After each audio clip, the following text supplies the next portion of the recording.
Solicito mais uma vez às senhoras e senhores. Please, ladies and gentlemen, find your seats. In a few minutes, we'll be beginning our event. Please find your seats.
Maçarão.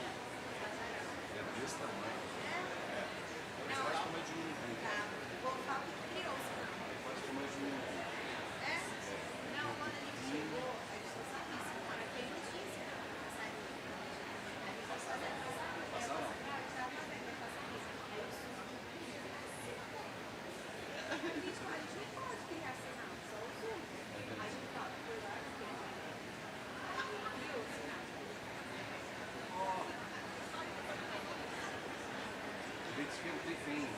qualquer um.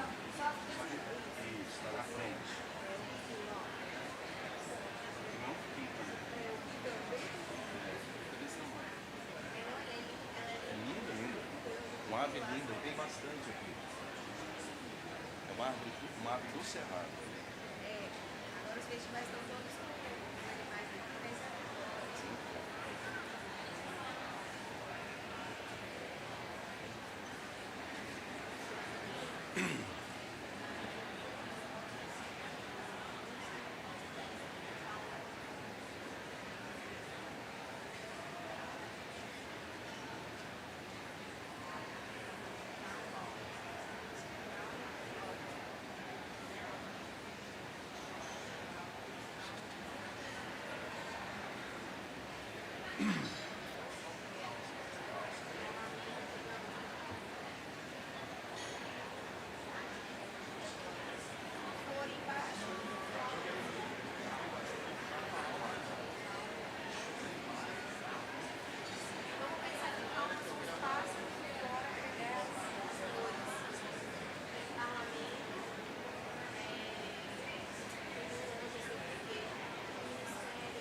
The life is filled with people who want to know who we are. Actually, we like to say who we actually aren't. To begin with, we're not a company for delivery. We do not fabricate elevators. Sure, elevators are outside of our list. This is exactly what we do, and we are good at it. And we actually do all of this. Even though you can find us here and also here, we actually do not generate energy. We help you. This is only one of the ways we can help to cause impact. Are we an internet company? No. But we are connected and we actually feed everything around you. We help the machine talk between each other and with you, making your experience more personal. We actually seek out the big questions and we answer them honestly. How can we use our energy and resources? Can we make access to energy a human right? We are people that are real. Partners, investors, and inventors. We're all interested in causing impact. We are open people, human beings of all walks of lives, learning from each other. We are here. We're not here to save the world. He can continue with or without us. We're actually here to be your digital partner for sustainability and efficiency. Life is on in all the places for everyone at each moment. We were born in 1953. We were a small house of birds, and now we are a big company, global leader of food industry. We exist to help feed the world with the most better products. To do that, we have evolved throughout the years. We have 280,000 collaborators in more than 250 units in the 5 continents. We are global leaders in the market in key categories. Number 1 in meat, number 1 in number 2 also in pork. We prepare prepared elements with agriculture, plant-based, eggs, and alternative protein. This is our way of doing things. Each time making it better for everyone, for the whole world. GBS, we feed a better future. Ladies and gentlemen, good morning. Would like to let you know that we have simultaneous translation services in our event. Your headsets can be collected at the entrance. This same device, you can select which channel you'd like to listen to. At this moment, well, to let you know, we were transmitting this event, Portuguese and English, with the CNE YouTube channel. We will now see the institutional video from CNE.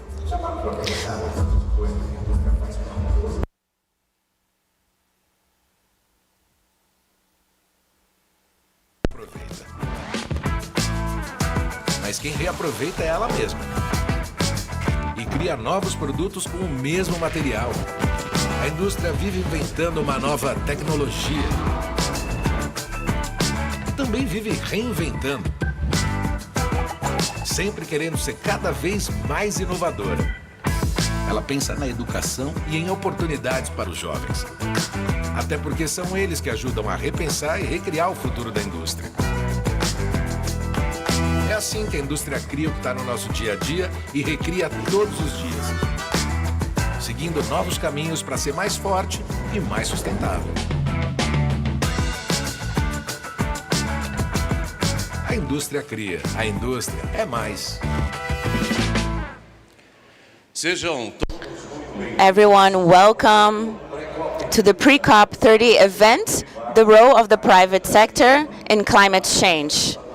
Organized by National Confederation of Industry, CNE, and SESI, Social Service of Industry, and the National Service for Industrial Learning, SENAI. Our objective here is to discuss and present industrial sector proposals for the 30th Climate Conference, COP30, which will take place in Belém, Pará. This meeting brings together representatives of the federal government, CEOs of major companies, and experts in sustainability. We also have sponsors, gold category, JBS and Schneider Electric. Silver category, National Association of Motor Vehicle Manufacturers, ANFAVEA, BRF Marfrig, Brazilian Petroleum and Gas Institute, IBP, Latam Airlines, Suzano, Syngenta, CPFL, PepsiCo. Bronze category, Ambev, Aegea Saneamento, Sanitation, Braskem, Acelen, Hidro, Itaúsa, Vale, Brazilian Mining Institute, IBRAM, and Albras. Now, to begin with the stage, we invite the President of the National Confederation of Industry, CNE, Ricardo Alban.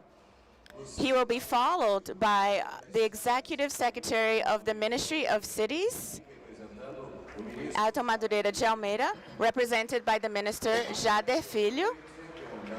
We also have the high-level climate champion for COP30, Dan Aishop, and the chair of Sustainable Business COP, Ricardo Mussa.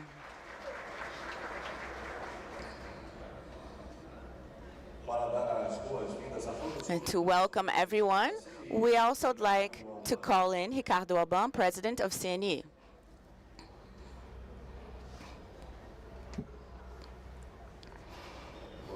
Good morning, everyone, friends.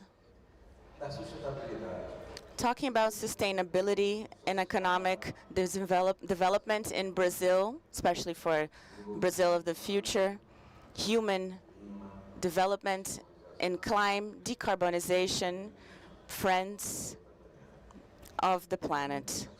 It's with great satisfaction to be here today. Great indeed. COP30 doesn't just mean a big thing for the industry, but it means something else.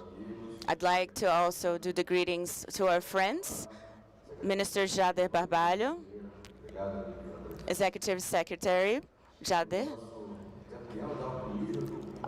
our high-level climate champion, COP30, is not only a champion, but more than we can actually say good things to someone for the position that they occupy, but for who they really are. But then Aishop, I'd also like to mention someone that I've gotten closer to and has dedicated a lot of himself. My friend, Mussa, Ricardo Mussa. Thank you. Thank you for all your friendship, like our other friend down here did with B20. I'd like to thank you, all your dedication.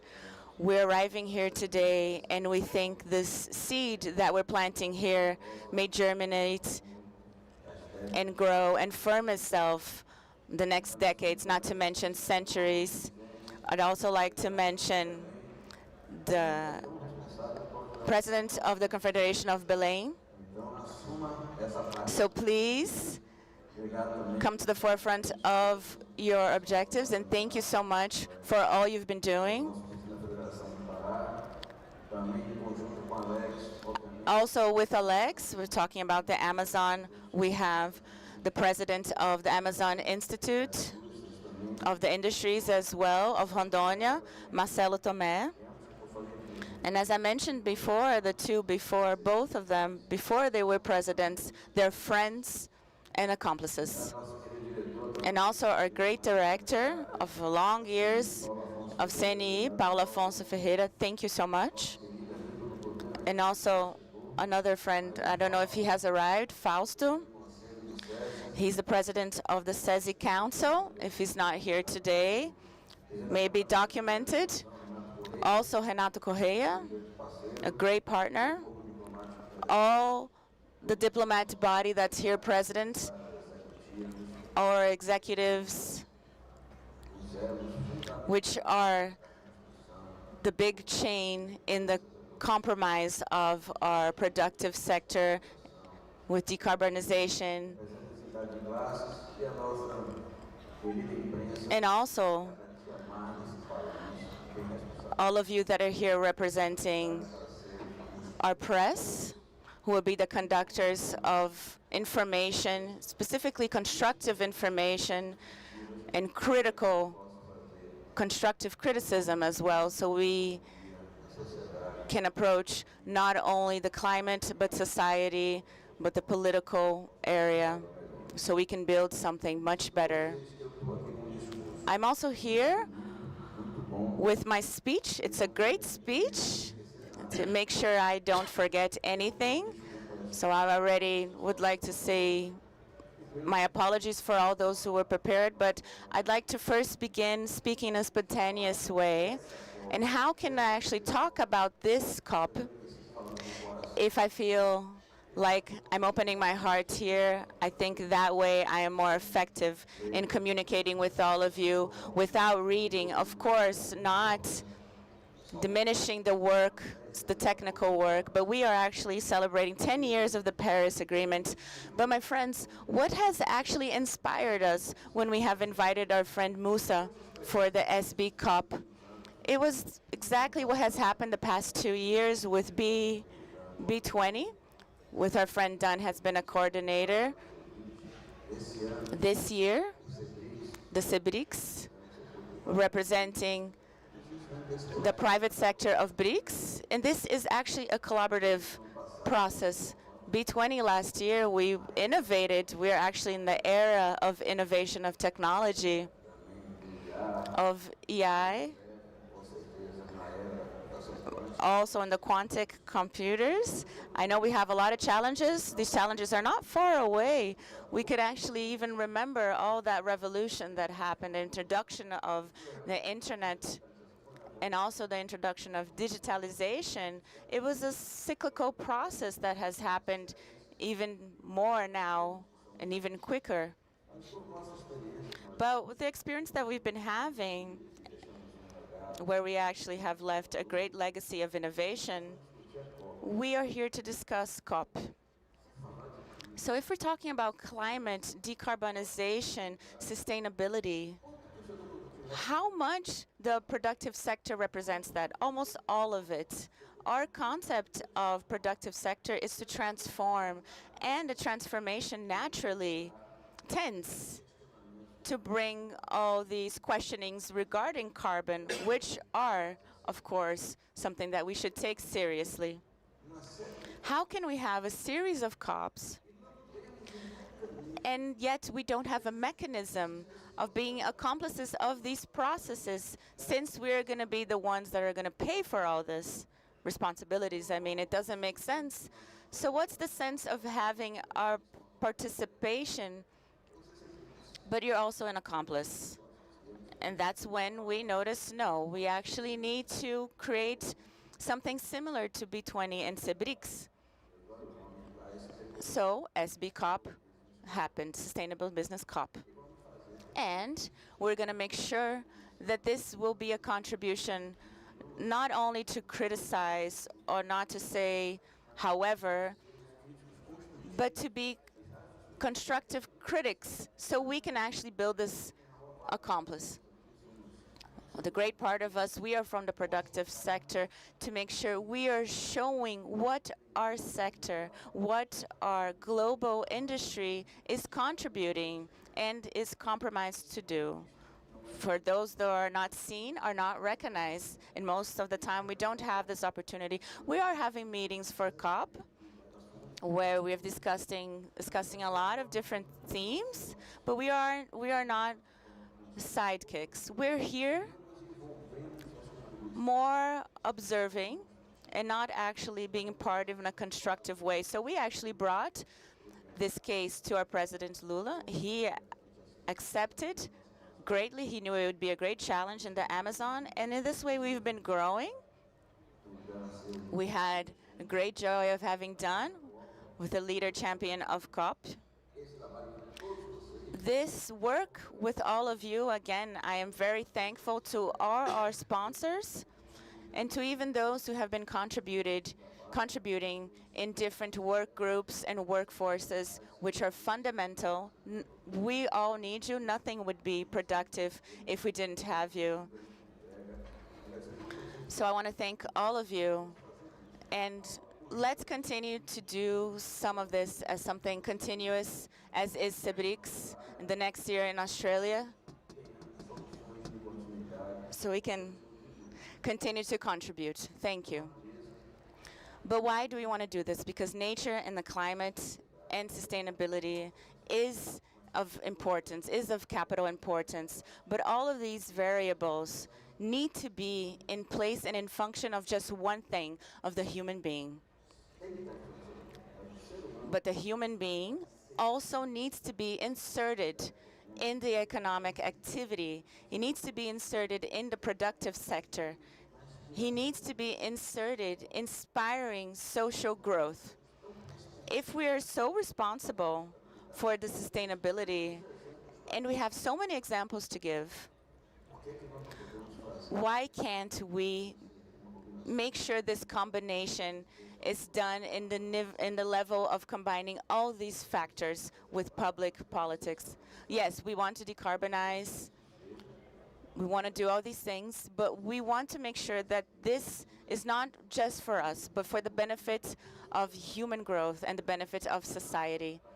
So we can have a space to grow, to develop, and explore the economical opportunities that we have. And who can prove all of this, that we can actually do this with responsibility and sustainability, is us, ourselves. We have a lot of riches that we have the obligation of exploring and taking advantage, and to make sure to show that we can do this in a sustainable way, so we can actually have an economic growth that is vigorous. So we're going to have a part about financing, and we know that what we're not lacking in this planet that we're called Earth are financial resources. Actually, some of them are even there without use. I know that most of us don't have the opportunity to have access to that. So the resources that are available in the world are in search of a safe port and good projects and compromise of public politics. So in that way, we can help here in Brazil. So don't content yourself with just being the barn of the world. We are once again here with a great opportunity, and as the same as the technology development that comes from the internet and supercomputers, digitalization, and artificial intelligence. We also have a quickness in opportunities. This train is coming by us, but it's more of a bullet train. We don't have too much time. We need to actually get inside this train and take advantage of our opportunities, so we can be a barn of all these opportunities for renewable energy. We had a shortage of energy yesterday because we have a lot of energy. So we are actually wasting opportunities. The world is after data centers. Data centers need energy.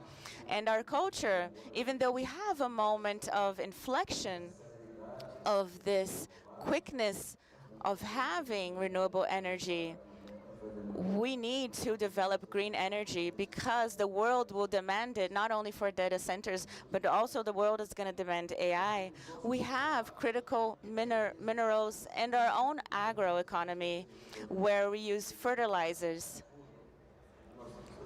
We have so many riches. We need to have the capacity of managing this in a responsible way, of showcasing that even in indigenous and quilombola lands, we can do this in a responsible way, helping the economic development of the society. They have the right to have access to this as well. This is not a political speech. This is a pragmatic speech.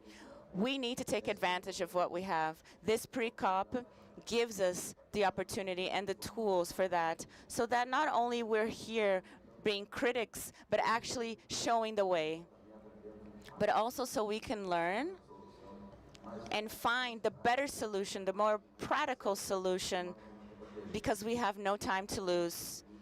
And this is why I also say, being here at COP with so many others and other opportunities, we are actually interchanging and talking with our productive sector, with our economies.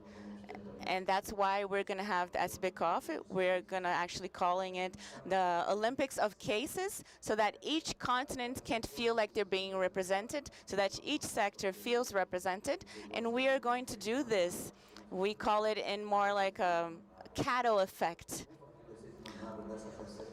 where we can have this effect on the perspective of the private sector for decarbonization, for the responsibility with the human being. Thank you so much for.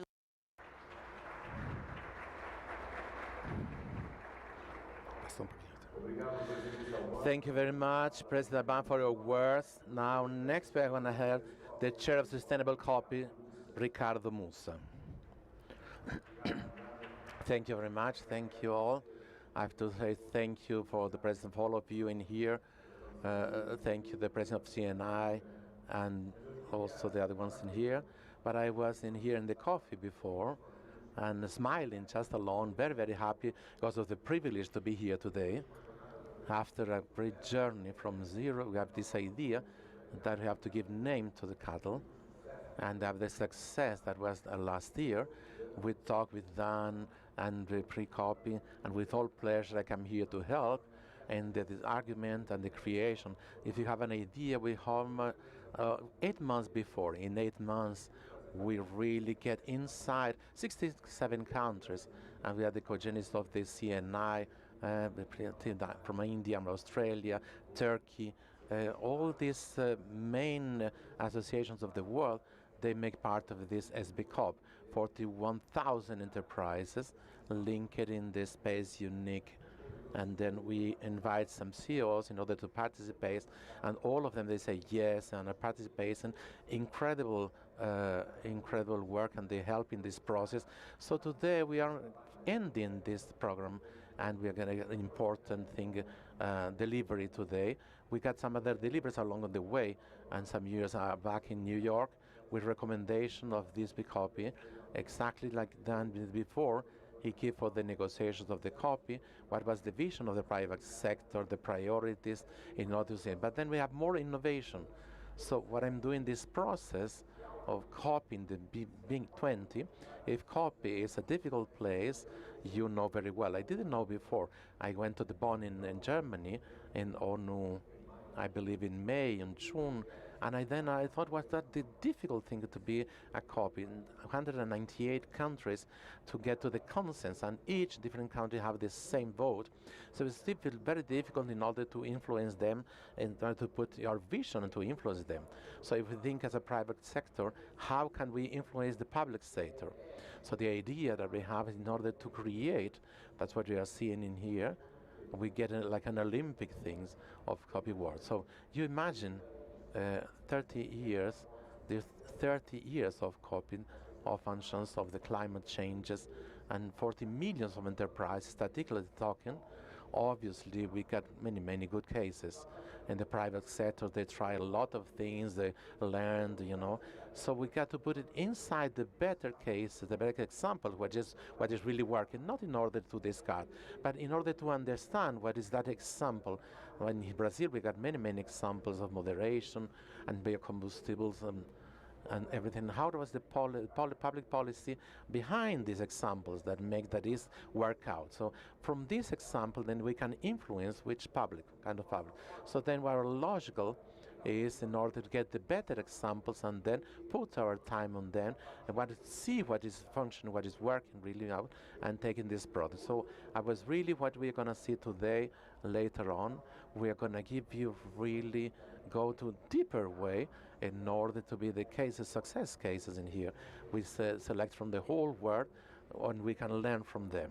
When this was connect all this with the happiness of have a COP in Brazil, where we have the leadership today of this thing, and the happiness to have Andre as the president of COP, to be a person which is very close to us, and the happiness as well to come to have Dan in here coming like the co-champion of the COP. So we can make this alignment of having all these people in the same line of thinking, not a coincidence of this action in the whole world. So and then later on we'll talk more for you in the private sector, they like and they going to contribute. We don't have to get the plan 2050 and things that you cannot do, but we can win today, make it work today. It's a great satisfaction for me to be here today. We make a design of this new process, very innovative one, aligned at the beginning of this work with all this group, and we bring it inside with many competing people that already get some deliveries, and the second delivery today, very important, the success cases. And I think in COP30 we continue make this in order for this can become something efficient, that it goes in the practical way, like we're doing here, have a real impact later on, you know.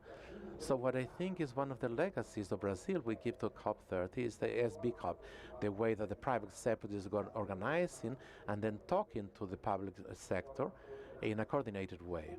And then we copy from inside, very like CNI here in Brazil. I represent very well in the industry sector in Brazil in a global way. So for me also, this is one of the legacies that we're going to give, knowing how the private sector can be organized and represent very well and articulate with the public sector, not only not summer when, but along the years. I hope that this SB COP goes more organized and more representative way, and we can really go inside in public policies in the whole world. So that's what we hope to do. So today it's an example that this is possible, and we can do the deliveries. They are phenomenal way. We were going to see later on the result and the cases that Brazil have. It's a practical thing. So I'm going to finish in here my word. I'm very proud to be. It's a privilege to participate of this. Again, I'm going to thank the invitation. I'm very, very happy to do these deliveries, and I hope you like it. Thank you very much.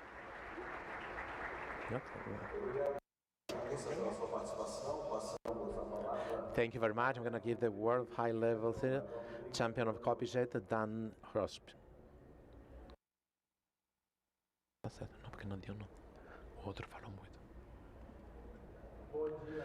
Good morning, everyone.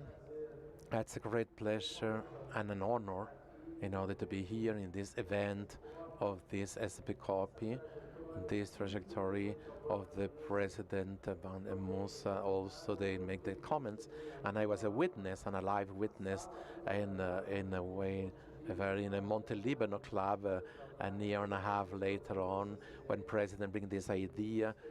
It's really spectacular, and it's giving really these results. Very, very well connected with what we really want, not only for COP30, COP in the Amazon, COP in Brazil, but probably for the next COPs that are ahead of us.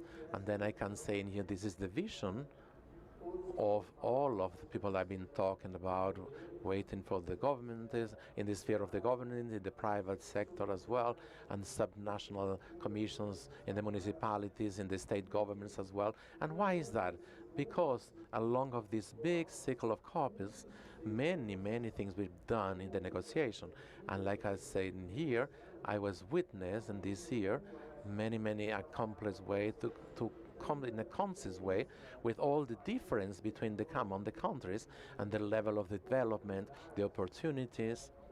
So it's very natural that this process is really difficult, right? But when we think about in the Paris Agreement, and for example, is in fact something is memorable for the humanity, goes about the governments, through the governments they can make an agreement with this relevant way, and the possibility as well of they can say in English to the enforcement, right?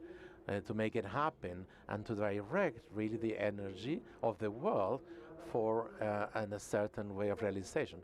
So then, on the word of the negotiations, of course, the negotiations and the country, they start seeing that what we decided over there in Paris, it cannot be implemented by the government, by the local government. So it needs a society of the government as a whole in order to put to play the game that you plan at the governmental level. So that is what we call the climatic agenda. So on copy, they've been treated of negotiations a lot, but then each time the actions of climatic changes. And so at the moment, the negotiation, it advances a lot, that the actions of climate actions have a role very relevant, as well as in order so we can make the deliveries. So we are also going to have to understand that the development of the countries that is still in the level a little lower from the other ones in a certain way, we accelerate the problem, the climate thing. So in relation to the way we thought in Paris years ago, the conditions in the way will get more difficult, they get getting more difficult. On the other hand, if that it was not a we plan and we implemented from there to here, where our gap in the relation of the objectives will be even better. So what we have in here, both sides of the coin. So what we say in these next years, certainly in the 5, 10, 15 years ahead, we were going to have, in fact, the implementation very strong of the agenda, or the agenda, climatic agenda, or the development of socio-economic probably will go forward. No? I mean, we will go back. Sorry, I mean, the society have to go with the effects of the climate change, which really is not the best scenario. And the other side, we can say, inside of the agenda of the climate change, we have the technologies, the solutions, the engagement, and the entities that they are designed in some ways and parts, and that is really what it will make it probably, and to explain the make the goals that we have necessaries to accelerate the development of social economies in the world as a work in the whole, that in a sustainable way. That when we think about the agenda, climatic agenda, and the implementation, that is the key of the COP30 elected by the presidency of COP30 in Brazil. The SB copy from the first moment, we thought that was really better, like a mirror, or the best way in order to work in that sense, right? So, like described Mr. Musta before, bringing 40,000 enterprises from 40 different countries, representing the biggest economy, global economy, in order to demonstrate, in order to incentivize that other ways in that direction, in order also to help to get out the obstacles, and that makes all sense for us. So in another way, the very similar way, the way for the organization of the agenda, climatic agenda proposal for the president on Brazil, along with the team that I leaderate of make the leadership of the climate team, also along with the UNFNC, which is the entity by ONU coordinating the COPs, that we base on the global stock date, which we can say the make of the balance of what we can do really on the way to get to our goals in the Paris Agreement. So we put all together all the initiatives on climatic things and register in the whole world in order that the COP of Brazil, and from here we can do the implementation of all of them. So more than launching new initiatives and doing new compromises, or in a certain way new promises, which is very, very welcome, we are doing say, no, let's put all this energy in order to make the implementation of what we have. So we are talking about really practical things, being in the mitigation of the other, or on the adaptation, talking many, well, in the long way with you, all ladies and gentlemen. So it's the way how we are going to make the decarbonization of the steel, of the cement, transport, maritime and air, and highways also, how we're going to work in the cities in order to have a better adaptation of the effects of the climate change that are very obvious already, how we're going to make the financial, and we're going to reduce the risk, how we're going to do treatment the decarbonization economic way in a global way in order to support this implementation. So this is the central thing, the key thing of the COP30. I think that will be the main axle of the many other COPs that will be coming after us. Obviously, that it all depends of the presidency of each country and the vision of each country that are members. But I have the feeling that in order to reach all these goals in the Paris Agreement, this is the best way to go. So the contribution of Brazil, like it's very clear in here, the example of SB copy is that it's in a very practical way and a pragmatical thing, the implementation of the solutions in order that we can get, again, take out the obstacles and get to reach the goals. In the point of the view of Brazil, and the president very, very in a well way, is it about the development of socio-economical development of Brazil in the base of sustainability. We already have seen in COP20 that it never is, we have a better strategy than this way of sustainability. We are really, in fact, the barn of the solutions in a big scale. Some of the countries they don't have a scale in the solution, and some of them they don't have the size and the variety of solutions in order to work on the power sharing in data center, in all the other things that I already comment on, also to in the cities, in a huge city like in Brazil, or in the forest, or in order to recuperation of the decrement areas, or in agriculture that also talk a lot with sustainability in the reduction of the deforestation, which is also necessary.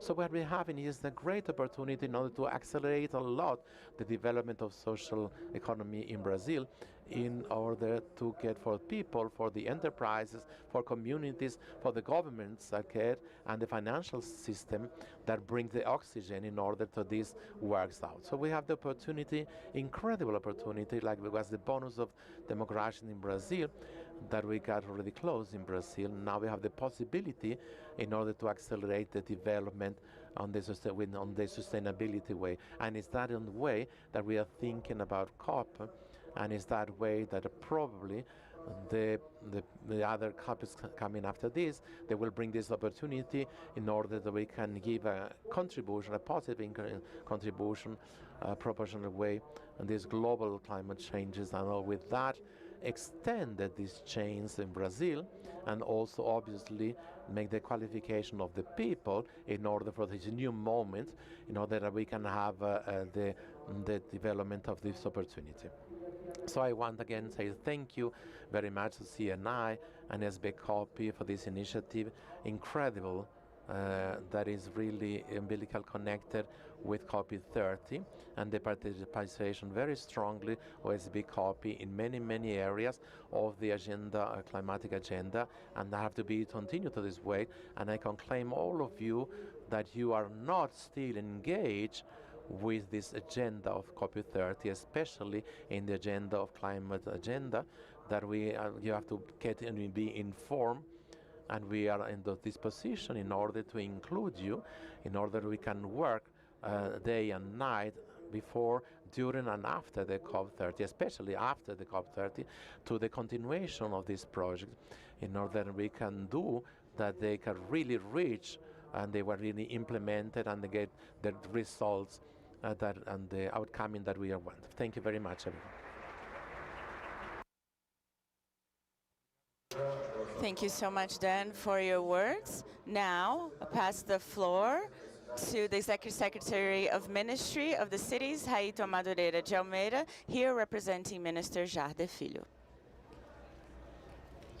Good morning, everyone. It's a pleasure to be here today with all of you. I'd like to say my hello to Ricardo Albão, Ricardo Mussa, and Dan, who are on the stage with me, and also to greet all of you. And also I'd like to greet my friend Alex at the FIEPA, Renato Sebic as well, but I'd like to extend a hug. I was able to have a little bit of coffee with him. Also greet Roberto Muniz, a partner. I think it's been almost 15 years I haven't seen you. We did a great work with the Ministry of Cities. I'd like to greet my whole team that's here present in the name of Lillian.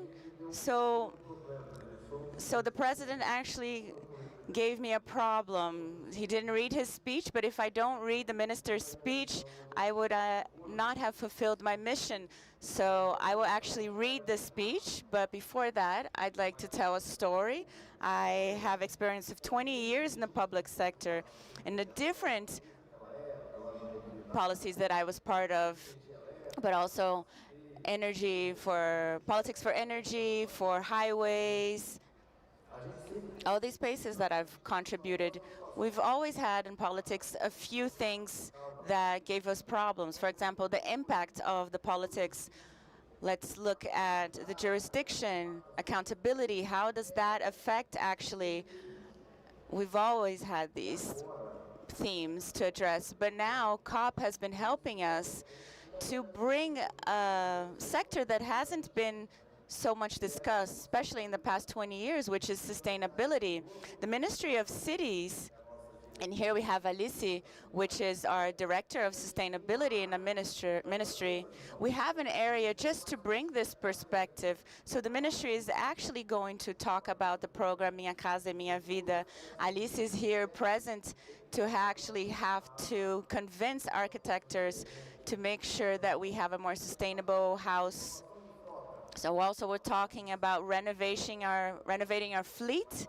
Alice is there thinking about ways where we can have low emissions for the trucks. So nowadays, the ministry, we have a view, a structure, a perspective of the environment that we didn't have 20 years ago, which is something that didn't exist. Of course, it was always present, but I think COP30 in Brazil is bringing this to the spotlight.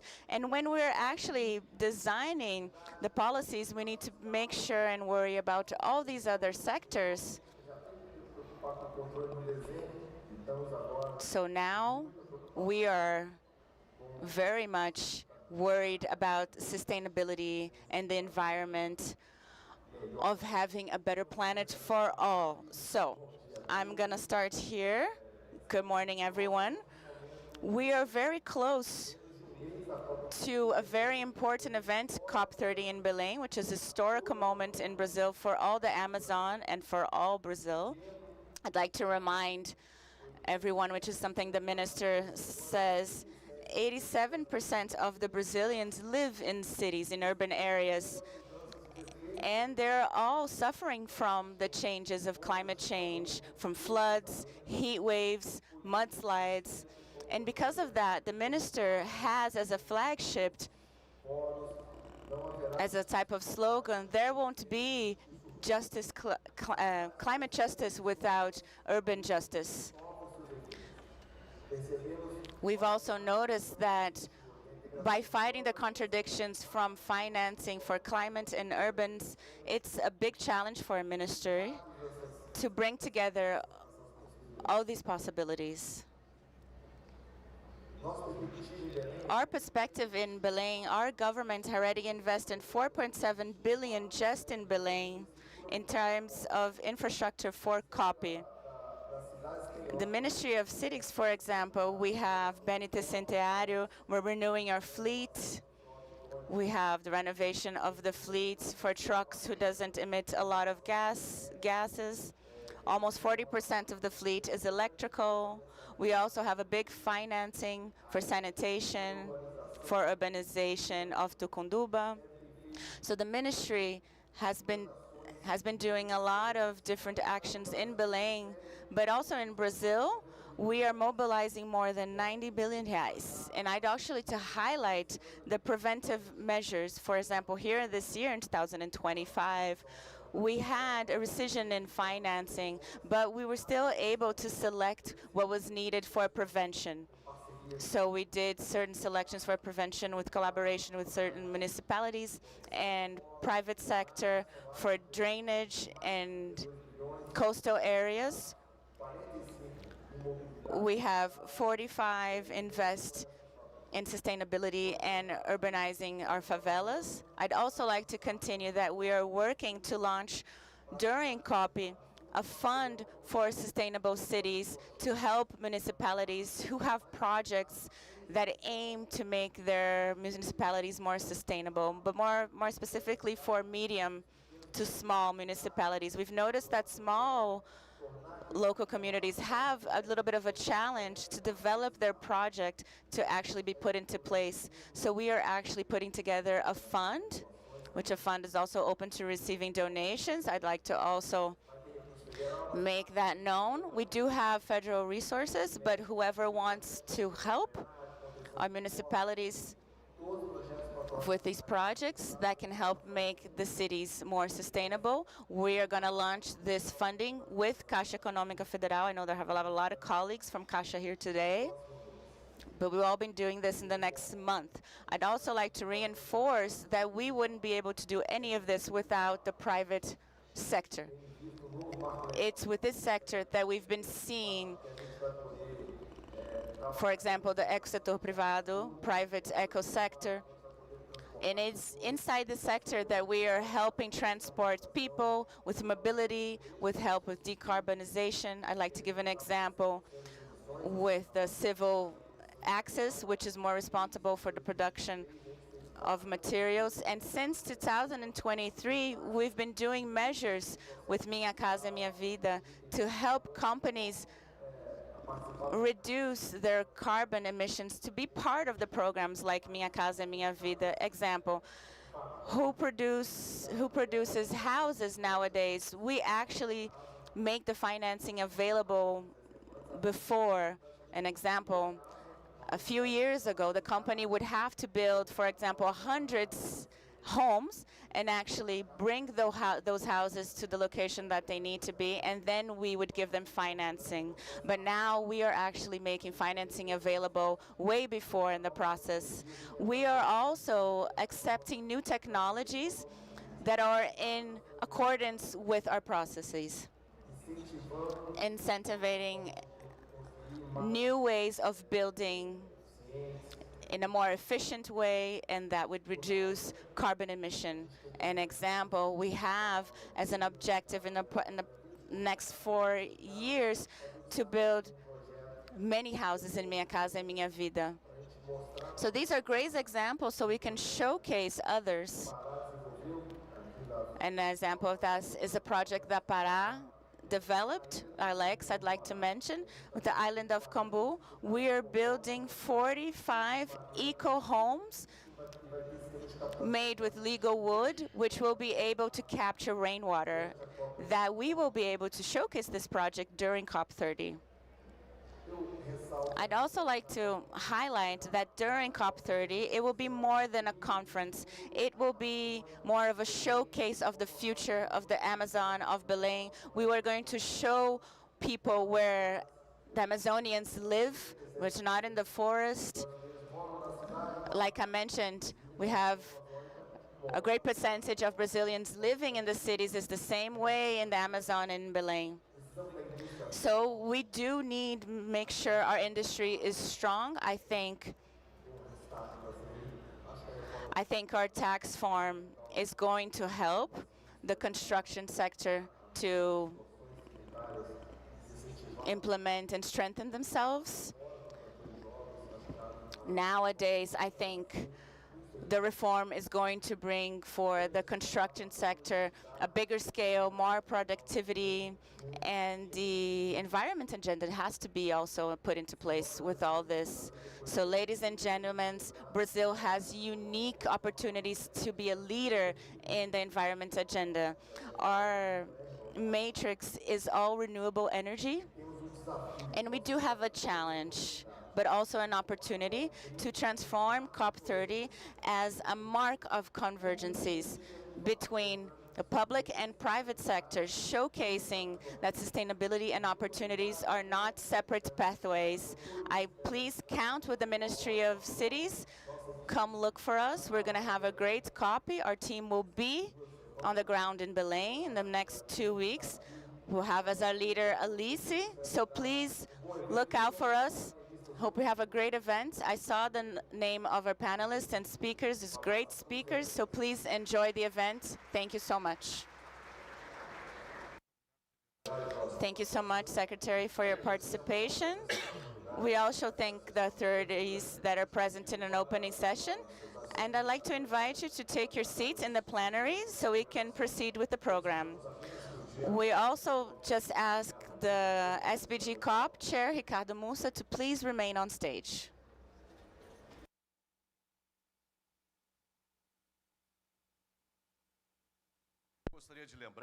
I'd also like to remind you all that this event, we have translation. You can also retrieve your headset at the entrance of the auditorium, and you can select your preferred language channel. At this first moment, we're going to be using channel 1 for Portuguese and channel 2 for English. At a later moment, the stage will be divided into 2, and we will have presentations simultaneously.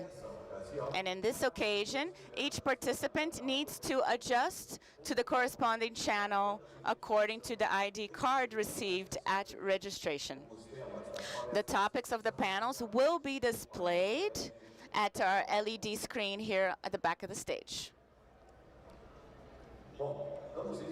Well, we'd like to begin our first session for the event with the theme Priority and Cases of Pre-COP30. We have as objective showcase the initiatives and cases of the 8 groups of work groups of SBCOP, which are energy transition, circular economy, bioeconomy, food systems, solutions based on nature, transition finance and investments, jobs and green abilities, and sustainable cities, as well as other complementary themes like health and accounting. Would like to call to exchange the chair of SBCOP, Ricardo Mussa. Well, people, let's go there. I want to talk in here a little bit about what we've been doing till now and the deliveries, the outcome that we have till the moment, especially focusing in the success cases. Very quickly, way I'm going to do is put the slides, please, for me. We're going to go in through. Especially if you put it, I will thank you if you can do it for me. Let's start. No, it didn't work out still. I need for the first slide, please, if you got in your conditions.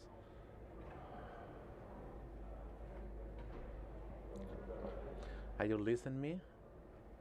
Can you listen me? Yeah, okay, now it works. Yeah, so when we start this process, we got 3 main goals, principal goals. The first one, influence the negotiation agenda.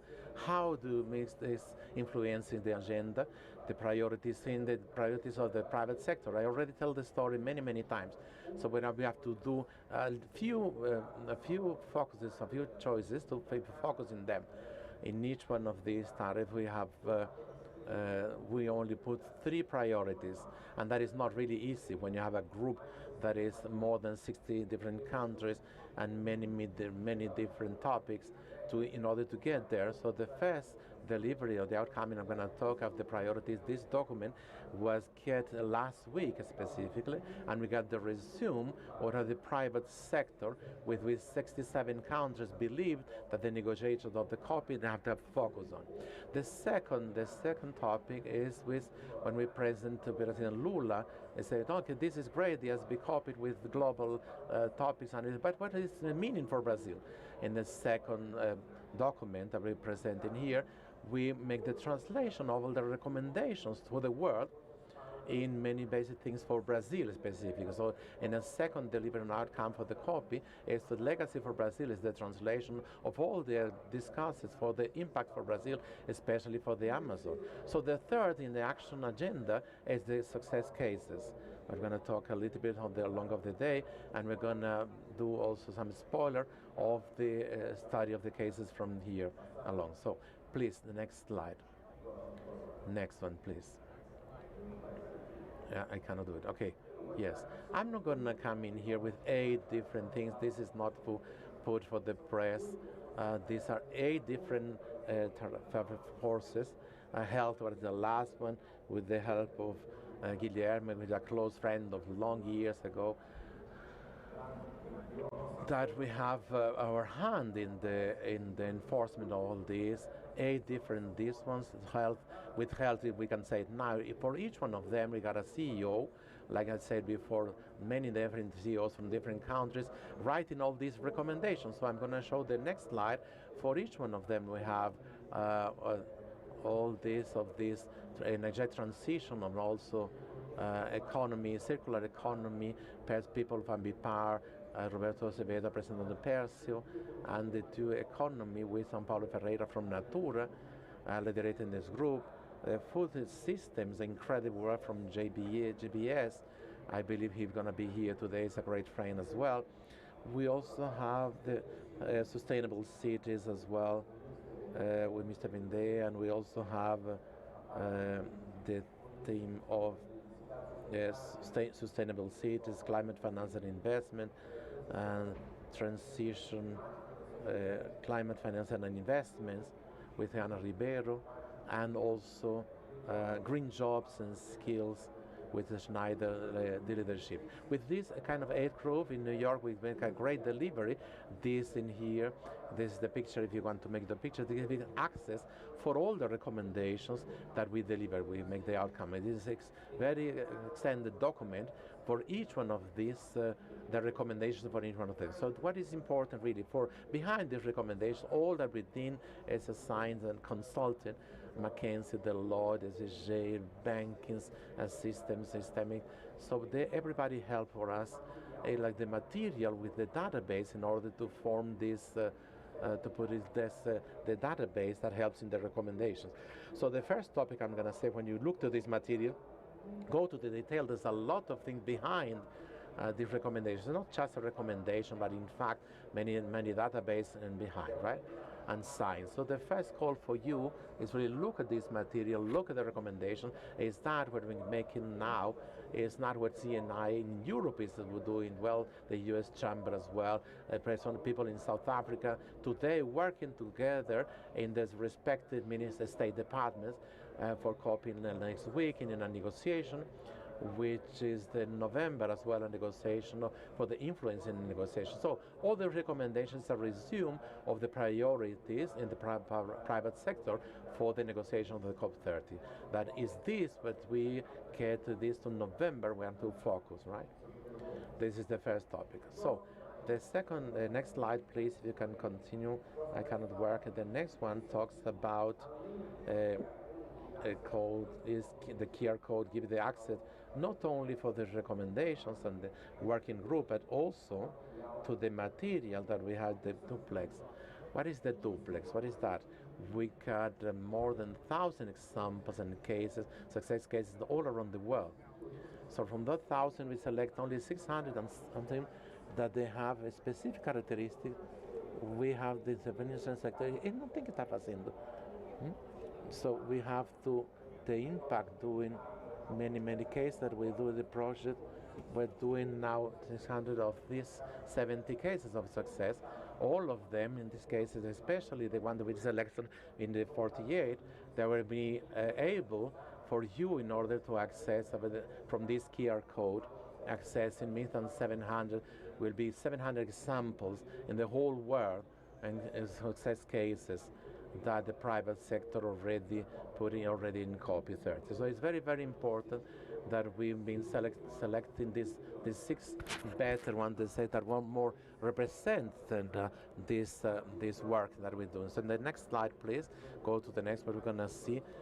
Before talking about that, this legacy for the COP30, a legacy of the COP30, another document which is not ready yet, which we're going to finish and deliver in November over there in COP, leadership with the represented transaction, all the recommendation and also the success cases in Brazil, the Amazon. This is going to be delivered on the COP30. So please, you have to wait. On the press, we are waiting for that. Is the third delivery that we're going to make with the recommendation of the sector on the thing of the legacy. The legacy and translate. We are going to present that in November when the COP starts. The third slide, next slide, please. What are the cases, success cases? Obviously, in the first round in Brazil, many things from Latin America. Many of 60% of the success cases being presented from Latin America.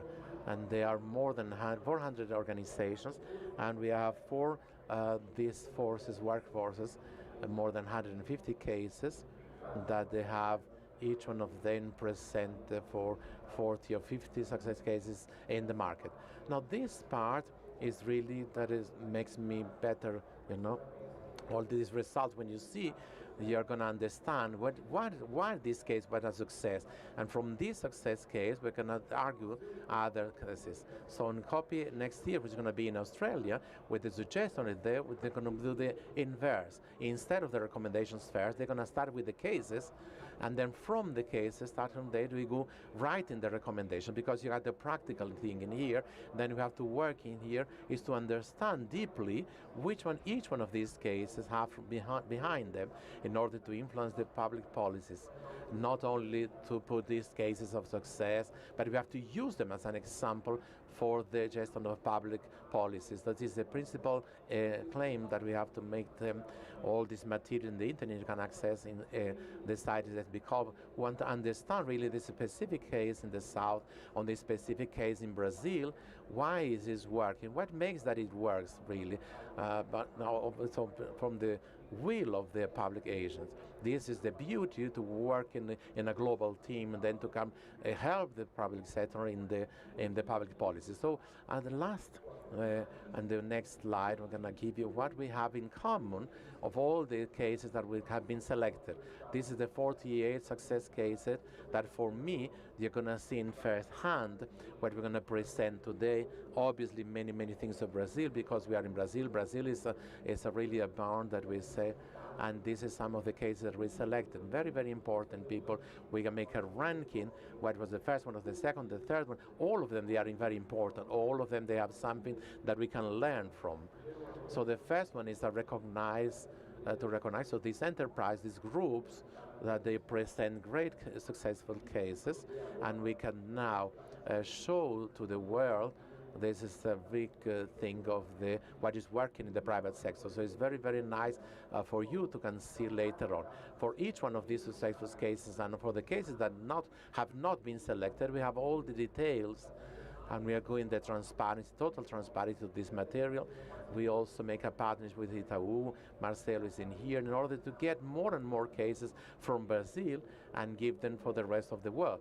The idea is to give these cases of success in order that we can learn a better way in the union what is really working, in order to reply that, to copy that, right? No, other things, what all these cases, they have the characteristics in common. Please, go to the next slide, please. What all these cases have in common? First, in the scalability. We didn't have to work any case that was not under the scale. We got incredible cases, but they had to be ordered to good to scale. The second topic, having a maturity, and hit maturity, it doesn't work. That is a case, still a project for 5 years. It has to be some material thing that is already working. The third point, the third topic, that it have been very significant and the impact already have to be connected with the climate agenda. And the fourth thing, innovation, especially in the financial resources, have to be financial, right? The case that can be financed in order to continue. The fifth thing is the integration with public policies and the regulation. What this case that we can learn with the public sector, what this case have really in that area, in that country, in that situation, that really have a new thing that we can learn in the public sector. The fifth thing is multi-stakeholder. It's the case that not only one enterprise that have expanded and it works for this specific enterprise, that it works because if the government invests on these different things, that is a bank or a financial agent of innovation skill, and that can be reply. So these always have to be in technology and innovation. All these cases, they have some kind of innovation in the technology or the innovation. And the last one is the focus on sustainability in the chain, like at all, and the whole thing, right? All integrated. With this, the characteristics of these 150 cases that we presented, especially the 48 that we are showing now today, we have all these topics that I've been talking. This is the way again that we have in order to select the better cases and show to the public in general what is really working. I give some examples in here. I didn't bring it. Which are the cases that you're going to talk to? All of them, they have some characteristics very good. be it a financial thing or a case of the elementary system in the big farm in the countryside of Mato Grosso. It's a great case. All of them, we can learn a lot of things from them. So I was really, really happy with them to have the access or the quality of this material. Unfortunately, we didn't have so many cases, especially from United States this time, but probably in the next copy, we're going to be the visibility to these cases. We're going to have more cases from the whole world that we can list. I believe that this kind of launch that we are launching in here, it goes really something that is working in the next years, going to keep us throughout. So I'm not in the presentation here. I don't have it on, but really recently I see a successful case. It's not in between among the 48, but it was a separate thing of Villa Valle, and I want to talk to you in here because this example tell us very well what I seen from Brazil can teach the world. From those who have the opportunity to go to Caracas, it's a project from 40 years. Go to Carajás, the government gave to Vale 40 years ago 1 million hectares to be explored in minery. And the Vale have to do some deals to sign with the government in that period. And after this 40 years gone, more than 98%, 97% of the Vale is preserved still. You got out of the valley, Carajás, you go to Paropebas, and 70% the area is devastated. But inside the valley area is preserved. What is outside the valley area is devastated. So Vale was really 2.3 trillion reais in the value of the explored. And it generates for Brazil lots of preservation at the same time. What is outside Vale, that didn't happen. So when you go over there to explain Indonesia or Australia how to design the model for a better exploitation, this is a good example. So study this kind of cases of Carajás. It's very important to teach other countries that they will need to explore then later on how the cases. So this is very important in transition, energetic transition. These have found cases of success that we have and then present for them, like we are presenting now for Indonesia, these successful cases. We hope really that they will copy what was certain in this, and they also learn with that. This is the logical behind of this, and not in this slide we cannot really explain the importance in order to study what really works in order to influence some other countries. So I hope that this group really, more than 600 cases, will be doing what I'm doing now. You get each one of them that you understand what is really working and help to talk them that would put into the world inside Brazil and show that we have incredible initiatives that we can learn, and we can really make the public policies so these cases now be escalated in the whole territory. This is the idea, I think, in order to divide with you a little bit of this and put this as a routine in order to learn and divide and share and propagate this knowledge in the private sector in the whole world. Thank you very much. This is for my cases.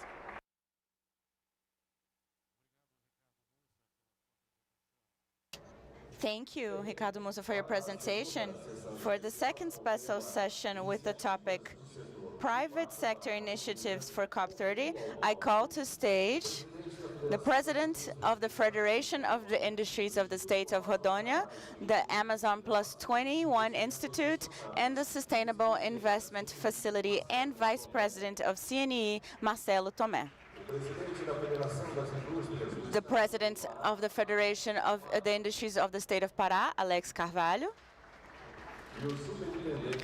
and the Superintendent of Environment and Sustainability at CNE, Davi Bontempo.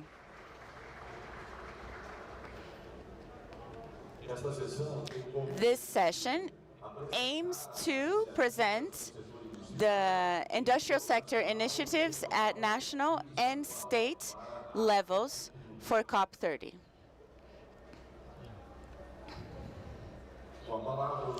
Now we'll give to the floor the Superintendent of Environment and Sustainability of CNE, Davi Bontempo.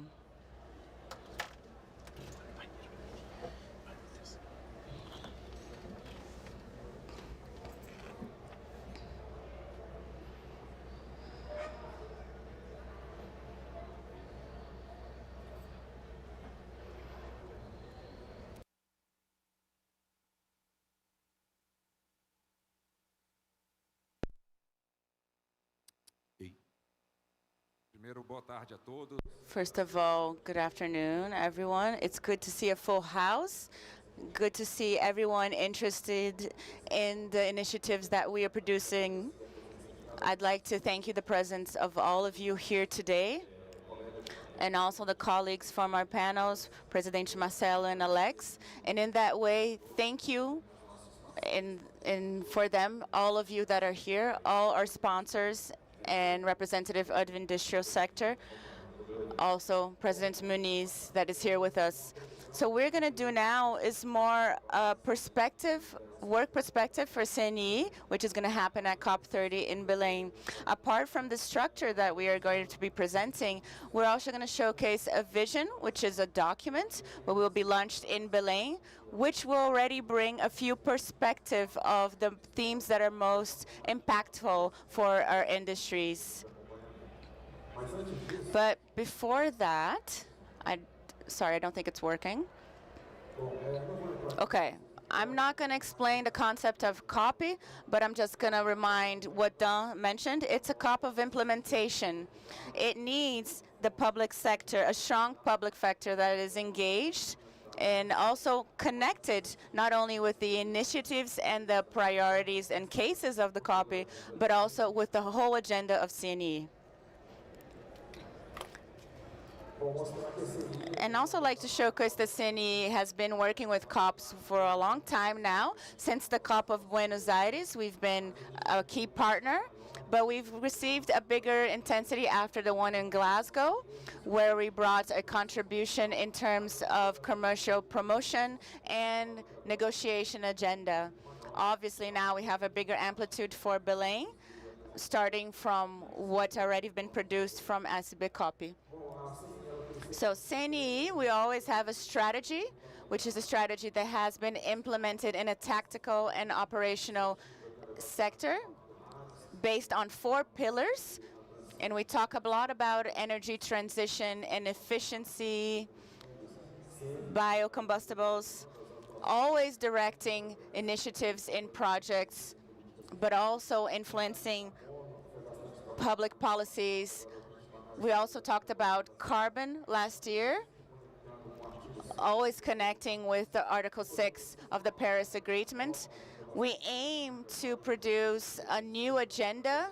I know most of you have been working on this agenda, which have not been working just with emissions, but with efficient use of natural resources. So this is a work of international collaboration which is being put in place for the past 5 years, but we're also adding the design of laws and circular economy, not to mention the reforestation agenda, which has a big impact in terms of fiscal investment, bringing a new opportunity for the private sector with bioeconomy. So just to showcase what CNE works with, part of advocacy, defending our interests, but also in the promotion of what we do. Next slide, please. So here we're going to talk about actually the negotiations during COP30. We talk a lot about ambition, which is something we talked with the COP30 in Baku, which has intensified in many other countries. Brazil has actually already declared its benchmarks, its the goals as well, but it's also very important for our agenda. And here, next slide, this is our adaptation agenda when we're talking about indicators that are transparent. And this agenda has becoming even more interested, almost side to side with the mitigation agenda, especially when we're talking about green skills and preparing and qualifying our professionals to receive all these impacts that the adaptation is going to produce. But we also had the global stocktake, which is a very important point, which does a great intersection with SB copy. Everything that has been produced in terms of priorities has a connection with the global stocktake, and this was a way for us to create a certain type of coherence and connectivity with the negotiation agenda at COP, with help with the implementation initiatives that were already previewed predicted. And obviously, this is a theme that we think is going to be great part of the discussions: climate financing.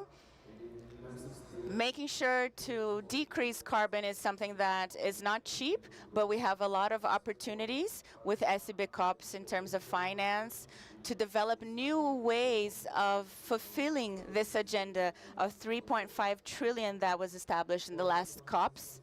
And also just transition inside the SEB COP, we actually bring that down to green skills and jobs. We have a great participation with the private sector in terms of capabilities. But to understanding the specific agenda of each country and making sure it matches the finance of each country as well as capabilities. We also have Mercado de Carbono, which is the carbon market. So we are trying to find a way to showcase Brazil in the stage with Artigo 6.2. So bringing a few information in terms of logistics and location. I think most of you know already this drawing. The blue area here is more for, the green is for civil society, and the blue is for the observers, negotiators, and this is exactly where CNE is going to be placed. Here we have a design, a mock-up of the stand of CNE, which is very similar to the one we had in Baku. It's a very functional stand, which will be parts in the blue sector, as I mentioned before, which is more dedicated for the parts and the observers. But we're going to have an agenda for 2 weeks that is very well defined with all of you. Also bringing FIEPA. I'd like to thank you all the support that we've been receiving from them, from Logistic. We'll be using a lot of their installations from FIEPA. As you can all see, there's a lot of structures that are close to each other from the blue and the green area. We're going to do all the agenda for the 2 weeks inside the blue sector. But also the Federation will be part of the lower circle here. And starting November 12th, we're going to have a bigger event of CNE, which will happen inside the theater, which is walking distance from the blue sector. So this logistic has been designed for a while. We have modified it to make sure we can accommodate all of you and all of the ones that are involved in this work. So here's our agenda. 15 is us here today, just giving a prediction of the CNE in Belém. 10 and 11, we're going to have a meeting from our workforce with talking about other themes like carbon accounting. We're going to try and talk about all these themes during the 10th and the 11th, trying to divide them in the best way possible. But the 10th, we will actually initiate with a dinner with CNE, with an opening of our stand, an official opening inside the blue zone. Starting from the 10th to the 21st, we actually have the official agenda programming, which will happen during this time in the stand. And we're also going to have an event called Dialogues, where we're going to have, apart from the public, we're going to have the public from SEB COP and the local public from the state of Pará. In December, we still haven't decided if this is the right date, but this would be the third event that we do. We're going to do a pre-copy, a during copy, and an after copy, which will be a perspective for the next one we're going to have. We always try to do it in December, but we understand that everyone is very busy in December for the end of the year closing, but we are going to try and make it happen. It will be either at the end of the year or the beginning of next year. So here's the official agenda that you're all aware. We're trying to connect the agenda with CNE aligned with the official agenda to make sure we have more coherence. So the 16th is our resting day, but we understand that the next 2 weeks are going to be very intense in Belém. Well, this is it. I'd like to thank you, all of you, for the opportunity. I'd like to now pass the floor.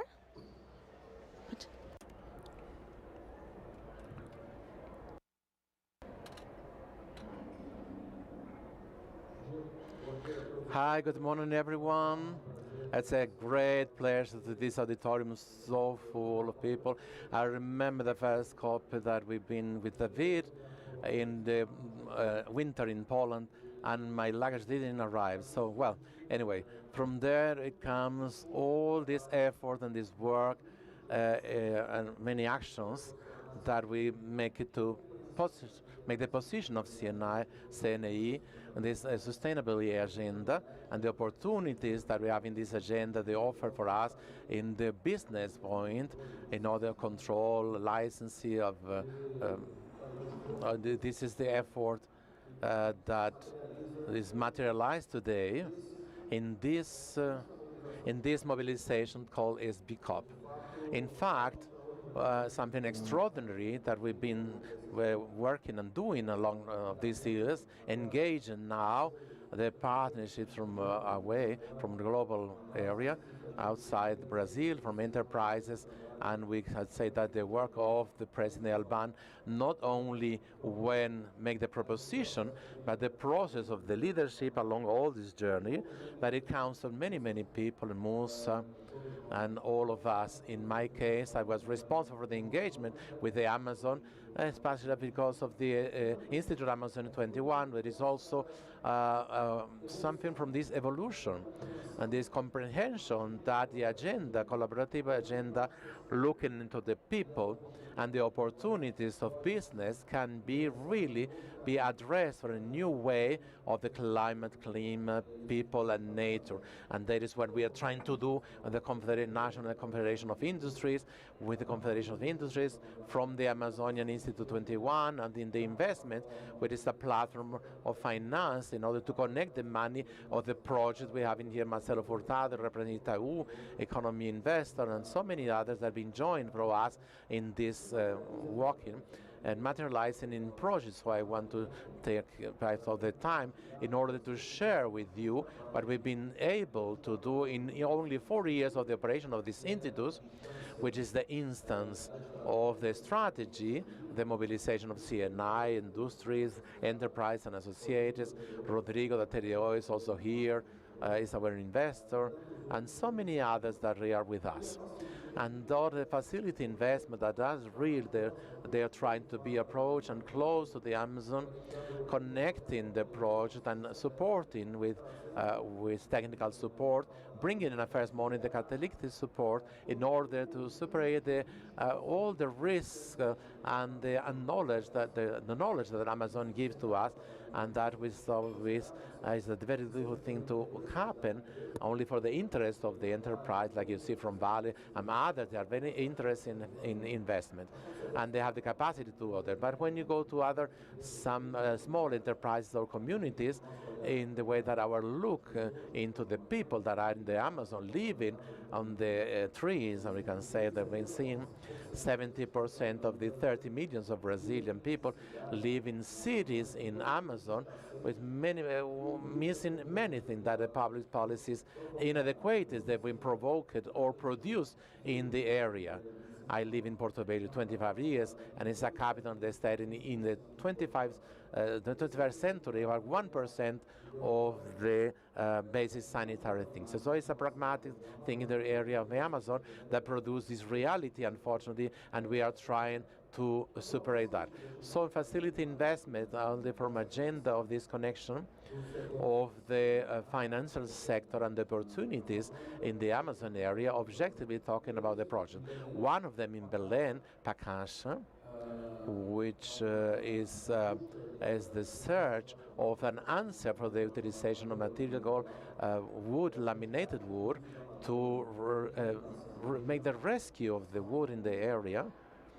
They are is in the limit of the application of the material, because their construction in palafines in the river. So it's a project we presented in the COP30, and I think is very, very nice from this project is our capacity in order the confederation of the industries and the federations of the industries and some other partnerships like Cash Economy and CEBIC, SENAI and many others, that we can really, from the comproval of the thesis of the application of this material, the new thinking, how we have to be the way of living in the Amazon that we have in the project, project, making the structuration with a new chain, productive chain from the primary sector, stimulating the sector, agricultural sector, in order to produce these forests with a specific wood and the industrial weight of this material and new capacities in the professionals in order to have new solutions in the Amazon area.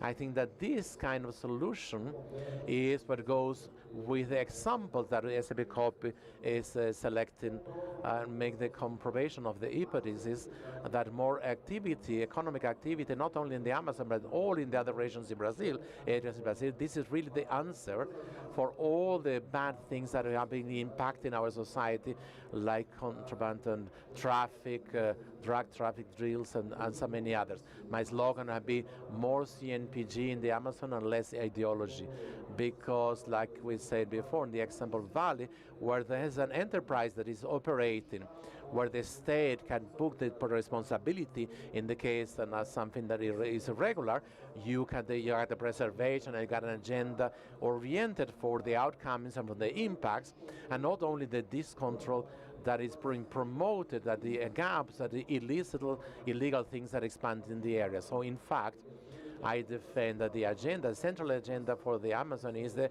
economic agenda for the territory and the promotion, yes, of the CNPGs in the regions, all of them with new business and green and sustainable business, promoting social, economic and inclusion in the area. Another project that we are bringing in the science is the translation, which is called the Sabia platform.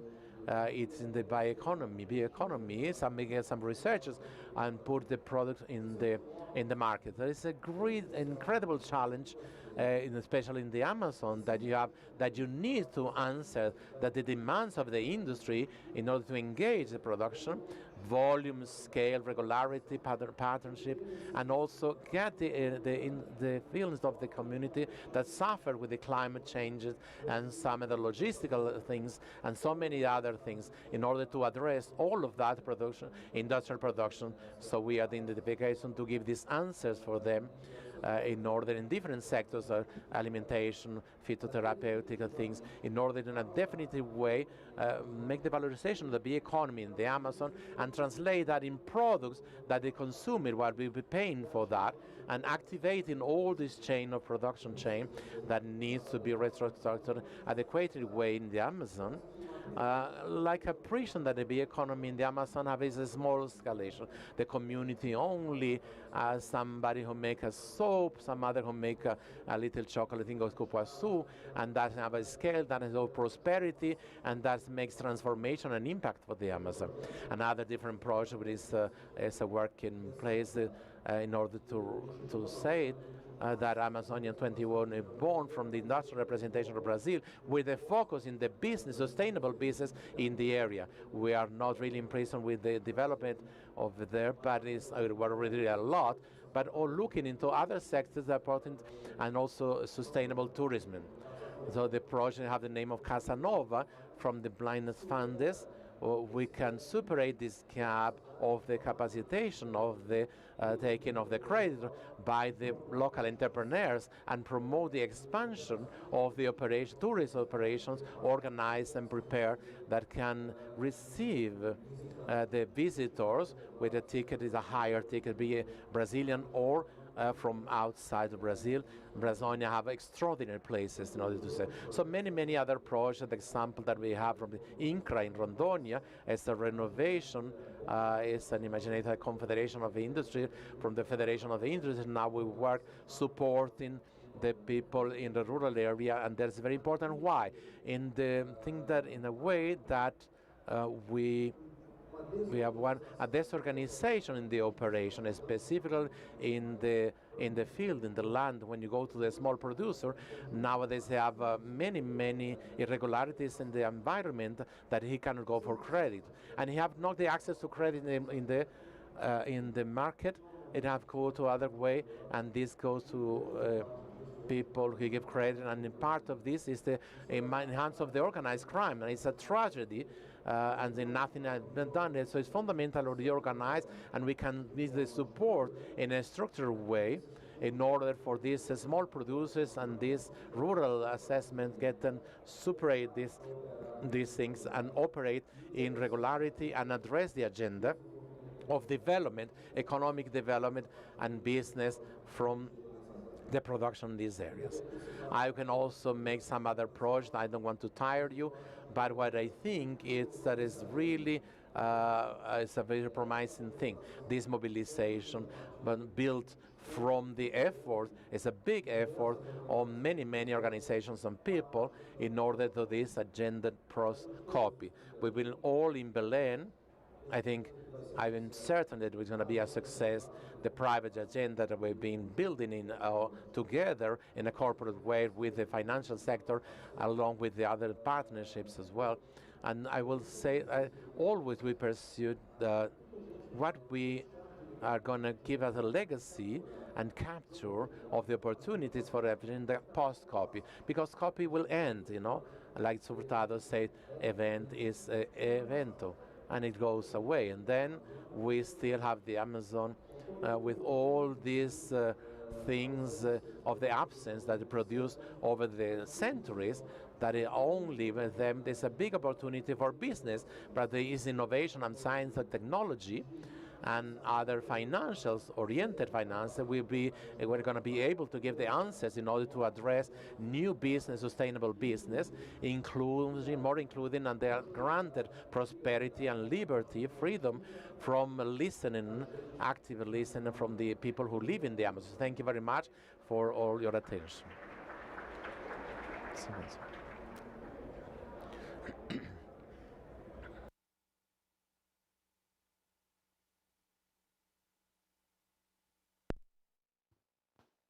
Olá, bom dia.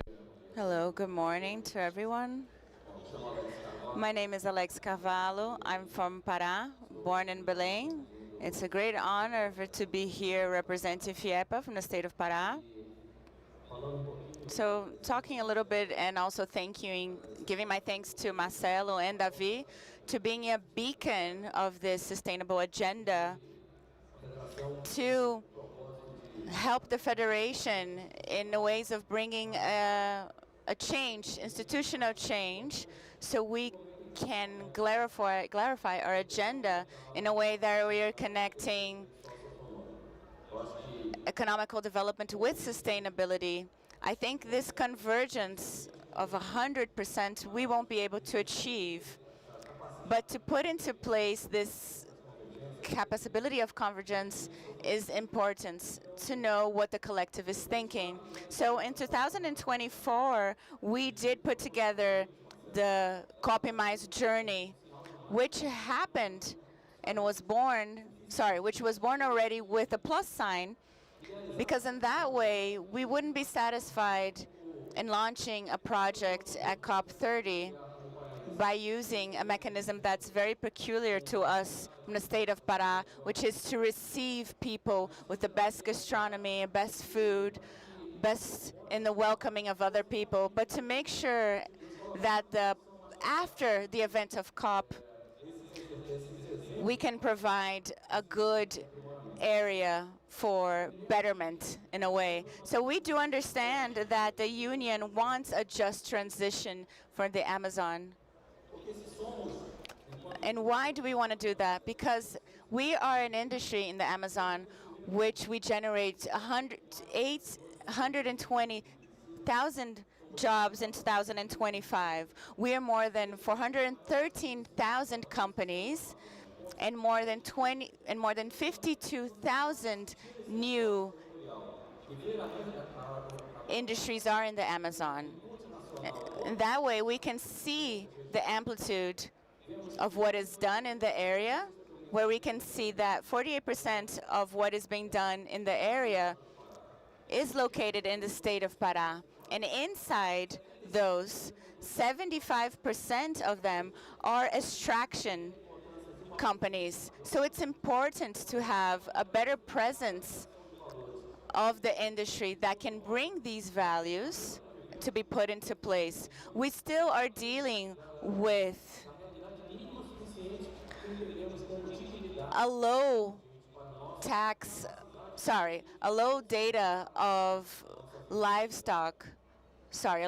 data of livelihood for the people who live in the states. So the journey of COP Mais actually became a hub of ideas. This is an effort from many sectors, where we have also the participation of the universities, of businesses, and other sectors that helped us amplify our capability of listening and of dialogue, and also transmitting. And we were able, in less than a year, to add on our ability to influence positively, but also bringing in connection the importance of sustainability and conservation, but not putting that in place of all the socioeconomic challenges that are happening in the state. So we are almost close enough to COP30. We do have a new cycle that's beginning, that we're going to have a lot of partnerships that are going to be established. We were able to achieve more than 20,000 people with results that had helped us achieve 10 strategical recommendations, which is a summary of all the work that we've been doing together, that will bring new directories for tomorrow. So we can actually be able to deal with the challenges. And in terms of the agenda for sustainability, we have two extremes that we are decided upon to take away from our territory. There's the extreme of denying of what we have. If we take into account all the problems in terms of climate that we have people that are still believing that this doesn't happen. But we also have, for example, the extremists, or those who are creating risk situations for the ones who want to invest or want to make sure the bioeconomy can actually happen, so it can come out of the paper and be put into action, so we can actually transform the socioeconomic reality. So these are the 10 recommendations. We brought a few examples here. We do have them as a digital format. And these recommendations were presented to the presidency of COPI, and I'd like to thank you once again for the opportunity, Maria from Deloitte, that actually helped us to make sure this document come into place. So I want to thank everyone that was part of this collective work. But I also would like to highlight where we did a best practice document, and we've actually realized that it's through good example that we can actually transform people's realities, people's lives. We did a call for cases where we had the biggest number of people that were part of and categories, and all these cases are going to be part of a collection to showcase everything that we've been doing, which also we will be providing mentorships that can be showcased in November. So this journey that CNE is providing during the event, where we will have a forum of excellencies, where we're going to go in depth of what exactly means to do best practices inside our land, our territory. Also thinking what to expect for tomorrow, for the future. And also we have 3 programs that are very important. For example, the first one, a partnership for deforestation, so we can help stop deforestation. So we are not only an agent for best practices, but also to help control and help with illegal deforestation. And this has a great impact not only with our territory, and has a great importance for us, but this, we believe, is also a legacy that we're going to leave behind with COP30, and bring circular economy as a as a big asset, bring public policies that are able to make use of things that once before were considered challenges in terms of the environment, but also social challenges, but also bring the capacity to induce new opportunities, industrial opportunities to help a circular economy. But also, last but not also say that it's not as important, a partnership that we have with the University of Pará,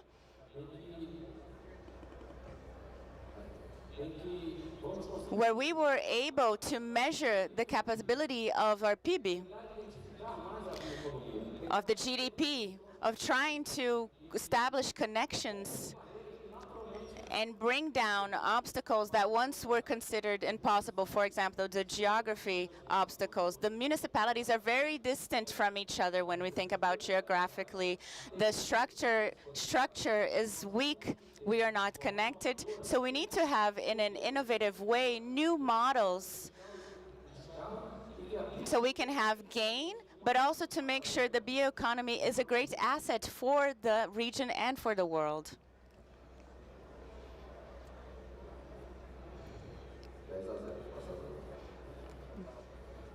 I'm experiencing some technical difficulties.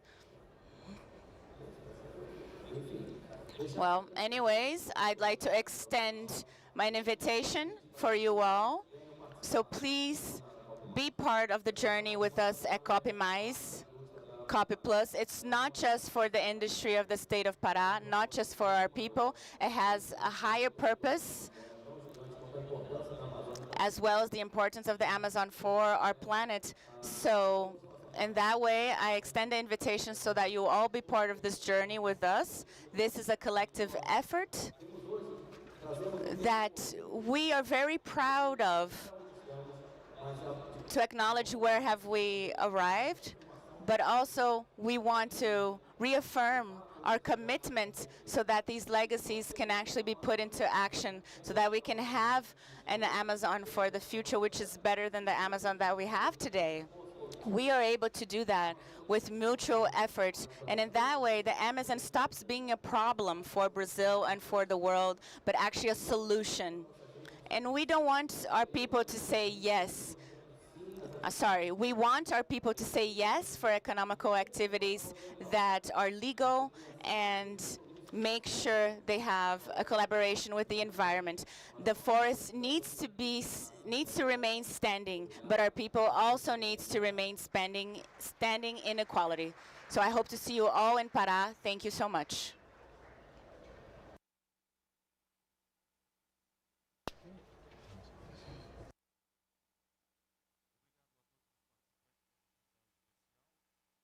Que o superintendente Davi Bom Tempo retorne ao seu assento nesse auditório.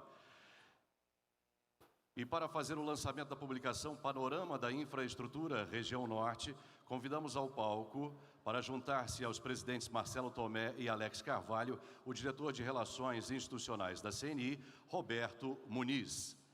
Antes de passar a palavra ao diretor Muniz, eu gostaria de solicitar aos proprietários dos veículos Jeep, placas SGV 4G68 e Corolla SCV 6F40 que compareçam aos seus veículos, pois está interrompendo a passagem. Jeep, placas SGV 4G68 e Corolla SCV 6F40.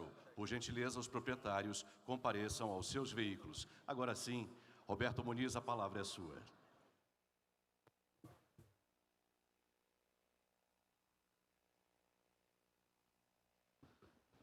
Não pense que é saudade do púlpito não, viu, Alex e Marcelo? Saudar os dois presidentes aqui presentes, amigos, Marcelo e Alex. Fico muito feliz de estar aqui, saudar Ricardo Mussa, em nome de todos os empresários que aqui estão. Agradecer imensamente essa oportunidade. Está aí o passador?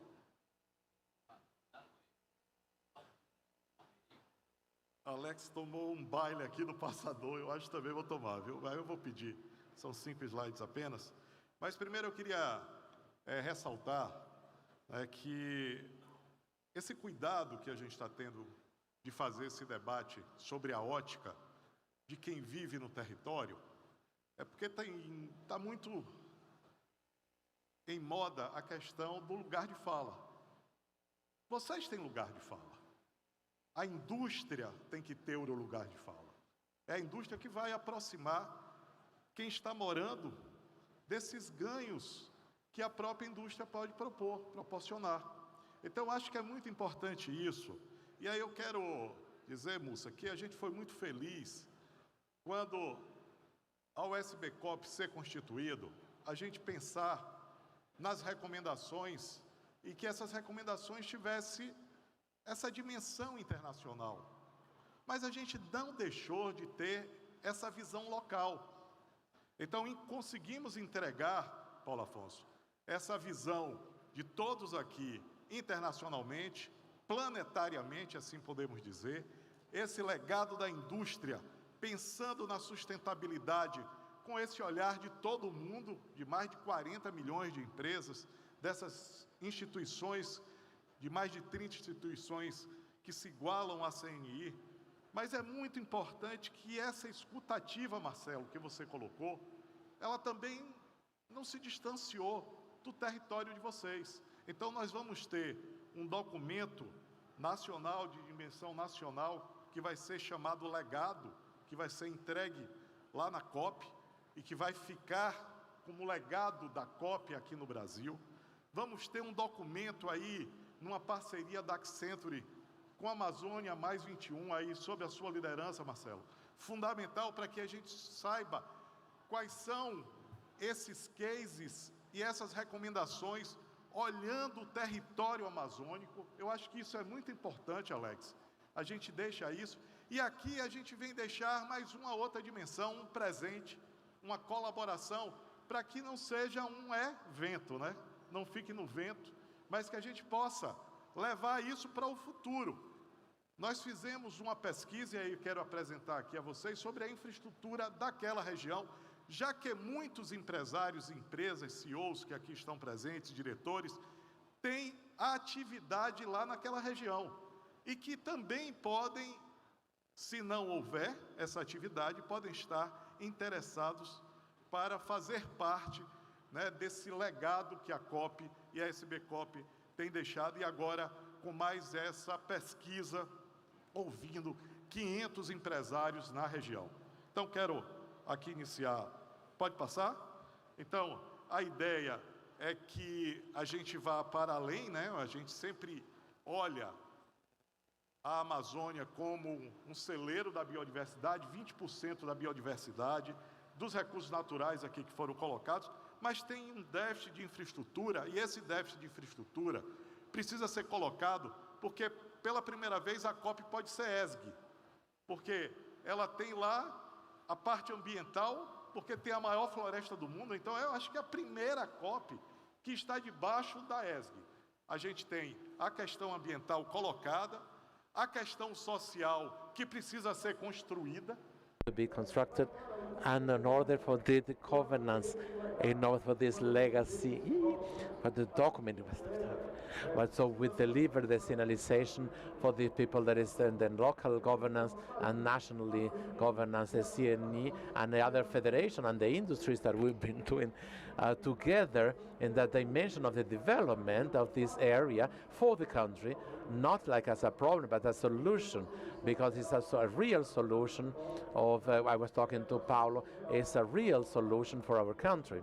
So it's very, very important, all these things. Please, the next one. So what we did is this study in 3 different parts. You are going to see in this study later on, we're going to have a QR code, the description part, more than 50 databases that we can make from different databases. So it's very important. Now, it's not a database from the CNE only, but other institutions as well that have this database. With the evaluation of 500 entrepreneurs and enterprise, we already listened more than 2,500 enterprise in this country. We got a national research and a local research with these entrepreneurs, enterprises that got 50 database description in that in 5 different segments. So with that, what we have is 75 proposals, 15 in general, and 60 local ones that will some added or this looking into you with the vision, a specific vision of the entrepreneurs, of the local entrepreneurs. So you can put the next one. So it's very important in order to have this, look into these opportunities and some of these sectors that we can see a very clear way. The social deficit is the sanitary, basic sanitary, 61% of population over there. We are not talking of all these indicators. You are going to look into the 61% of the population who doesn't have this network for, but they have only 61%. They have this thing. Is the lower index in all Brazil.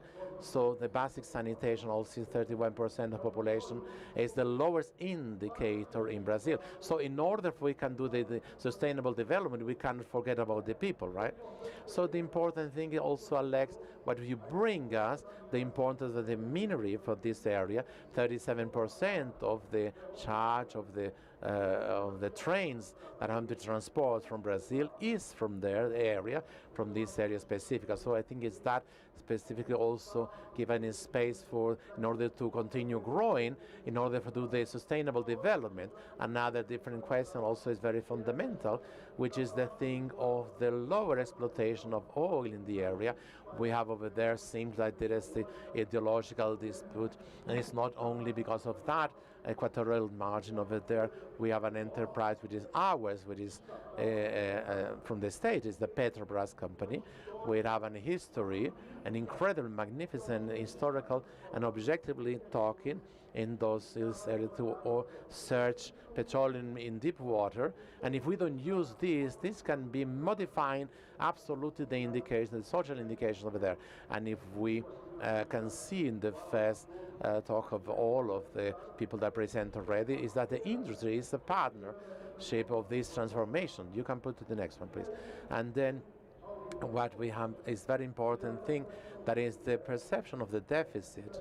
74% of the 500 enterprises over there, they understand that the infrastructure of the area, the region is regularly is bad or really very, very bad, over 55%. So why we are bringing all these indicators with this dimension of this look into, because it's the looking of the people paying taxes, generates income, and they're looking also the industrial people, also with some of the productive sectors, but this is the cut of the industry and the looking into on this area on the Amazon.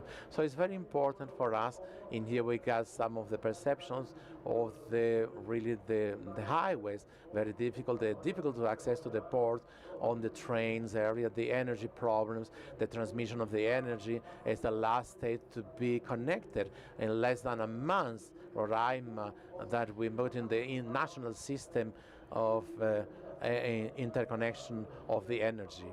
And also the lack of collection and the lower quality of sanitation and the connectivity.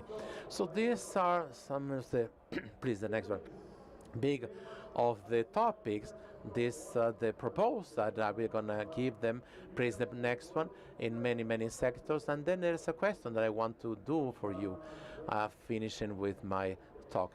If it's really possible, I believe that is possible, But Alex, do you think that it's possible for us to say that development is compatible with sustainability? We still have to explain that.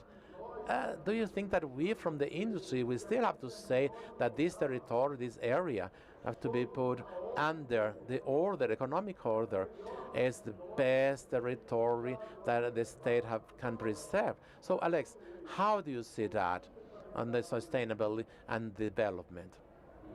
Okay, Muniz, if it's not that way, we are not going to be talking in this order: development and sustainability. Sustainability development. So we proceed is the sustainability, is the social development. socioeconomic development. So the prosperity, what is really prosperity in Amazon, that's illicit, the irregularity. So what we need is to put this reality thing over there for those of them who want to understand like the infrastructure as its enemy of the Amazon.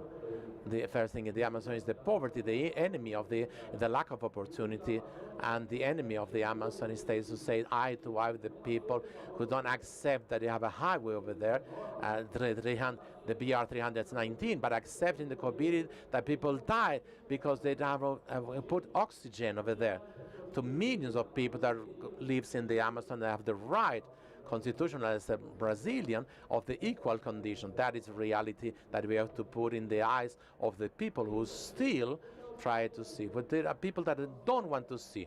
They are blinded. They the ones who still say on the environmental, but they cause the preservation of the environment that they cannot go do that. And then in that way, all of those with an improper way, in a way that also for gaining, the only thing to extract and to finish with the biodiversity, with our great richness, not only for the Amazon, but for the whole world. So answering to your question with the emphasis that is there, yes, we need to put this real thing and make it face it with maturity. Brazil is a great opportunity to put in a geopolitical way, but we cannot do so always to put a blind the eyes and close our eyes and our ears to the moment. It's an opportunity, a great opportunity, not a moment to an agenda looking backwards. So development, sustainability and development are going together, yes.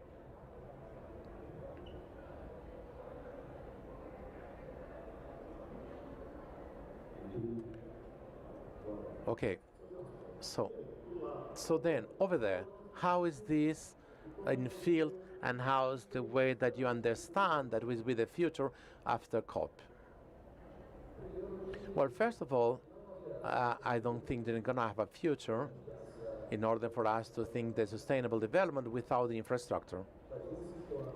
It's 25 years that I get out from Rio. I choose to live in the Amazon, and all over these years, I go all in the area. I go all over the area.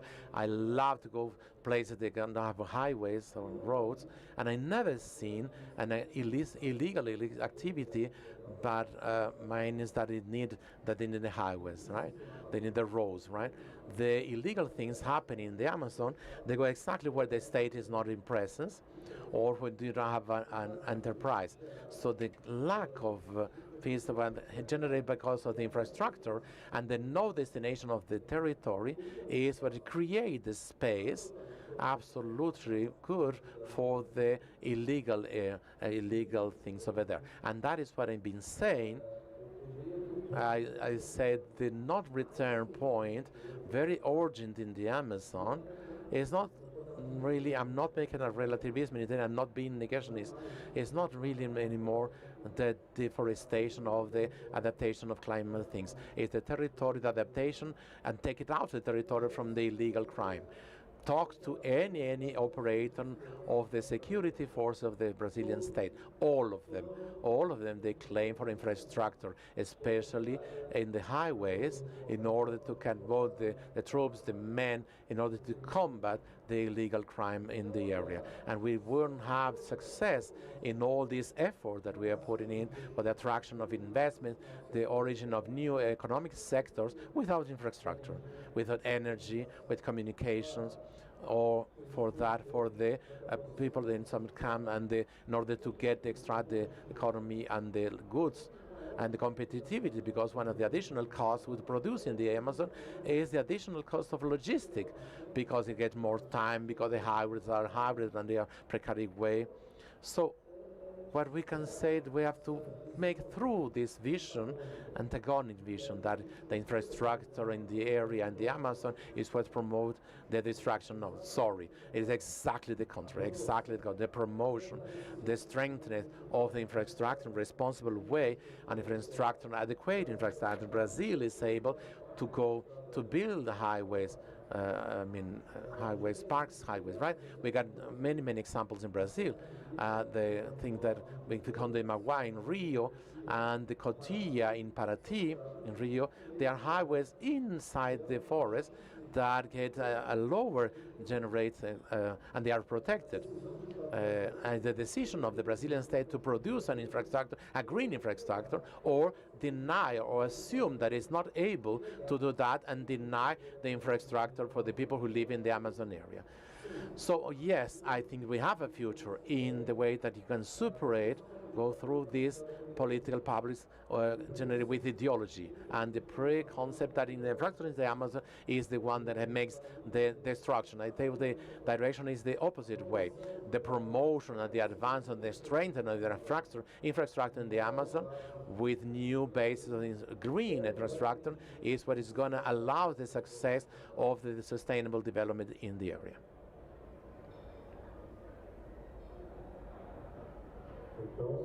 So what only I get to add is only to change and keep alive in this fight, right, Paulo? And I want to end in here is to take advantage of this moment, Marcelo and Alex, that you make part also of the S system, in order to say thank you, and also as public were present, and the whole team on AE with David, Bontempo, Atachi, and all their team, and indicate Aline as well, all these people that we have in here, communication area, Leticia, Diego, all incredible in this day by day, working with me. So what they say, which is really a fight, we go in the SB COP, it was also a variable because of these people, because these people that were behind, working behind, in order for we had to we can produce and shine all these consultants. So also thank you the people to support and put money and believe in our process. We will see all of you in COP30. Please give an applause for the people of CNA.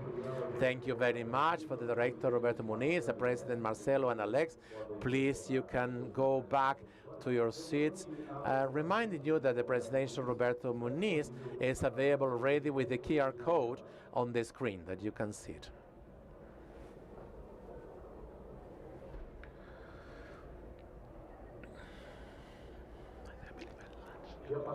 So from this moment, we are going to have in this event some different panels that are going to have a simultaneous way, where we're going to divide in two things, and it's going to be a silence way. So each participant can do access the channel in order to your panel of preference in your apparel of simultaneous translation. In the green one, in the green you're going to see the green screen and the blue screen. So for the green color, we're going to make channel 1 in Portuguese and 2 in English. For the panel in color blue, we got channel 3 in Portuguese and channel 4 in English. Okay?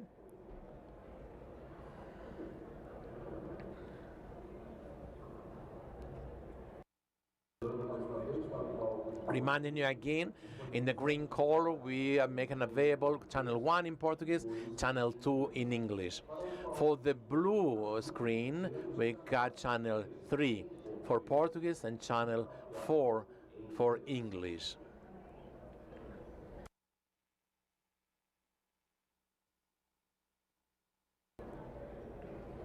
Aquí es simultaneous.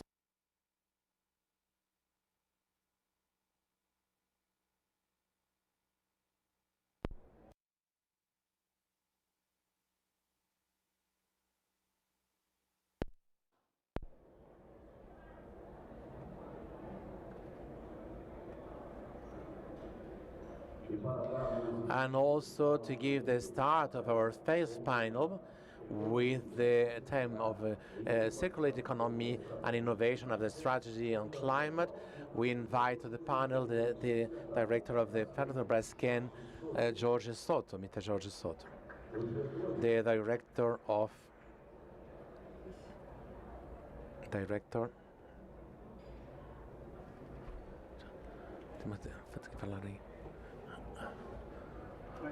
Você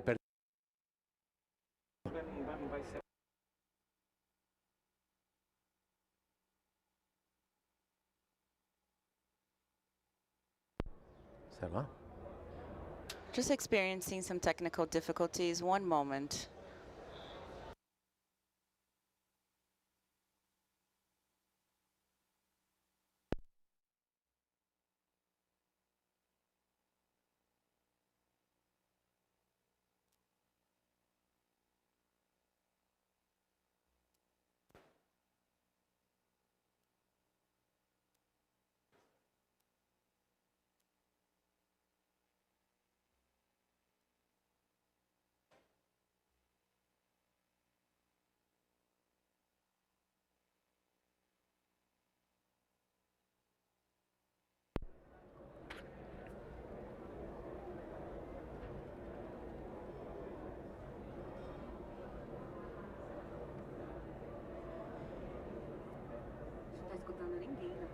Nada.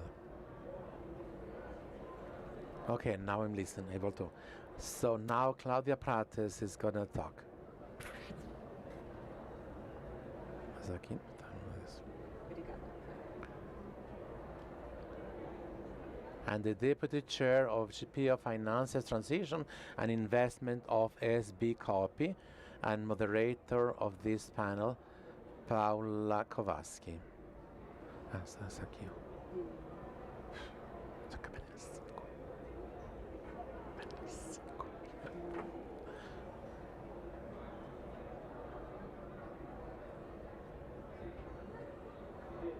Mas isso é carbon accounting.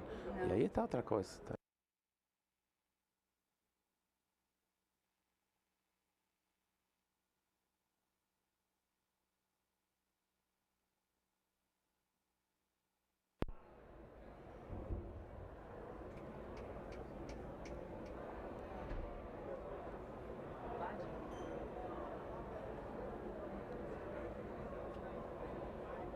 Esses painéis aqui não estão coincidindo.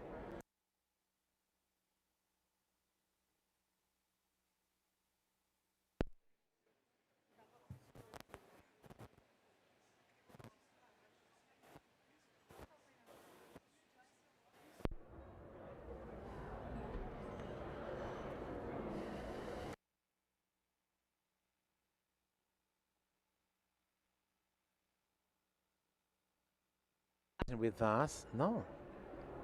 Nós somos o azul. American and the Caribbean style from the International Development Latin American Bank, BID Invest. Natalia Diaz as well will be with us.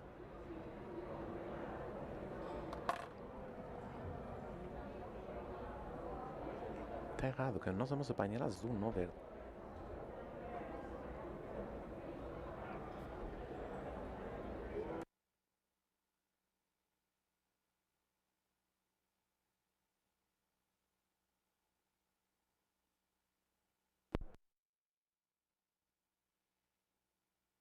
De novo, estou no máximo. Okay, getting the work in the floor for the moderator Paula Kowalski.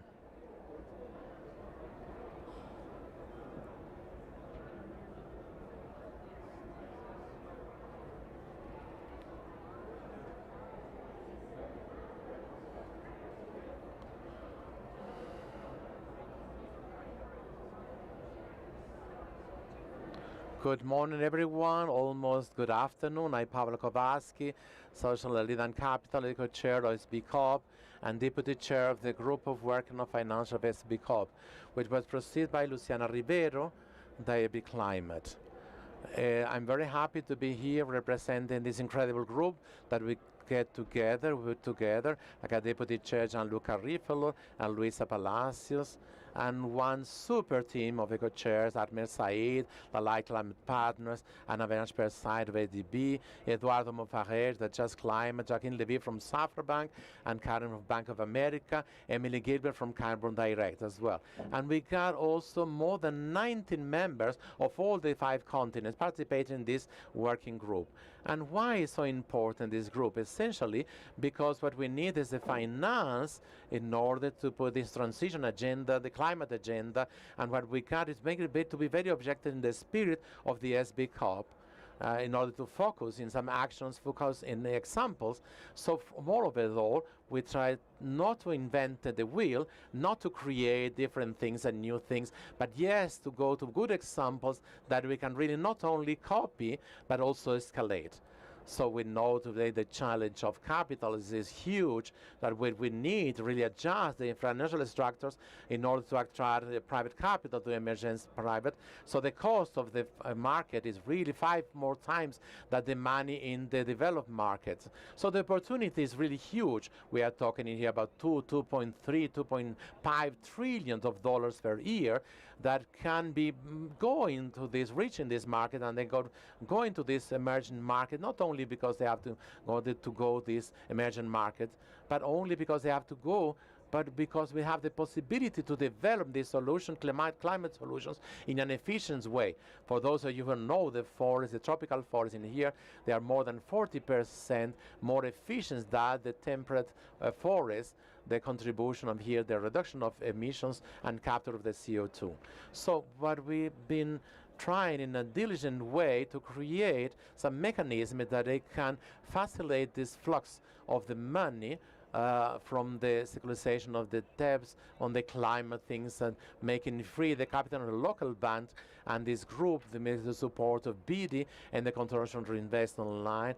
And we also make in the guarantees of the organic climate change funds, supporting with the eco investors. We also the challenges not only to get the funding, to get the money for this project, so this transition, energy transition of decarbonization, but also to deal with the risk of inherence of the market. The market field. So it's a huge challenge. So what we've been is trying to search the facilities of guarantees of change in order to solve that. Like I said, we've been also for some contract for difference with the ideas at todos al mismo tiempo. No.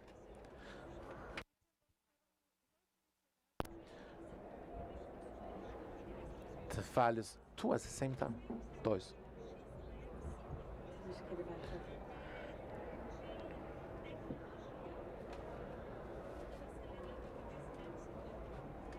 Why we are changing all the quality of the sectors in order to integrate the materials.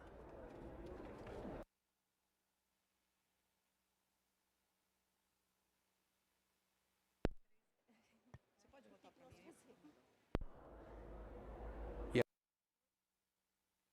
Hi, can you listen to me? Can you listen to me? So the she's like, no?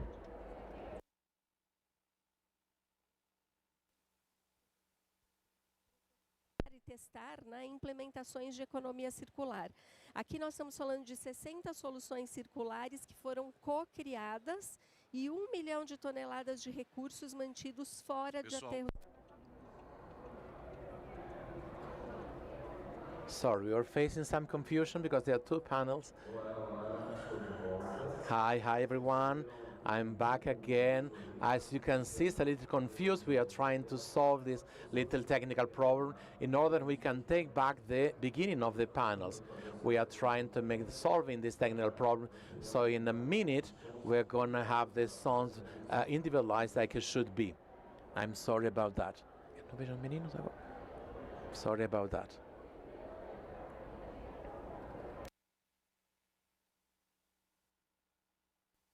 Can we continue? Can we continue? Well, I think that we can continue. So I was talking about our first pillar of the financial mechanisms, and then I can go through like me, since the contract, the platform, the finance, in order to finance a small and medium enterprise in this transition. The second pillar on the carbon market, I think that is an important very topic to align the global markets. They're very fragmented and they have an architecture in a parallel way, not necessarily with transparency, that can canalize in an efficient way this climate international thing in order to see 80 schemes of precification of carbonization in the world. The market, voluntary markets, they lost strength. Unfortunately, it's very essential that we can go through and advance in the globalization of this carbon market in order that we can again go into the theme, to the topic of granted this flux of the finances, the North Global on the South Global, where the projects are in fact more efficient. So what we want really is to be to the opportunity of mitigation, side of more efficiency of cost. So where we are saying in here is the projection of the year that made the indication of the market really connection of carbon can generate something like 1 trillion in financial flux, $1 trillion in financial things up to 2050, and that is really something. So in our work, we've been looking to the identified the concrete projects, transactions very concrete in the carbon market that they auto integrity, and we can really prepare these projects and these transactions in order to make the transaction first on the 6.1 and the Article 6.4. So the objective again, with the goal was again to find good projects at integrity in order to give them, even if they are from a voluntary market, to let them ready for the transaction of this 6.2 and 6.4.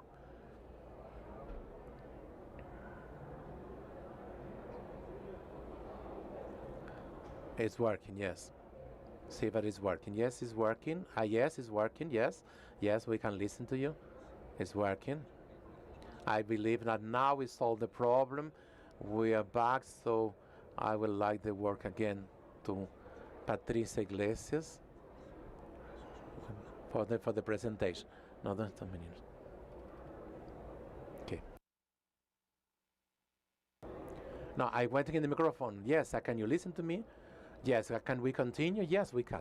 Yes, so what I'm gonna go finishing with this part of the project of the SB copy, I talk a little bit about carbon market and the money that we can get for this scenario.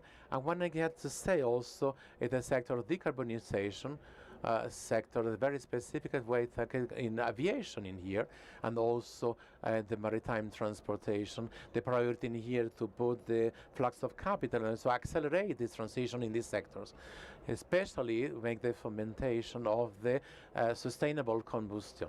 We got a very important announcement in the Pre-COP sustainable fuels platform and them to in order to increase in 4 times the consume of this sustainable fuel from here through 2035, aligned with the accountability with the International Energy Association.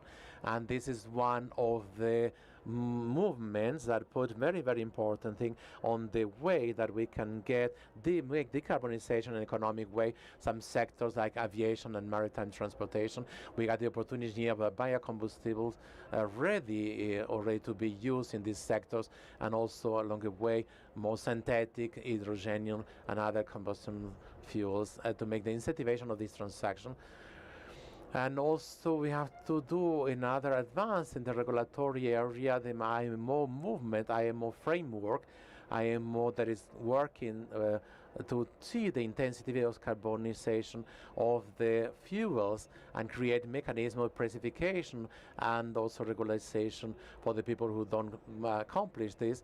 Later on, we're talking about carbon accounting, which it goes in this direction as well. We are talking about the opportunity of a market of more than $100 billion onto 2035. So we look all these sectors with 2 main topics, the principal objectives, the demand of the buyers in order to make the viabilization of the soft take agreements, which are the contracts of for the fuels, for the investments and development of these fuels. They can be done.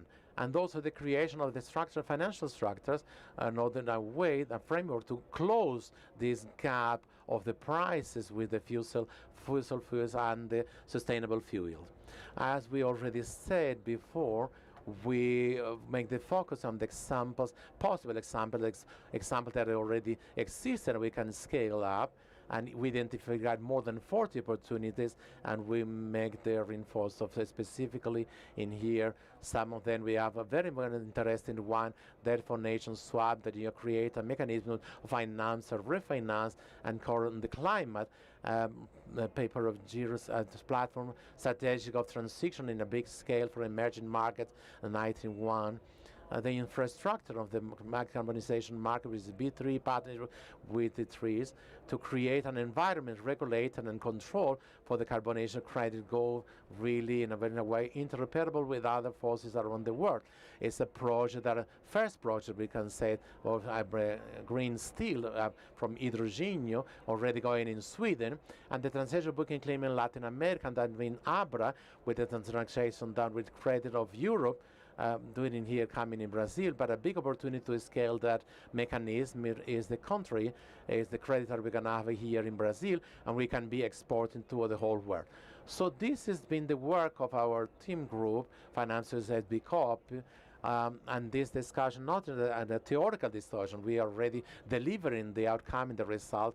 Again, the SB-COP is what we're giving, going to the mitigation of risk, the construction of trustful markets, the connection between technology and finances, and all of this is the message we can give to you in this matter, what is absolutely necessary and very critical in order for we advance. So we can say that we have some instruments, or these possible instruments, and together we can scale this. So in order to talk a little bit of this topic again, complicated with the finance of the energetic transition of decarbonization, I want to invite, they are still with me, more than panelists, to great partnerships and friends in here, the journey, in order to get these mechanisms to put in work. Marcelo Furtado, Sustainable Network, and Teresa Uta, and Natalia Diaz, Director of Market Infrastructure, sorry, is CNSTEG. I've changed it, sorry. Claudia Practica, they changed the order of the panel, sorry. I think other panelists, I don't know if they are here. I know that Luciana is not going to participate. I don't know if we are going to have somebody anyway from BD with us. But anyway, let's go us in here. And I want to start talking about the context that it changed mixture in this challenge as BCOP. But what we have in here, in fact, is the need of the finance of trillions, 2, 3, 5 trillions of, and I want to talk a little bit with you, starting with you, Marcelo, thinking about the importance that we need to give the possibility in order to get the money outside Brazil, transform this argument of financial in a discussion international, how we can do to put this and take this opportunity to put Brazil in the route in the international investment, and what barriers we can to get forward in order to make the climatic solution innovative way, competitive way, and also the financial way. Oh, thank you so much. We're going to share the microphone because we know this one is working. We have 2 others over there. Well, thank you so much.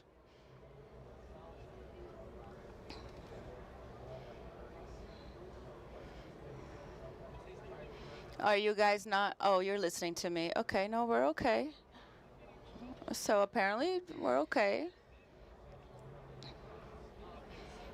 Okay, now technology has won, which I was going to say is one of the points we're going to address today.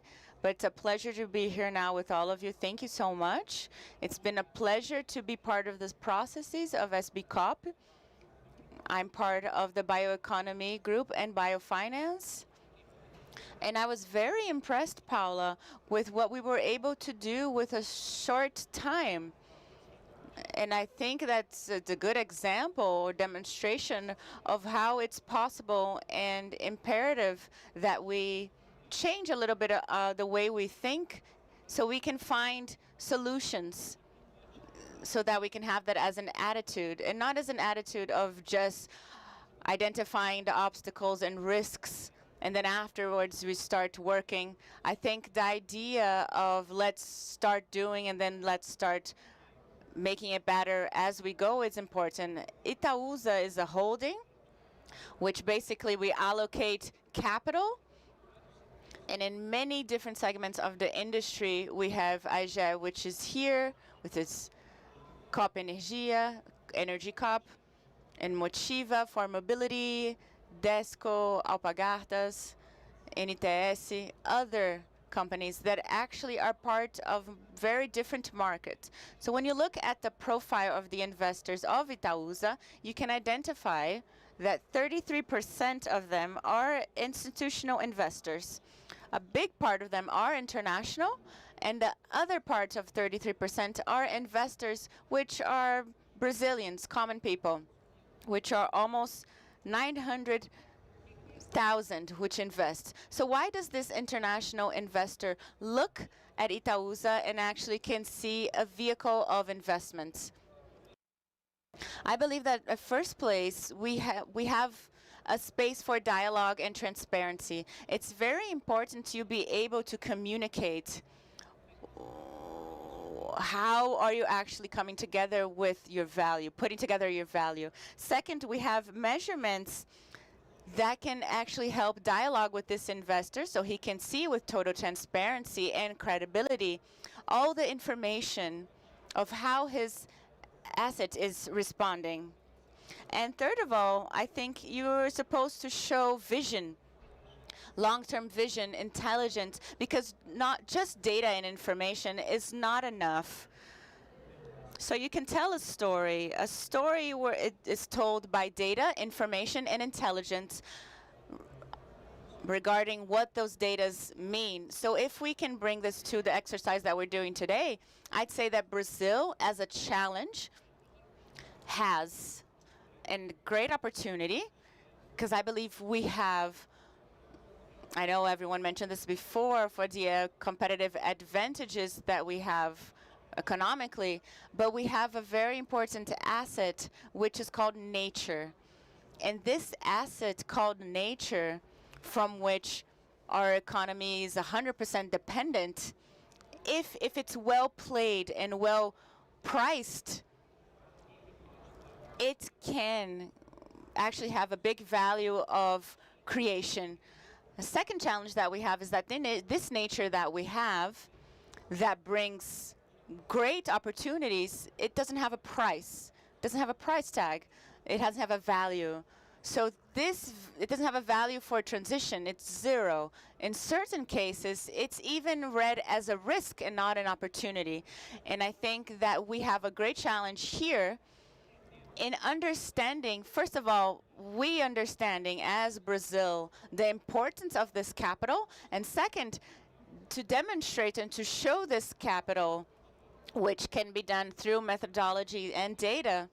And third point I'd like to say is to showcase our thesis allied to science, where we can showcase how there is a positive externality which has a consequence, which is an economic consequence that should be positive. We have two great examples for that. The first one is all this discussion that we're talking about removing carbon. There are methodologies, international methodologies, that are put in place in the market, like SBTI, which do not acknowledge these removal. Brazilian science showcases that we do have this process of removal. You mentioned forests. Another example that we can have is our agriculture. So these are examples that are very powerful, but we still need to overcome a barrier, which part of it is scientific, which is already not up to date. And the second one is the preconcepts that we have for new concepts that we need to be absorbed by the private sector. So I think attracting capital, we can do this by creating a positive institutional environment. The first element for this positive element is engagement of the principal sectors, which is private sector engages with science, and the academy also engaging with society, and also with the governments and states, have a positive regulatory space so that that can happen. Thank you so much, Marcelo. I think you mentioned very essential points of how we can demonstrate all these beneficiaries beneficiaries. This is a very important theme. I just want to pass the floor to our other partner, which is a great player in this ecosystem. Thank you so much, Paulo. I'm so sorry. My name is Cláudia Prats. I am a director of sustainability of CNF. I know Paulo for a long time, Marcelo even so, even in the beginning of our climate journey through all these years. So I'd like to ask, why securities in terms of financing? That's a great question. Well, we help protect from risk, and we're talking about projects about transition. We talk about risk, and we actually help viabilize investments, but also to implement good practices. So to implement good practices in society for banks and insurance companies so we can have a more sustainable economy. But let me talk a little bit about investments.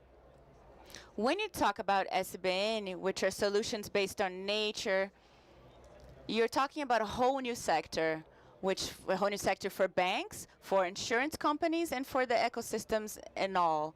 But now we have a moment that's very unique in our country. First of all, this job that you've all been doing, I want to say it's a great job, a great project that showcases the success cases. And if we look at them, there's always an insurance company involved.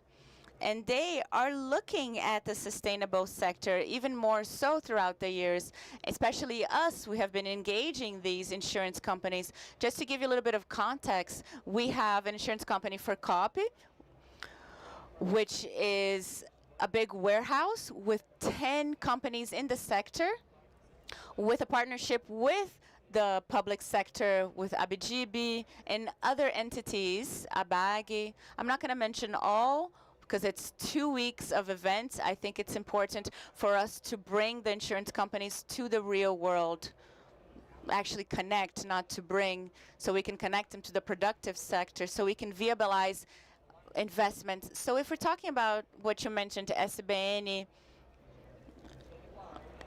and what's sustainable for agro, this is a new area for the banks. They're just starting to finance forests, and insurance companies are trying to understand how to do that. Because we've had products for many years, for example, as fires, which is something that has coverage. When you have a problem with planting, we help in terms of performance of projects. And this is very important for SBN, but also agro, not to mention new technologies. When we're talking about SAFI, which is something you mentioned, which was a study we received yesterday from BCN, which was demonstrated in New York Times, that shows Brazil's potential. We have a great potential for biogas. So this work that you've all been doing here is very important. But there's new crops, new seeds that we're trying for the sector, which is a risk. And when you're talking about risk, you need to bring the insurance companies so they can mitigate the risks from the banks. And the banks need to see these companies as valuable. Because when you say, I have a cost for insurance, it isn't a cost. You're bringing value for your project. Because if you have a problem, you're going to receive this money to have a resilience for your project. So this is very important.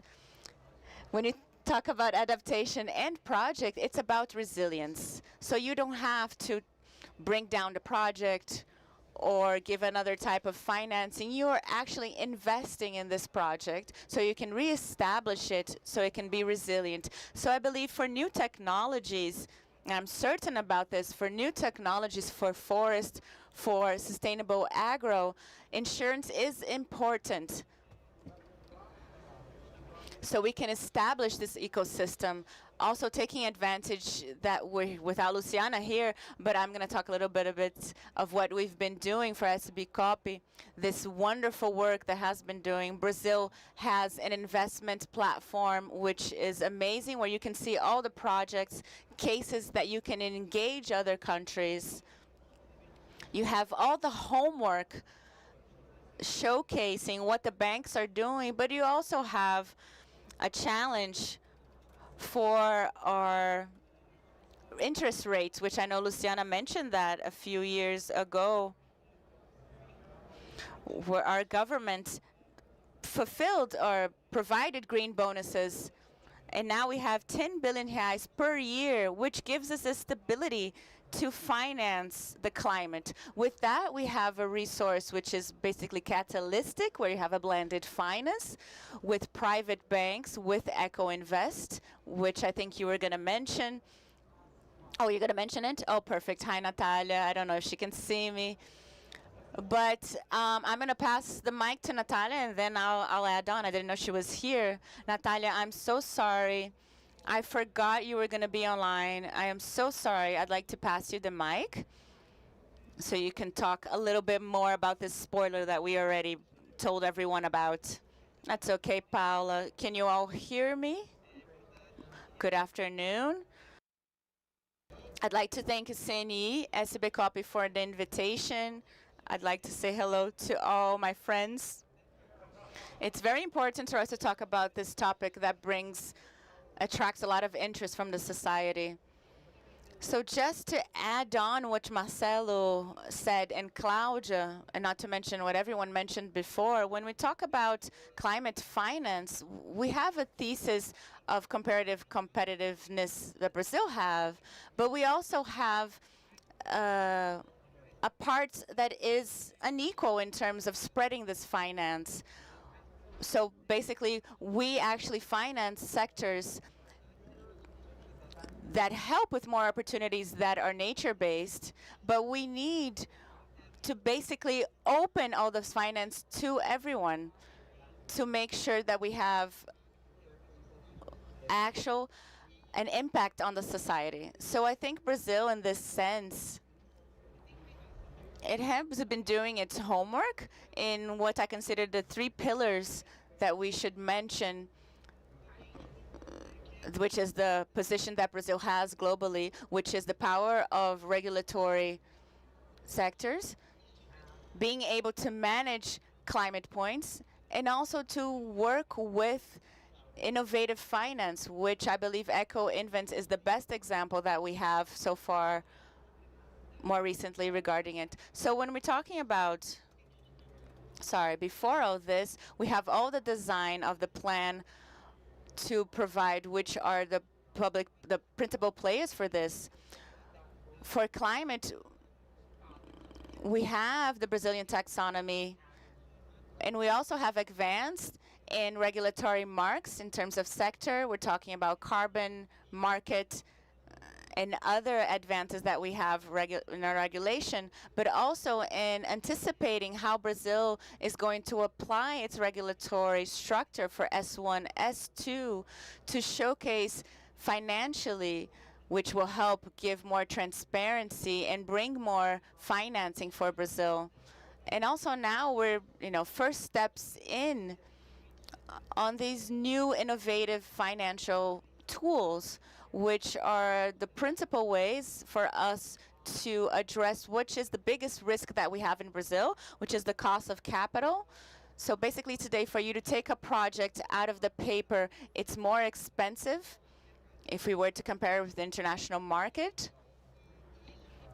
And because of that, we need to have innovative mechanisms so we can actually have more financing. Eco Investing, which had the opportunity of working with BNDES, with BID, with this mechanism, I think it's the most innovative way or tool that we have globally to scalonate what we have in terms of blended finance, so we can apply them to emerging markets, bringing also the concept of reducing the risk of transactions, mobilizing the international resources so we can add to the project, but also to give the direction that we need. So Eco Invest comes to us as the main instrument for the eco-transformation planning, and this is something that the government wants to prioritize, where we can have the national banks, where they can do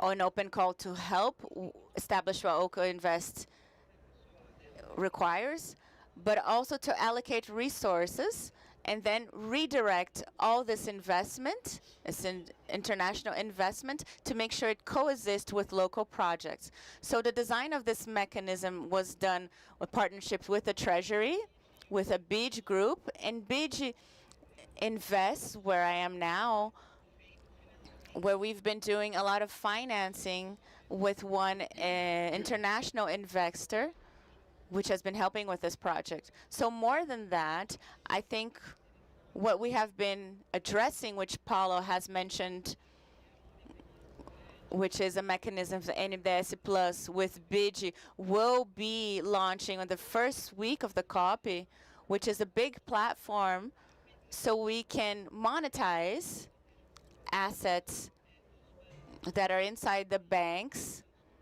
not only the commercial banks, but these development banks, bringing these assets in that way globally. So that way we can insert Brazil in the map of international investors. I think the main point that we should pay attention for further discussion is how we can actually unlock the capital that is internal, so we can actually direct that to climate finance. So I think this is a more sensible or sensitive point, because we talk about this in many forums, how the Brazilian market capital has grown, which is very relevant, but we cannot forget the fact that, first of all, it's still a market that's still concentrated with not so many emitters that have access to. It's a market that's being financed greatly with, I joke around with the Brazilian jabuticaba, which are people that are actually physical people. And this is the money that we have available. But this is not how the big projects for long term are financed globally, which are by the institutional investors. So we're talking here as pension funds,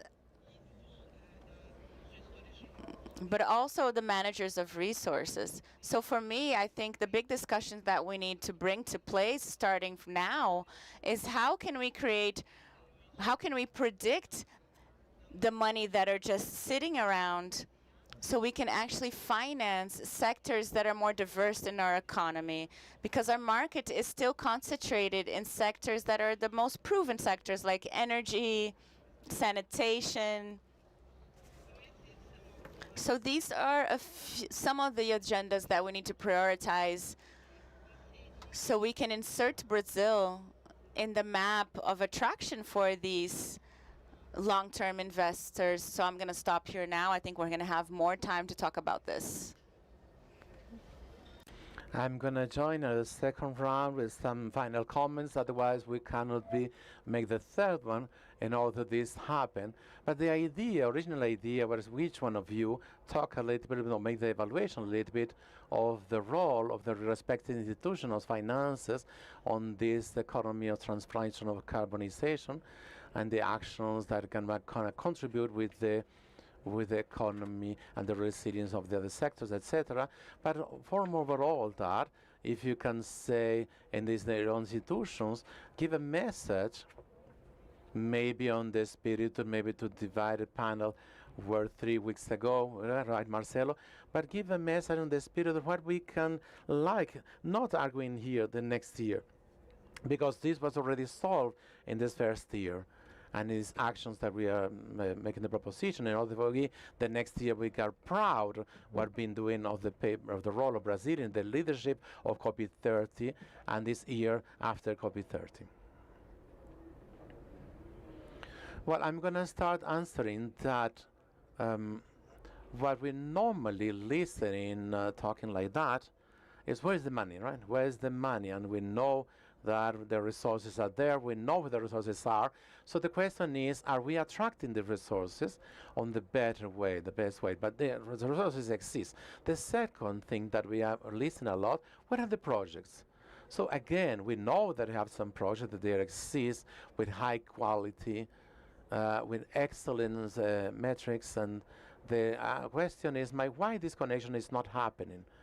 So the third thing that we always have is that we need new innovation mechanisms, when in fact we really have, especially in Brazil, a very, very high, think of financial sector, very tested and very proven, but we have a tendency of put it only for one or two different functions, and we don't think all of that with a bigger scope. Claudia was giving some examples in here of financial products that already exist. If we look into the Brazilian economy in a bigger way, we can use the decarbonization market, diversity market, biofuel market, restoration market, and all of them will be adaptable and possible. So the message, the positive message that will we give you in order for where we go making the discussion the next year when we join again, it will be, and what we have done in the year 2025, November 2025 up to November 2026,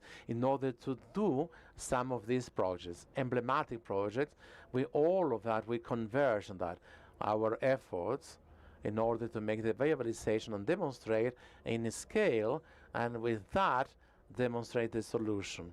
Now, if you allowed me, I will say that technical, just put the slide that we have from the case, but because exactly we elaborate an initiative along with Itaú, Bradesco, Natura, Nestlé, Marco Polo, and Vale. All of us together, we get together in order to promote a case of solution where we are launching today the scanner of solutions. I believe we're going to have a QR code. Please, technicals, if you can put it in the screen for me. And this scanner will be the scanner that you will continue the process of the SB copy initiate, where we are inviting enterprises that will put in this platform their solutions, their own solution, these solutions in a scale, make that we can escalate away and can be shared afterwards in order for us not to only identify the investors, but also very important, Paula, that join together all these solutions that can elaborate with the solutions that SAP Copy join, with the solutions that SAP put together, with the other solutions that Federation of Industries of Pará also make it together, and they can put together from there 5 or 10 and make an effort together, say this is our goal for Brazil, this is our goal for Brazil, as put these solutions and demonstrate them. So I invite you to make this scanner, to put this kind of this QR code and involved with the case. We have some representatives of Vale, Natura, Marco Polo, and Itaúsa, we are together in here. If you are have some other questions or information, but I think this is the demonstration of the private sector wanting to do two things: first of all, showing the Brazil as a climate solution, yeah, and the second, to generate a real economy for Brazil based on the solutions. It's difficult like that. You solve everything very well, but I want to put this with Natalia, that she talk a little bit about the institutional market coming in, the capital market sharing, buying the green titles. One of the actions that we are working on is that the government launch a rebond from Brazil. We have outside. Okay, we got in the screen. Sorry, we got 2 green bonds outside, but we didn't launch it in Brazil. I think that the Brazilian market can begin, and we have the appetite for long term. So it can be a mechanism to finance the project, green project in here. So all the support, institutional support, and we can make the mitigation of the risk and the adaptation of the project, which is a topic that I didn't talk. And I want to say in the next year, many tools of the climatic changes that we can make help this project, working in some tools, especially in this disaster that occurs in the last years, and like the insurance sector promotes some resources. Brazil is little, but the insurance. 95% they have some estimatives on this way. So it's a market that is that we want to expand our planning in order to continue with this, and I'm going to be giving tools for the mitigation of the climate change and this movement. More and more, the occurrence of incidents, climatic incidents in Brazil, they are more occurrence and intense. That is very important. You have the investment protected, and that is very, very important. So when I can see, I want to get next year with a green bond in Brazil, launch it in here, the insurance market participating with them, and some other solutions we can show, and in the insurance market that they support, and have some projects, yes, in here that they're from the protocol of Kyoto, that we talk a little bit of climate, and now we only talk about the climate. That is the moment of Brazil, I think. So we hope that we take advantage of this moment. Thank you very much. It's very, very important so we can more and more understand that there is not only the risk but the opportunities also, because I think this is one of the key changes, very important. We still treating all the arguments of decarbonization or climate change like as risk, but and the cost. But when my conviction, or what I'm convinced is that we really change the key to understand this as an opportunity. This take as a demand for the consumer that today we're not paying for that, but in a moment have to be paying for that, and we have to treat that like a cost, as in if we don't have a climate accident, that means that we have to answer the insurance, or we had a great loss. So before I get to Natalia back, my desire, my wish that we can talk about the problem, and instead of talking about the problem, make it a solution, less about risks, I talk more about opportunities. And in a certain way, I think that we are so involved in this theme, this topic, and in a long time we roar a lot of this, so sometimes you get a little like talking about the problems between among us and outside. But in fact, what we need, what we're saying here, some important examples that there are solutions. So we need to talk more about these solutions. So before any other thing, Natalia, I will give you the word now for your propositions. Okay, before I don't come, then you make your point, and then Natalia will give this vision and the final conclusion. Please, you provoke me, because Brazil have a big problem. It's not they are great. It's a big rate. Many things that we're talking here, or some of the things can be solutionated. But the banks, multilateral banks, are working in an indicator of payment, a global, I believe, a global market, which will be very important. You talk about that, can give us a view, very important for the countries that are good payments and have good projects, and then attract the capital climate, doing our homework. I believe that is a good thing to you to talk. I provoke you. Okay, thank you very much. It's very good. I've talked about after you. I can more agree with all the views that you have in this role and multiple things they can do, only to put together what are the three topics of us. We are focusing the redesign, the adaptation, what is on the upstream, and the upstream is, yes, everything that I could use on the resource of the bank in a technical assistance, developing a new taxonomies.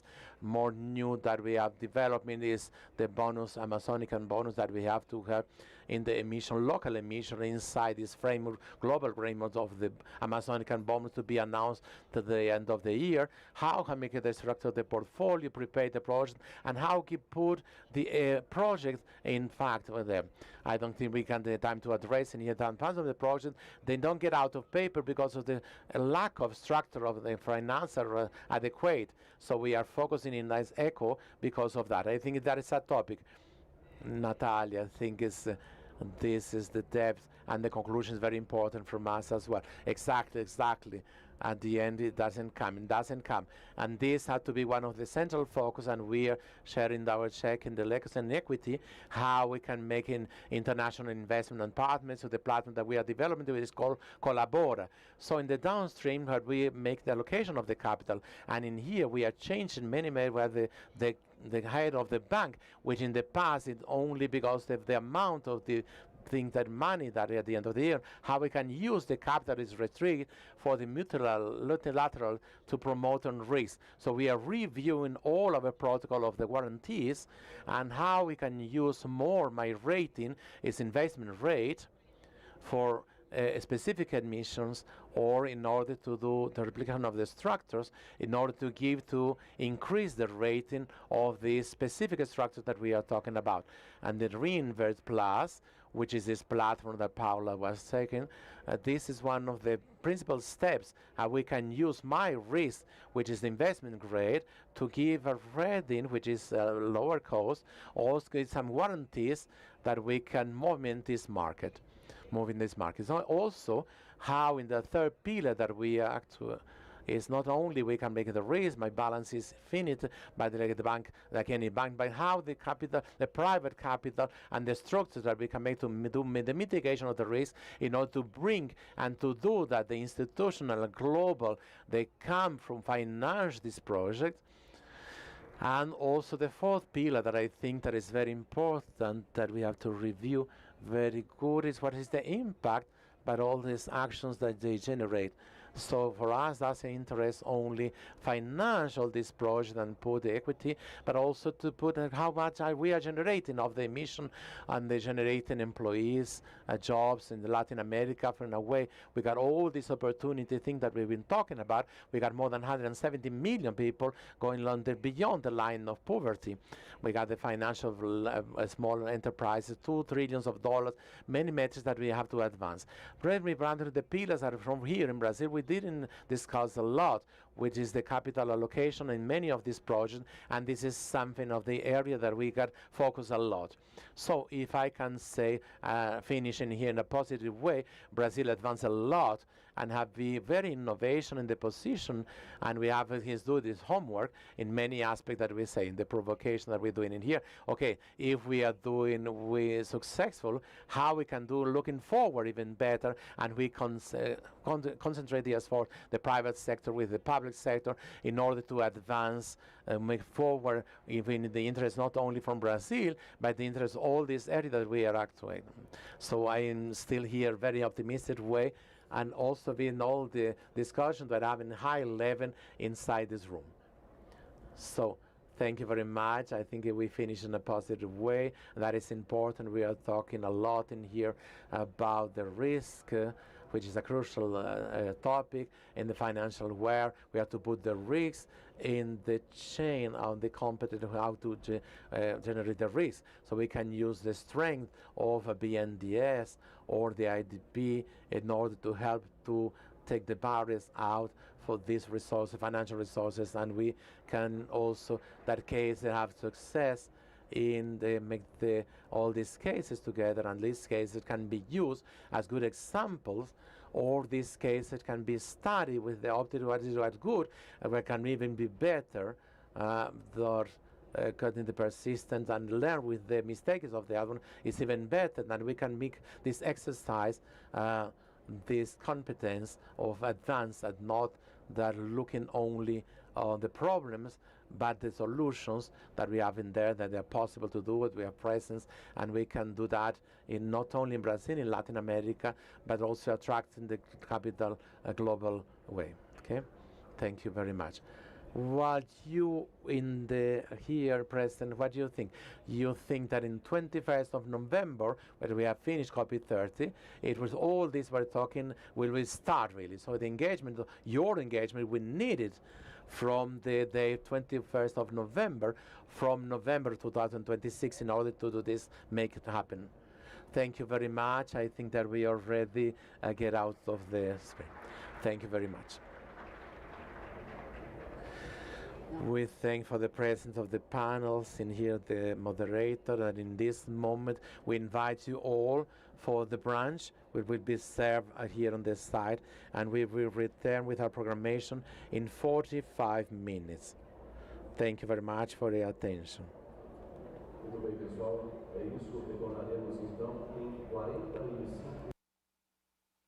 We'll be back, like we say. Thank you.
So please get your places. In a moment, we're gonna retake in our no se escucha. 3 and 4 in channel 3 and 4.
Please, I'd like to ask you all to find your seats. In a few minutes, we will be continuing our activities.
I'd like to remind you all that there's two panels. Please make sure to use your headphones for simultaneous translation, please.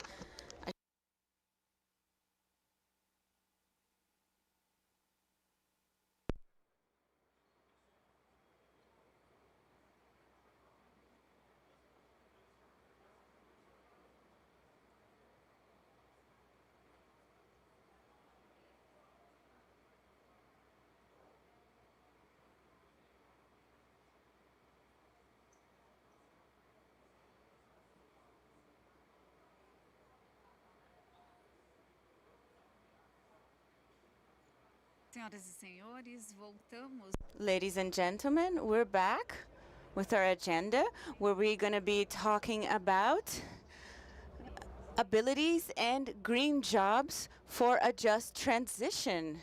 What is an objective? Explore policies, initiatives, and strategies for capacitation and labor inclusion, aiming at transition for an economy with low carbon, promoting jobs, equity, and innovation.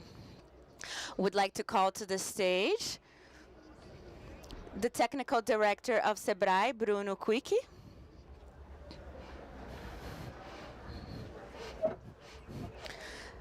The Director of Sustainability of Cogna, Juliano Lebel Braga.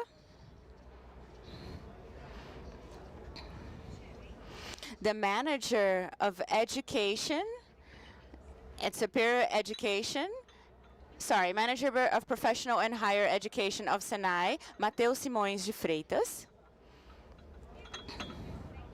And the Vice President of Schneider Brazil and Deputy Chair of the Green Skills of SBG COP and moderator of this panel, Arthur Young.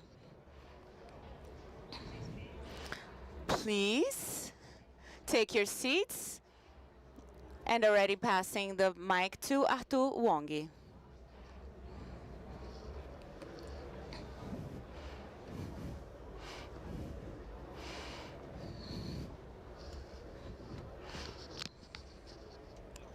Good afternoon to you all. It's a pleasure to be here today as a moderator for this panel with people that have been doing such an important job. We're going to talk about people development. I hope you all had a good lunch. Before we can begin, well, I'm going to present a little bit my team. I'm here representing Rafael Segueira, who's the regional president of Schneider Electric, who is very proud of being in the most sustainable company since 2005 and leading this work with more than 30 different entities. And we also had a work that had a lot of criteria to bring a diverse group, not only in terms of segmentation, but in countries and gender, to make sure that we have a richness to our discussion. We also believe that sustainability and education is one of the most sustainable factors. Once you teach someone something, it's very difficult to take that away from them, because that means they're more curious and they have more value in their lives. So that's very important to us. We've also had more than 20 members of all around the country. We had a few co-presidents that are present here. Juliano, Agricole is also here, representing Air Campus. And more specifically, I'd like to thank you, our partners, Systemic and Deloitte. We've been talking with them almost every day now, and they've been doing a great job in gathering everything we were wanting to fulfill in this project, and why capabilities and green jobs are so important for the positive impact for climate. So the third item, which is 78% of the jobs depend on water. So droughts, floods, the quality of water will affect at least 78% of the jobs. Another thing I'd like to mention here is high temperatures.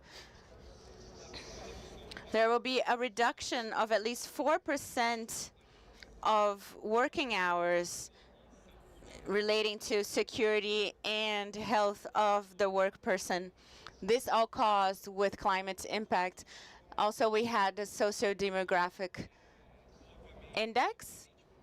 Obviously, in different parts of the world, we see our population becoming more of an older population. Here in the southern part of Brazil, we have more of a younger population starting a very uncertain workplace. There is a research that shows that 1 out of 5 green jobs that are solicited are not fulfilled. So 25% of the demand today is not fulfilled. And this offer and demand grows at 2 times. So the main idea is for us to bring urgency to qualify our workforce with this green abilities. The third index is the technology development. We are already in the 4.0, electrification, digitalization of data, so that we have more efficiency in the results and also more sustainability. Here in Snyder, we know that we have technology for mitigating at least 70% of our buildings, but the big problem, which is a study that will be released, that until 2023, we're going to have a gap of 6 million employees in terms of sustainable, renewable energy. As our secretary mentioned, Brazil has the cleanest matrix in the world, but these 6 million is going to affect us. Not to mention, there is another study that showcases that even though we're the #1 in terms of clean matrix, we have a deficit in terms of energy efficiency. If we don't have efficiency in our minds and capacities, we're going to be not taking advantage of this resource. And obviously, new technologies and also artificial intelligence require new skills and values. Are we fulfilling this gap or not? We were going to talk about this later on. Obviously, this brings us to if we don't invest in our priorities, if we don't invest in people, we're going to be stagnant with all this technology. So the first priority is a finance and human-centered transition. We need to prioritize human capital, not just financial resources. They are mechanisms, of course, so that our projects can have jobs and help develop.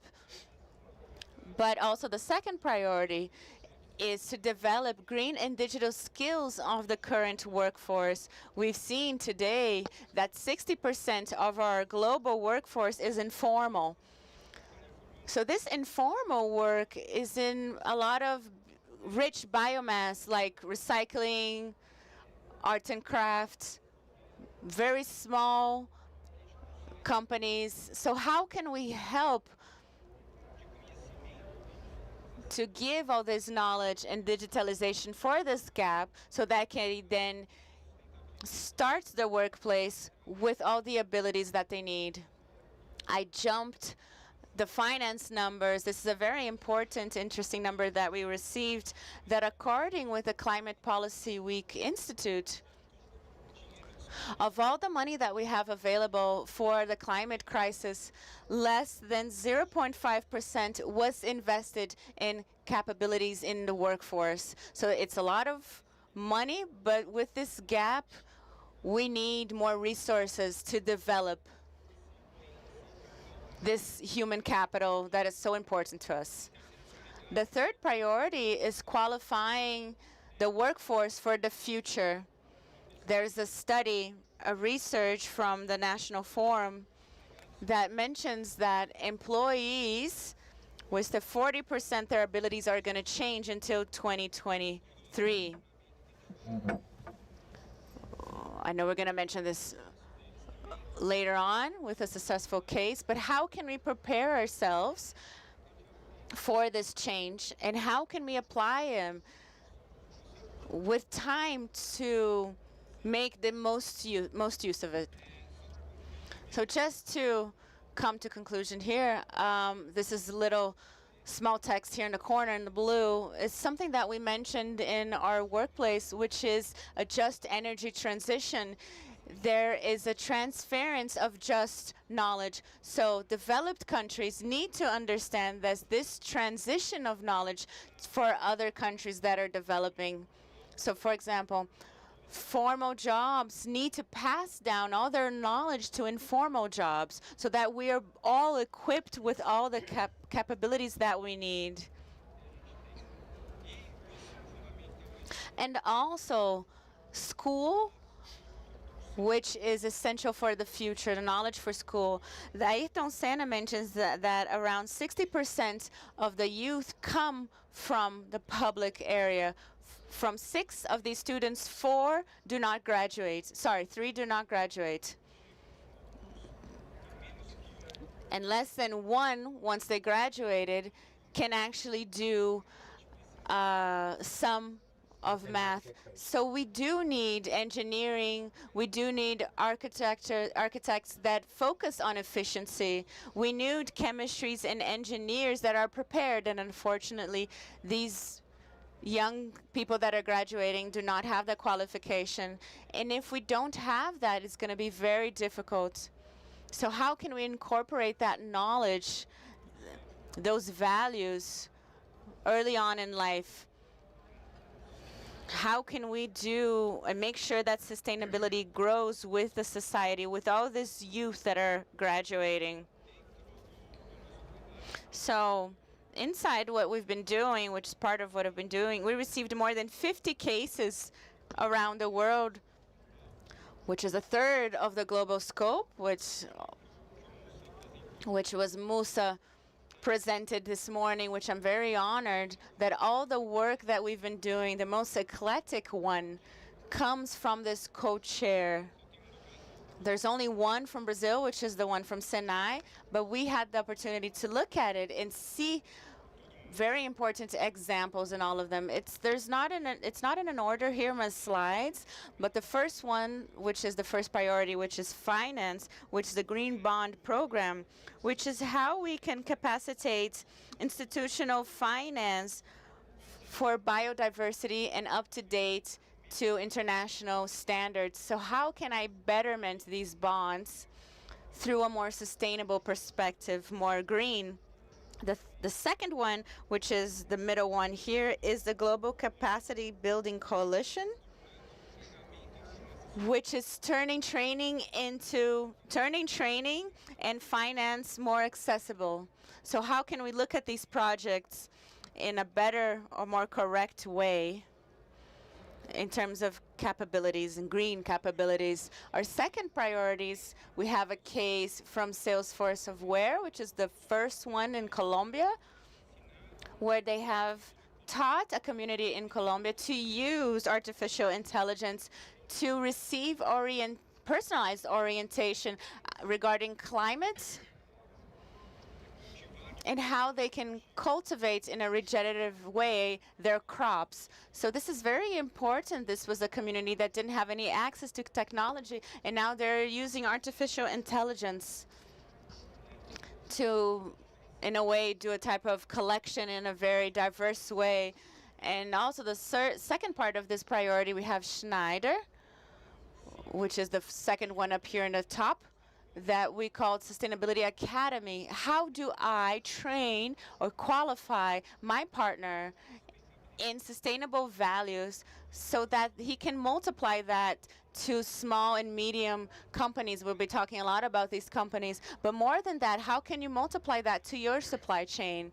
So what's important about that? It's not just talk about sustainability, but we're bringing a business that is profitable, and I think that's the most important thing to mention in our transition today. The third case that we have here to present is Senai, where they use prospects for the workforce in a predictive manner with the own data from Senai to see which is the future demand for work so they can adapt themselves. You mentioned codification, and they had a course of 6 months where they could apply coding. And last but not least, the CEG, Center of Professionals for Renewable Energies in Vietnam. They made a center for capabilities for renewable energies in a community, and it was put into place. I'm certain that we are going to see this case replicated here in Brazil with a partnership with Schneider in a community in Manaus, where we will be able to bring renewable energy, resilient energy to a community to help keep the forest up and running and alive.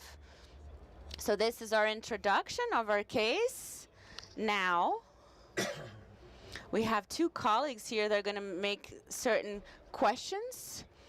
I'm going to make a questions generally, and then you can all answer in up to 4 minutes. Okay, let's go to the question. For the education agenda and green abilities, are they going to be important for more integrated and collaborative actions between international leaderships? Understanding the role of the international motors companies and academy in this context, what are the principal green capabilities that the current workforce will need, also the future workforce, and how these institutions can push this agenda forward, and what's the risk of actually not doing anything? Who would like to begin?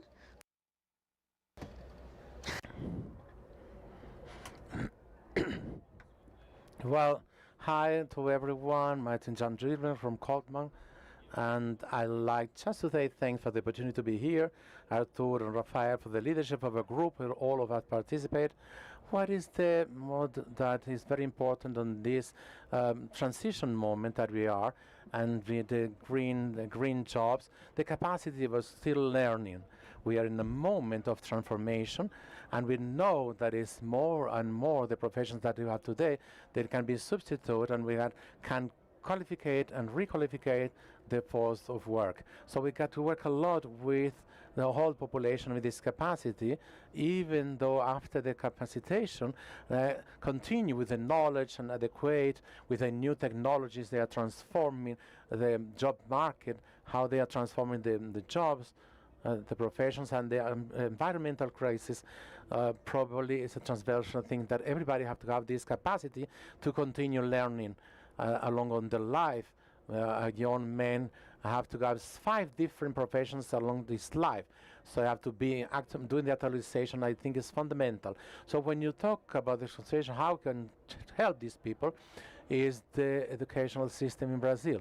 So in say yes, so it's the biggest thing of Latin America, the degrees and basic education as well in the learning system that are very system. Mackenzie University that we have. This is a responsibility we have in all the states and in 5,000 municipalities in order to implement good practices in group, what we can do really in fact to help with the education. With many of these initiatives that we can talk later on, how we search to make the education, basic education, or in secondary, in high school or university, which is a sustainable practice from the curse of destination, adequate destination of the resources in health specifically, and the environmental thing, or engineering, or other things that they are to be addressed. So we have to be a partner with that in education because we know this is part of the changing. Hi everyone, have you all? Mateus from Senai, National Department here in Brasilia. Well, Arthur, when you bring us the provocation of the initial numbers of the studies that have been done already, then when you bring important database, what I agree with everything that Giuliano brings out, but I already, it's important for us bring some database that show us the need that our industry have. So we always have this care in order to look to our industry and see the needs and the competencies that professionals they need, and then go in the curriculums in those competencies. So when we are talking about a green transaction and a just and a green transaction transition, we have to bring the competitivity then to the global scenario that the enterprise will need more and more the companies. So one of the roles that we are talking in order with SEBRAE, together with SEBRAE, is productivity. I think that then I got ahead to Bruno, our director, to talk a little bit more that in the case of our partnership, but it brings productivity and care of the reduction of the loss that we have many in productivity is something very relevant when we talk about the green economy. And the sustainability as all, we are talking in the last panel 3 different enterprise economy, which is something that is inside we're working in transition, energetic transition as well. So there are some of these topics that in fact we can see the need in order to have professionals in this competence inside in our enterprise, in our company, low, big ones, and medium enterprise companies. So how Senai is going with it in order to give us support this internalization of the competences inside the companies. Bringing all these competencies to all these curriculums inside the curriculum, inside the education. We have a construction of these curriculums that is on the demand of the industry. We hear a lot the industry in order to create our professional thing of our courses, our learning. And one of the modulations that we bring inside in a transversal way is the model of the industry. And inside the industry, we are bringing very strong where these green competences of circular economy, the energetic transition, and all this. Beyond that, we have also need some other professionals with more deepness, and we have some trainees specifically we are doing, including some of the doing which they say in this area, economy, circular connection, and all the areas on the companies. Especially we are talking that we have the seen from the leadership all the way to the last employee. So all this basic level from the level of superior and the master degree as well, degree and master degree.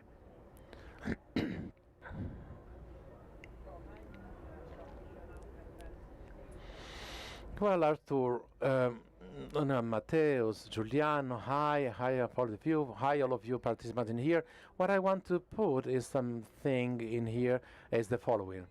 We have to look into capabilities and even of the answer of these employees. What happens is that if we look into, we work into, for example, some of the big sectors, if we work with decarbonization of the production, we have an agenda what is very well known, technologies, products and process, and an agenda. So the thing is that the structure is on the education, the educational process, a logistic thing. Basically, is that with our structures nowadays using artificial intelligence in a short period of time with more precision, with the sectors, with different sectors, and bring this knowledge to decarbonization. So we want to relate to energy, these technologies, they are advancing. Even the agenda, they are very clear, all these sectors, they can show how they've been organized. And when we're talking to food, very technological in Brazil, we got a lack of a problem with along with the agro technology and gestion and the market for the small people, sustainability, obviously, all the chain, right? So the circular economy is a thing that we have to depend on political policies, public policies, and the thing of get out of the waste and of the energy, participate, all that. So we have a series of agendas, but we have some of the agendas to organize logistic distribution of the knowledge and some of the public policies. But one of the areas that I want to point, which is the green, all of them, is the bioeconomy. Reminding you the food makes part of that, but I'm going to put it apart of that. This agenda in Brazil, it goes very well, even though we have a lot of things to keep doing. When it goes on economy in the north area, we got the Flores Code, which is 80% of the original biome, 80% have to be preserved. That area is unproductive. So what we see, we cannot even see how economic activities, what we have over there in the natural resources. So this is the barrier that we have to go through. We have to 1,032 kinaes activities, economic thing, 2 of them with a very good will, 4 of them that there is respect specifically with this activity of the forest, deforestation, and all that. So we had a lack of things in the organization and knowledge still in order so we can better work this system. And we have the base in the knowledge of traditional, is an ancestral one, and it's empirical one when we go to the Brazilian nuts, but the potential in the biopharmacy, the thing of the industry, pharmacy, cosmetical things, the supplement is absurd. So our challenge really is go through this barrier, the science, go over there to this reality what is unknown, better understand that, and the people who is there. A logistical thing as well, working in education, the urban thing is really much easier. So what we need in real is have a different model, because we are talking in a brand new model of economical development. I want to take one model in an urban, industrial, or rural area that we bring to the moment and put it in the forest. It's going to give it what it's giving today. It's not compatible. So what we need really is to learn. We are in the phase of learn a lot with many good projects in many things pointing in the Amazon with unisectors ways. So the first thing, we have to work in the land, in the area, with many sectors that are already there, because they are different by nature. We got to synergize all of them possibly. We have to, they are not sustainability, right? So we have this question of really make the qualification, right? I'm going to give an example. One of the Amazonian products have a product for pharmacies, the Copaiba oil. Has more than 100 types of copaibas. One of them specific for a remedy for the use of oncological. And only one. If we got different the seeds, the green, the planting. We have to have this science, right? We have to have this in order, if we want to produce a farmer, we got to have this seed, produce this seed, and for that we have to have a certification, right? We have to have an accreditation. We have to have. So what it have is really a lack of knowledge between the science and the capability and the labs and the research, but overall in the entrepreneurships and the Amazon, especially in these traditional activities. Many of the tourist activities that have this spirit of people from outside Brazil coming here. And this is all the Amazon entire things. We have a lot to do in tourism, especially in the industry, because the bioactives that they are in the forest, they are from a richness incredible. If I start talking about examples, I cannot talk more than 100 different startups that we are supporting, especially in the Amazon. There are many university centers in Brapi, in the partnerships with this and I. So now is the time has come. So we have a look at way that we have to do it. We have to build from the lower all the way to the top. This is the project that we have to get to do in this agenda of the green job, specifically in the bee economy we are talking. Thank you very much. It was very good. Probably the resume, I think we got to go back to basics, and the curiosities, why the things, how to organize all this. It doesn't mean that it's not an urgency, that's something we have to do, right? Thank you for your first answers. Mateus, how do things and I make the structure of the initiatives for the capabilities for, or they have the demands of low carbonization, especially in the energy, renewable energy and bio energy? Well, Artur, what I can tell you, I made a comment in my faith answer about how can we go and build our places, especially in the industry, understanding what the professionals that have to be inserted. But then I'm going to bring something complementary to that, how to bring these curriculums for our offer. So what we have, the worry is very different, how different publics, right? We have to take care of the young people specifically. I'm talking about a new force of work, which is in a different generation. We have a challenge, intergenerational, very, very big one in the organizations, and how to bring all this team in an attractive way to the young people to acquire this knowledge. So how you do that? From the moment that they enter in a Senai learning thing, they already prepare facing the challenge that the industry have to face. So in the first days of learning, you're going to study this in order to help the industry to solve this special challenge. But this I don't like. Well, we have this other one. If you don't like this one, we have this one. So he can choose the challenge that he would learn the fundamental things of this profession, looking in order how to reach this goal, to solve this challenge. So this format gets more engaging and more an appetite for the young people from the very beginning. So we have also very special care with the actual professionals that are already in the industry. That is very important job because they are going into this actual work, working a time of working bigger than our fathers or grandfathers they have already. So we need really to be together making the actualization of these professions. Many of the works will be developed in a partnership with Sebrae and I. Is Brazil more productive? Brazil inside Brazil more productive. We have a line of actualization of the knowledge of the competences for the workers of the micro and medium level companies. So in one of the ways that we go in the energetic way, that at the very end of the trainee of this consulting job doing by Sebrae and I, we make the measurement of productivity and this professional with the competence. It goes always to get better on this way. So I think that is a very important work and very strong work of the refilling that we are doing now, and the line of the work skills. We also do a work that we have been observing that is in front of these more complex ways of job and development. So we develop a new areas of decarbonization and circular economy in a very interesting way. I also want to put something that Bruno brings before the bioeconomy, which is one of the works that we've been doing today in Senai with the partnership with BNDES, is specifically to understand the bioeconomy in the legal Amazon, and we are in a process of make the development of the curriculums, developing the courses, the learning that this area will be needing in a very specific way to each one of them that we're going to put with Senai and BNDES, specifically the contain for this offer, right? Not only by Senai but other institutions, education institutions in that area.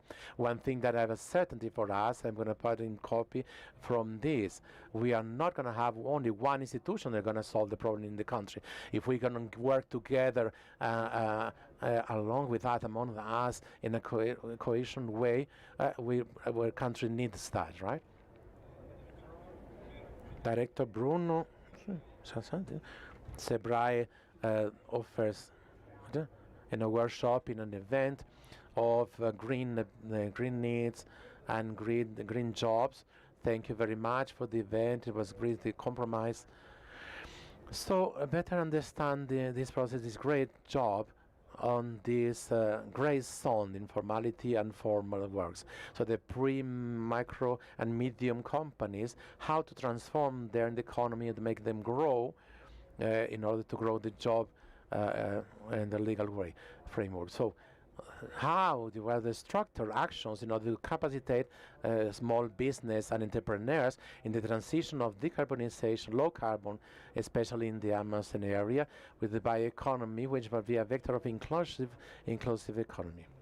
Well, in terms of practical way, first of all, it's good to remind you that today in Simples, which is the taxes are very low, we got 25 million of inhabitants.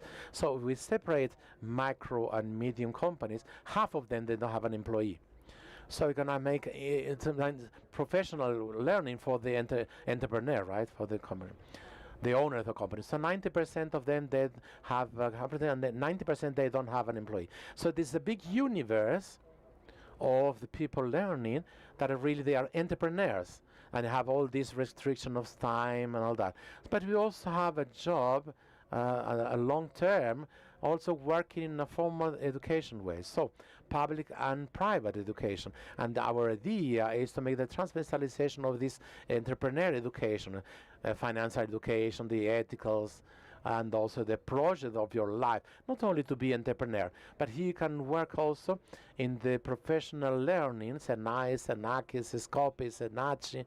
All this is the big partnership, because this is the vocation of them, and ours is to work for the entrepreneur, or the gestion, innovation, the market, and all that things. So when we talk about, again, from these panels, the productive Brazil, it goes on the way of digitalization, energetic transition, the implementation of DSD. So we work really in this industrial world in here. So when we are talking about the circular economy, we work more in partnership with the other institutions that make this connection with the private sector, with the cooperatives and with the municipalities. Also, when we go to agro, again, we know the Senar very strong ways, and I, Senaki agro, and we make a complement of the market and the management of all that.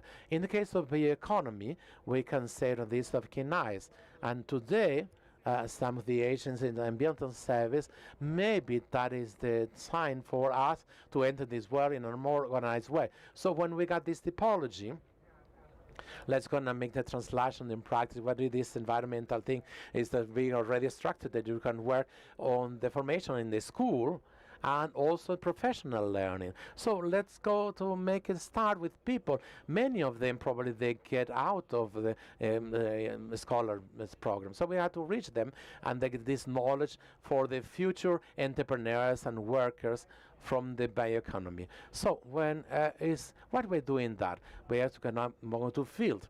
So our strategy is really to make very capital way and very responsible way in order to understand the real way, and we look where into the knowledge is there, where it's not in the available way. We unite many diversity of institutions, the GSC, as we here, arguing made the structure thing, this menu of this environmental system, and along with their partnerships, the respect the agro. Okay, let's go to talk with Senai, let's go search together. So nowadays, what we are doing nothing. Well, how it is strategy is to learn, we go to learn. That we have a pilot in Pará, in Bioterno, in Low Amazonia area, nearby Santarém, and we are doing in the cooperative inside of the National Forest of Tapajós. We are doing with the artisans and their startup, doing in incubators, arguing with the national industry over there, the tourist trade as well, in order to extract how we can aggregate, put value from science and technology and all that. This is where the education comes in, with the level and infrastructure are also investment. So the strategy is basically in order to get along together and understand what is other sectors, and we looking into where we have. So then we got this to learning, uniting the knowledge and organizing the method, structure and everything, the approach in a more adequate way to this new reality, which is the modern. Thank you very much.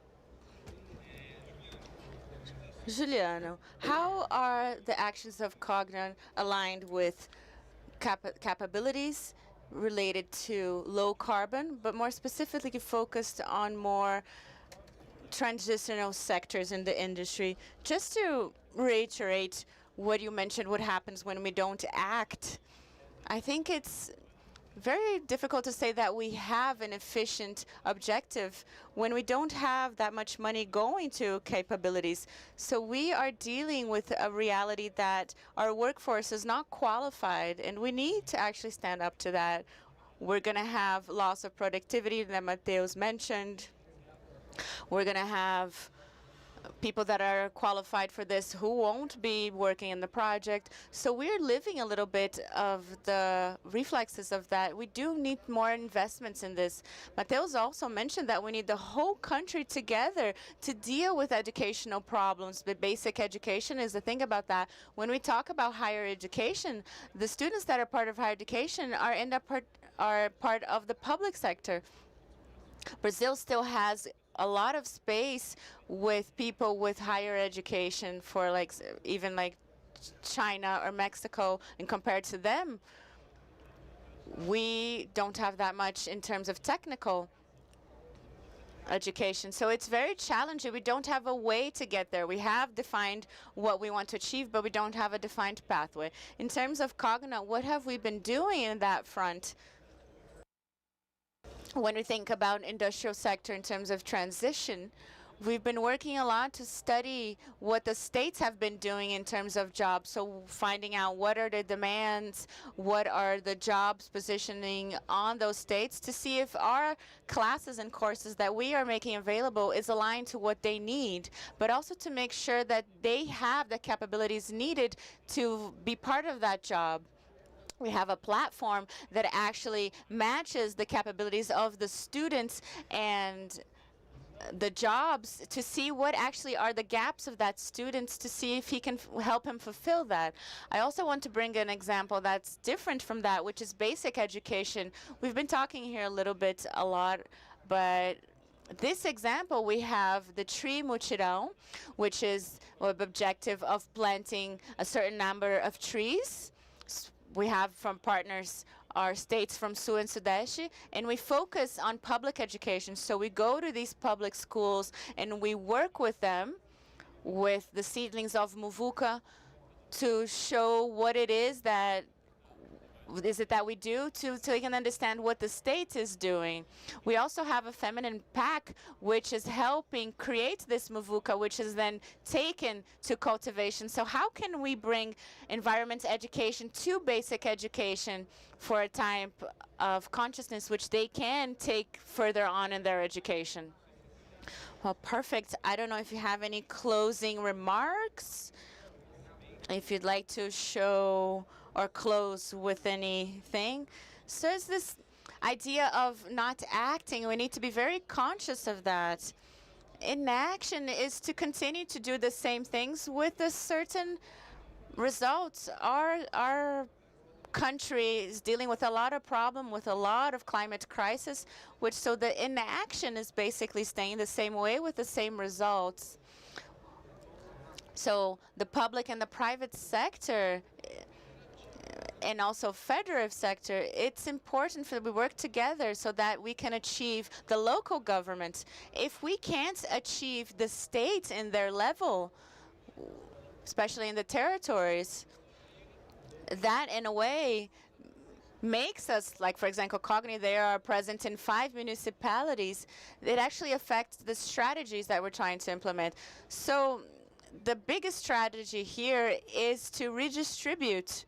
We have a lot of classes for entrepreneurships, for municipalities, and all of them have this agenda.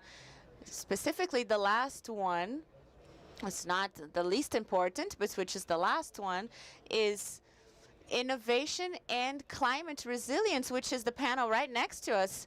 So the 6th axis which we have is entrepreneurship and education.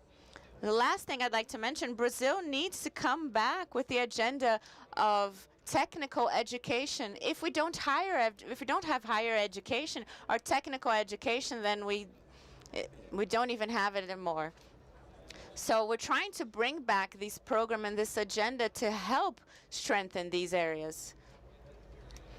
I just want to reinforce what Juliano and our director Bruno has mentioned here. And inaction is the risk of us not only stop being the country of the future, which we are, but what if we lose this competitiveness and actually lose all the green competencies that we have? Because this perspective that the economy needs in the moment. So we are in the risk of losing this competitiveness and actually retrocede in the global scenery. So we have everything to become the greatest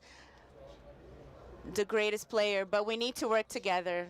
Also, I just want to mention something Bruno mentioned at the beginning. There's a lot of knowledge of what actually is green abilities and green jobs. We need to break a little bit of that bubble so that we can actually bring that to our own companies. There's a lot of people who still don't know what that means.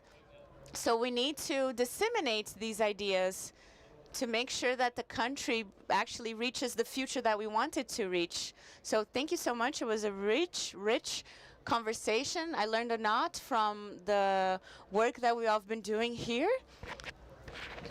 So thank you for the participation of all of you, and let's make this transition happen in terms of abilities and green jobs. Thank you so much.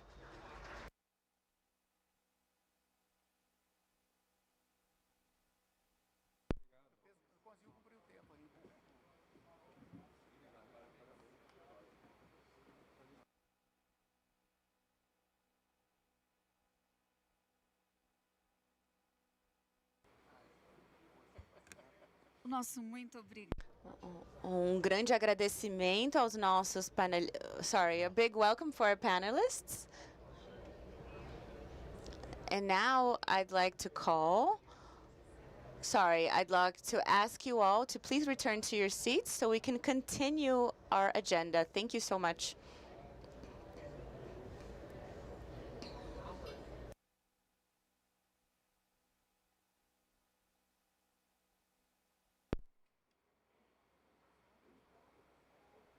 Daremos início ao próximo painel com o tema Soluções baseadas na natureza, caminhos para a ação climática, que tem como objetivo analisar desafios, oportunidades e requisitos para a integração de soluções baseadas na natureza em políticas públicas, mercados de carbono, sistemas financeiros e estratégias empresariais para descarbonização e adaptação à mudança do clima. Convidamos ao palco, neste momento,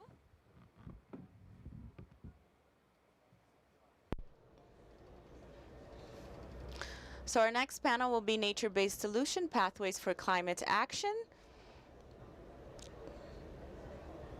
Our objective to analyze challenges, opportunities, and requisites for integration of solutions based in nature for public politics, carbon markets, financial systems, and strategies for decarbonization and adaptation of climate change.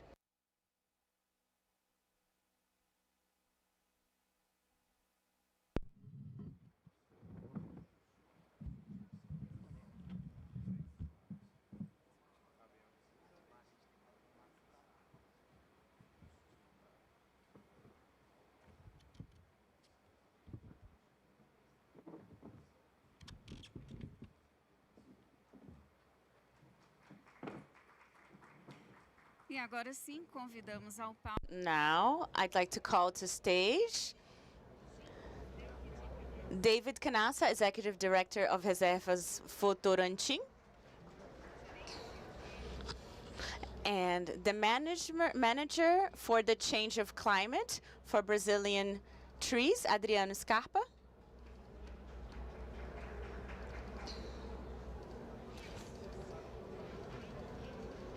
And the partner of Bain and Company, knowledge partner Nature-Based Solutions for SBCOP, and moderator of this panel, Daniela Carabinato.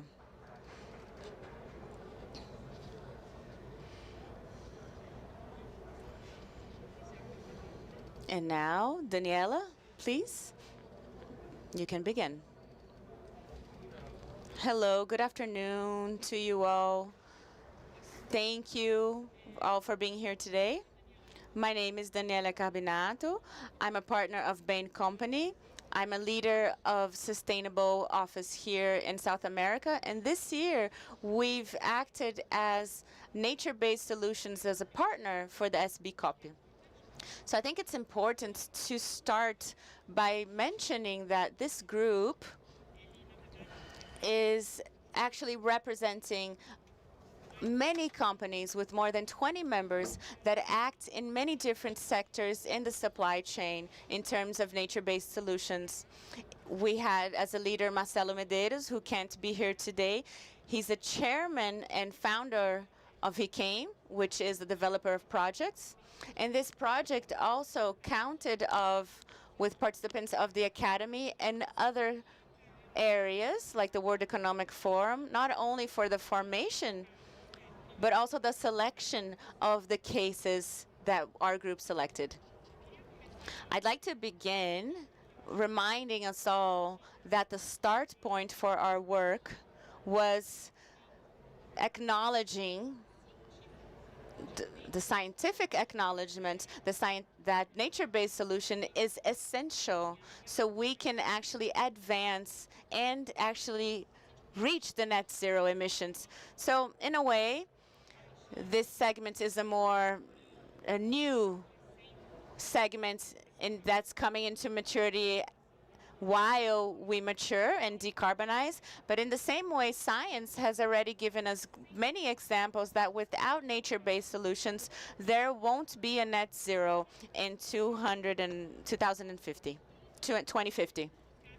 So from all the greenhouses effect that we reduce, we need to remove from them until 2050 10 tons.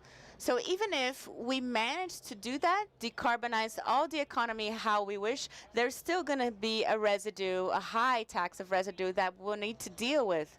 Currently, we remove 3 gigatons of CO2 from the atmosphere. 90% of that comes from nature-based solutions. So looking ahead, the potential of nature-based solution is estimated in 7 gigatons of CO2, which means that we have the potential of having the portfolio of BNDES up to 70% of the whole removal of greenhouses effect in 2050. So keeping that in mind, we ask ourselves, why is it then nature-based solutions, even though we have all these advances and all these sectors that are investing in this, the public sector, civil sector, why is it that we don't advance in the velocity that we could be advancing? And here, with what we do in our work, there's 3 main challenges that we need to overcome so that we can actually deliver this. The first one is the lack or the low acknowledgement that nature-based solution is really a part of actions that the government and private sector need to use so we can achieve what we want and advance our journey in terms of mitigations and climate change. Second biggest challenge that we face is the fragmentation of the standards. So this is a sector that still needs more formatted measurements, but also understanding the nuances of different biomes to make sure we have a better and accurate data and having in that way more transparency in between projects and be able to attract financing for these solutions. And then the third challenge in the sector is the lack or the low integration with economic frameworks. So the markets for nature-based solutions, which are for these services, are markets that are still being developed.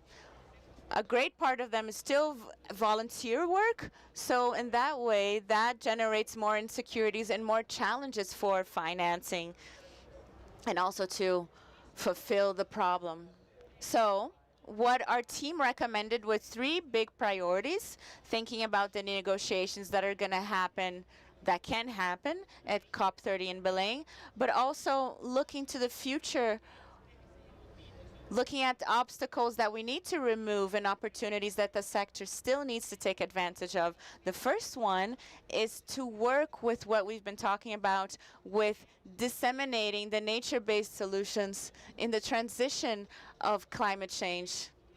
Putting it as an infrastructure, essential infrastructure to reach the net zero, but also having this backup with science. The second priority is to promote the development and betterment of the measuring systems integratively to make sure we can observe the nuances in terms of ecosystems and different biomes. So having projects in the tropics is very different than having projects in temperate areas. So we need to scientifically recognize this so we can make norms that can actually reflect these differences. And the third priority that we have is to include nature-based solutions in the markets, the regulated carbon markets for offsetting. This obviously for this team has the benefit of having the contribution of many people in the academy. But the private sector is very worried that this third priority might happen in parameters that will not help decarbonization. But we also need to be careful that if we negate the participation of nature-based solution in more established carbon markets than the ones that are regulated, adds on as a challenge for this sector to develop. Once part of this market, there is more demand, more transparency in pricing, and more incentive to measure and verify the metrics. So these are the 3 priorities that my group think is very important and a more holistic approach for the sector. But I think the biggest contribution that SBCOP's job has is not only the recommendations and priorities, but to bring to light and organize all the cases that the private sector, even though some of these challenges have already taken from the paper all these projects and put them into action. So in our group, we received more than 40 cases coming from different regions of the world. We have a big representative of South America, obviously, because most of the nature's projects happen here, but we had a lot of projects from Africa and Europe for a global scale. From these 40 projects, we selected 6 cases. These 6 cases were selected in a ways that we can showcase practical advances of the elements of these challenges that I've mentioned to you all. So we have cases from Mexico, for example, from Carbon Direct, that talks about and presents solutions for forest management with bioeconomy, so we can remove greenhouse effects.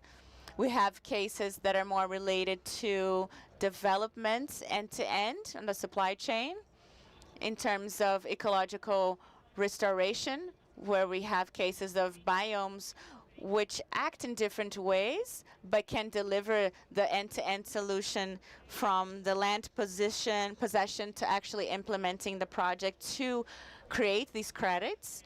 We also have an example from Chestnut, which is more than a reforestation case.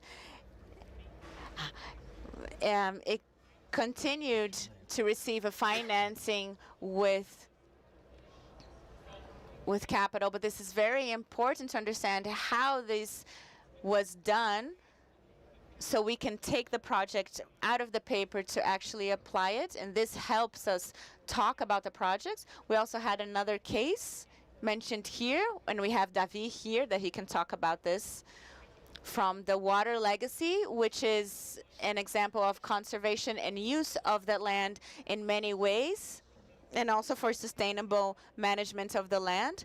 But also a great contribution from this legacy is the way of measuring and recognizing the parameters of our ecosystem in terms of counting the carbon. And other two cases, they're very interesting. One is the one that's a partnership with 11 countries about restoration, which starts with the carbon credit that was generated actually is given to local communities. And we had an example here of blue credits, because it's a sector that's still learning on how to deal with that. But we have an example of this in Pakistan from Trafiga, which is the restoration of mangroves. So with these cases, we're trying to showcase that even though with all the challenges that we have and mentioned in the beginning, we are walking towards finding practical and tangible solutions that can give results that we can obviously apply in a bigger way. But I think that is starting from these innovations from the private sector that we can start establishing a pattern in a more effective way. This was a little bit of our work. I want to start with David. You have the microphone over there. I will sit with you in a minute. I want to take advantage. Thank you very much again for your presence. I want to take advantage in here. I have a general question for both of you. Then we can take the legacy and also the other things. But I want to ask you, from the light in what we've been discussing our twin growth and with efforts, how do you share, what are the lines, more permission ways to the use of these solutions nature in the portfolios of the companies, the decarbonization, but also by the government side and as a way to achieve this thing? Well, thank you very much. Thank you to say congratulations for all of us on the teamwork. It was an exhaustive work and was very interesting, everything that we've been doing together in this journey.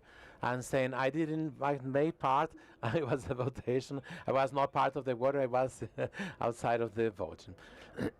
But when we think about our global south, not only from Brazil, of course, that we have interest in, but industrial operations, they are within the field. Agriculture is still growing, and we have the forest as well. In Brazil, we got this legal framework and the excellent from the legal framework also with agriculture. We have also other types of conservation, preservation units, publics and privates, which in Brazil is a characteristic, but we have some other situations in other different areas.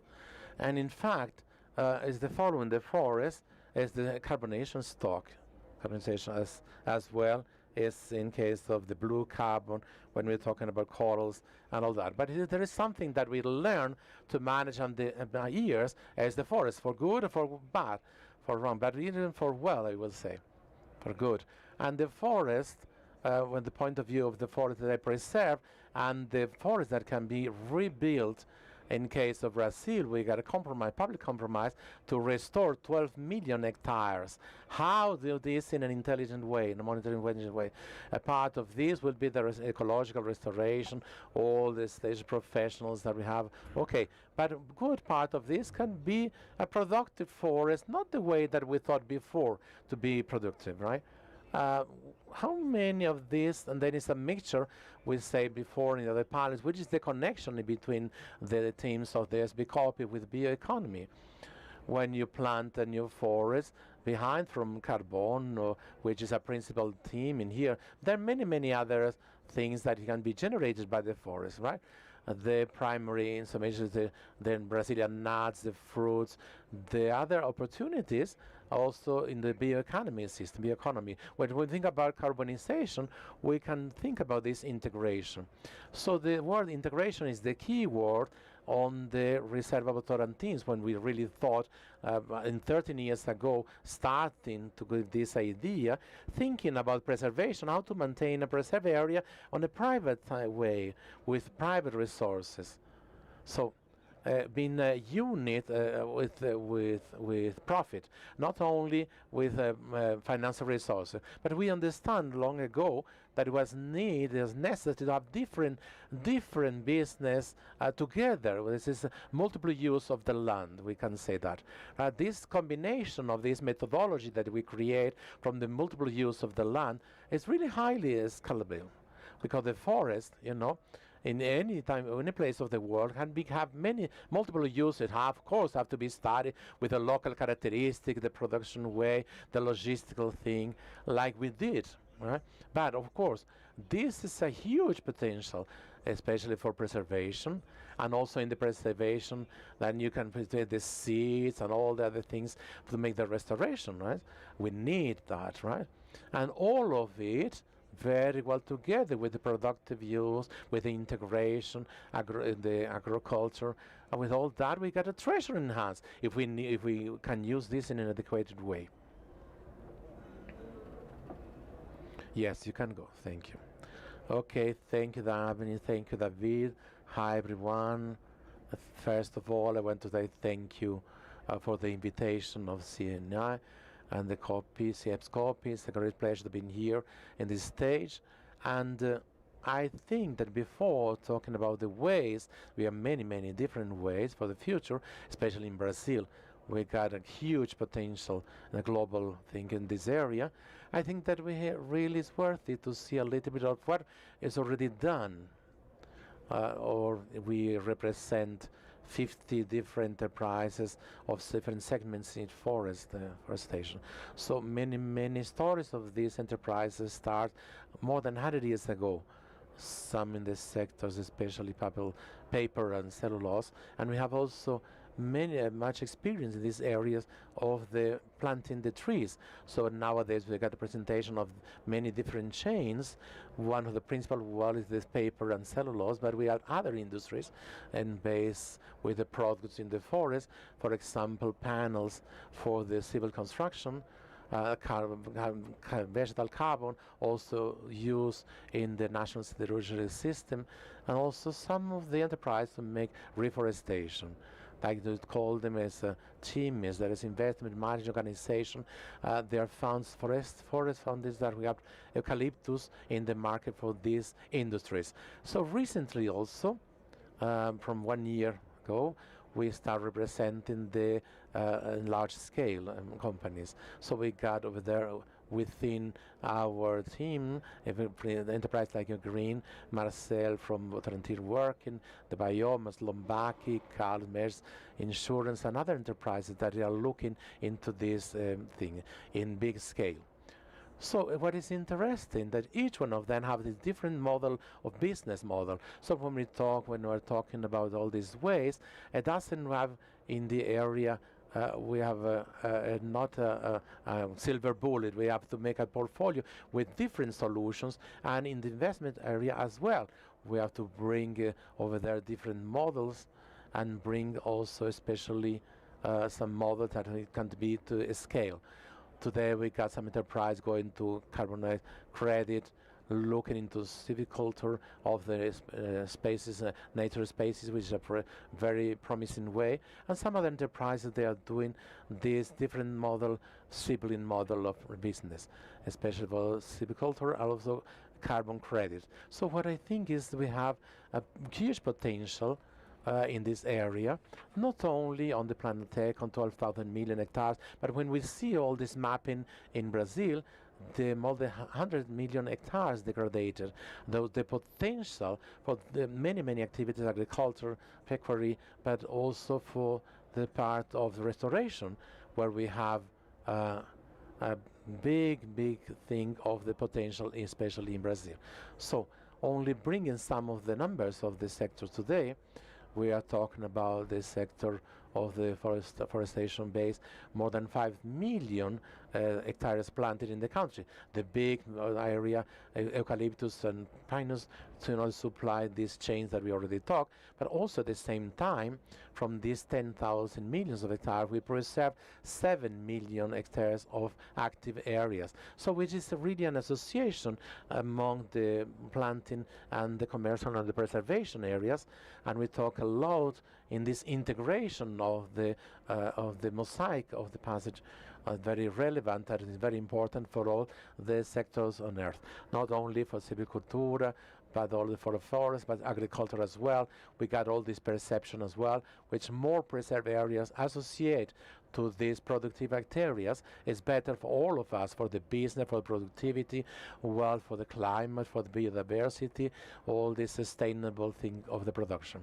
So all these areas together, we participate also from the study, and over there was very interesting. We bring some of the dimensions of decarbonization. So we got a stock of the carbon, 17 millions of hectares per sector.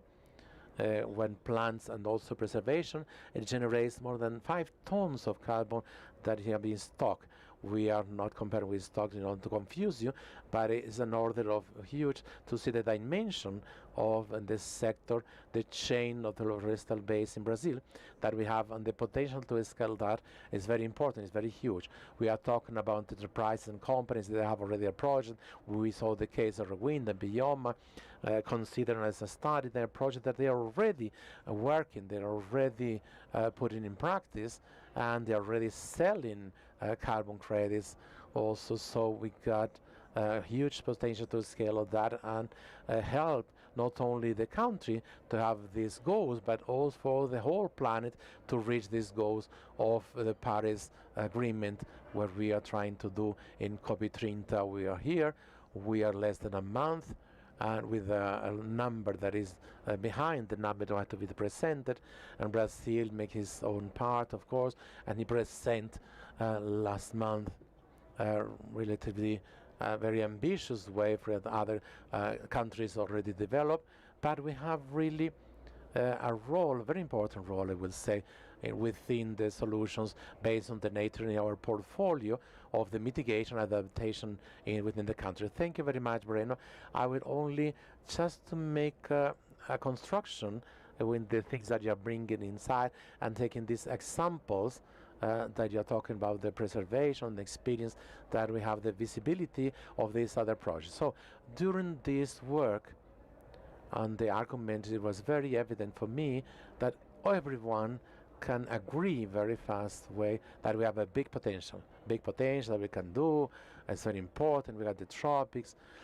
But then afterwards, on the time to make the real project is extremely difficult. Why? Some of the challenge that we still have in technology and a way that how we do that, how we can make escalation of it.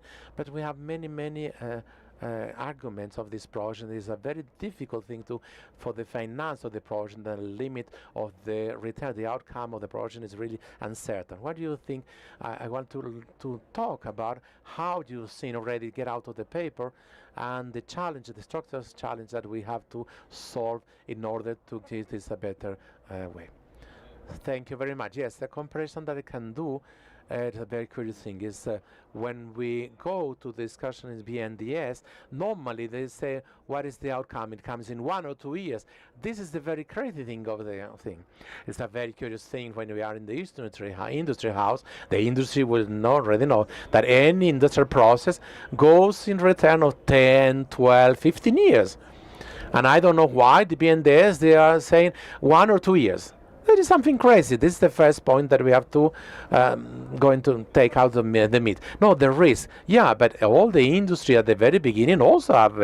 So I'm going to make this comparison. So this process already established and with a mature way. So there is some of this inertia of the process that is happening right now.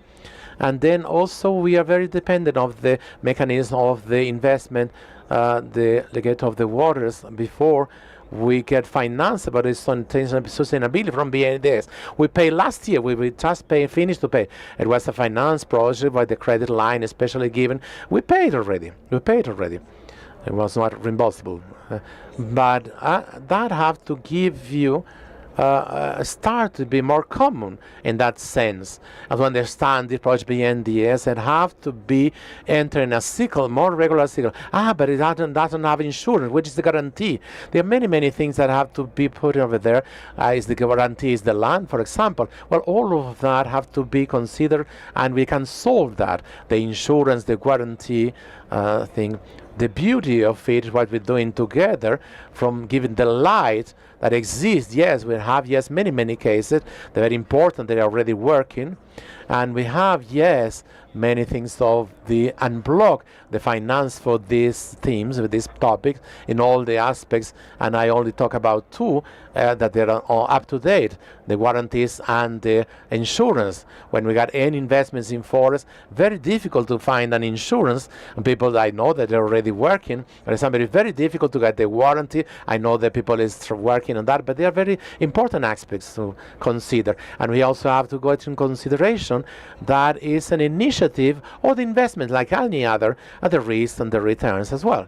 So I think it's very much to see this aspect at the beginning. On the other hand, on the side of the opportunity, Brazil, what we also go with a lack of legislation and rules and regulations. I remember, for example, there Votorantim, we didn't have any KINAI in order to register our enterprise in a better way. 4 years ago, we got all this, the federal recipe we got nowadays, for example, inclusive some codes of the federal recipe for the BNDES. Before, we didn't have that. So all of that, it was making that the system goes more in a robust way and make it ways in a good step, and bigger steps. So other enterprises are advancing that. Some other reservations make a scale way. Now we administrate more than 140,000 square meters in the country. We got helping other enterprises to multiply the land with conservation and with restoration. We also are in the chain of restoration. So then over there in restoration chain, which is our most important team in here, we got one incredible thing to do, and still we administrate two viveros. We don't sell centers of biodiversity. Why that? Because they are the NEOSTA protocol to produce the native plants in high scale. We are creating that, so we have to connect that with the research, with the productivity action, right? So in this biome, Atlantic and Cerrado, we are doing that. But if we have the demand, we scale a very fast way, very quickly. And the demand of 12 million hectares, we have to go scale in a faster way. If we can take out these considerations that we take, the warranties, the insurance, and break all this untrust that we have in the world, in the agro, how we can take advantage of part of the territory to make a restoration, a productive way, with the integration of pecuary and forest and other characteristics that will grow demand the native trees. We can scale in a faster way, but we have a huge work to do the qualification, restability, and all the things that we are working that we know is not very common. The native plants, they're still viveros. As the sun thing, you can go in the nurseries, right? In the nurseries, it is a spectacular way. And that is what we have to get with the native plants. So I repeat what I said in the beginning, for the process of restoration of the forest, more pure way in order to create integration forest, or the process more engineered way, where we're going to put in other species to generate some recipes, a mix of that. We got a space for everything, really. Perfect. Thank you very much, David. You put many of these challenges that they are really inherent for the starting of the process, of course.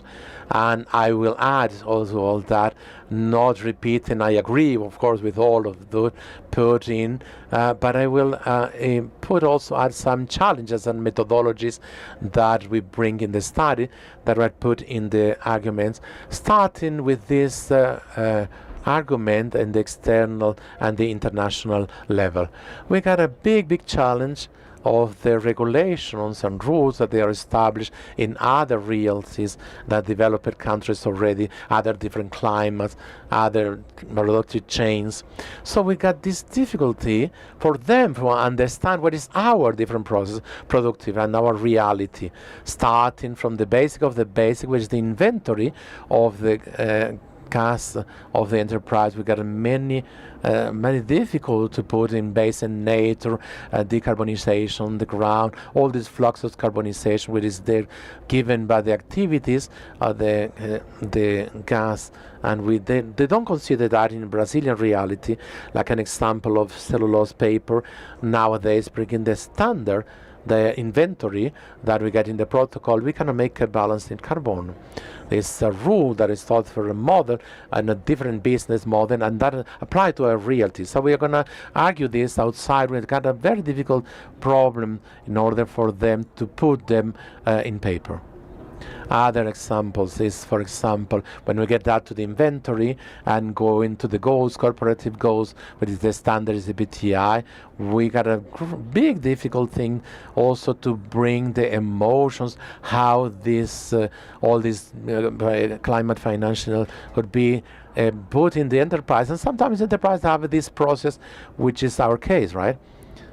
We are a restriction, a big restriction, and going into carbonization, we've been living very intense weeks the last month because of this regulation of the Article 6.4 as a mechanism of the decarbonization market in the Paris Agreement, which is rules, bring us rules to establish the project and the substitution of the famous Protocol of Kyoto, the mechanisms of the clean mechanism, where it got the first methodology for the generation of carbonization credit, where it was for an enterprise here in Brazil.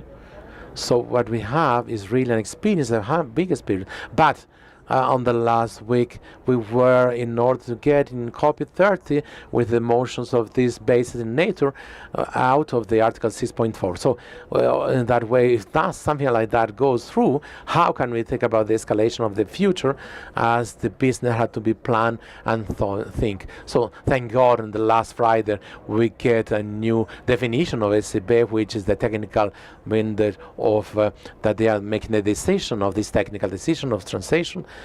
That's in Article 6.4, where the decision of more critical way operations and projects in the land sector specifically, we're going to be debating the new methodologies.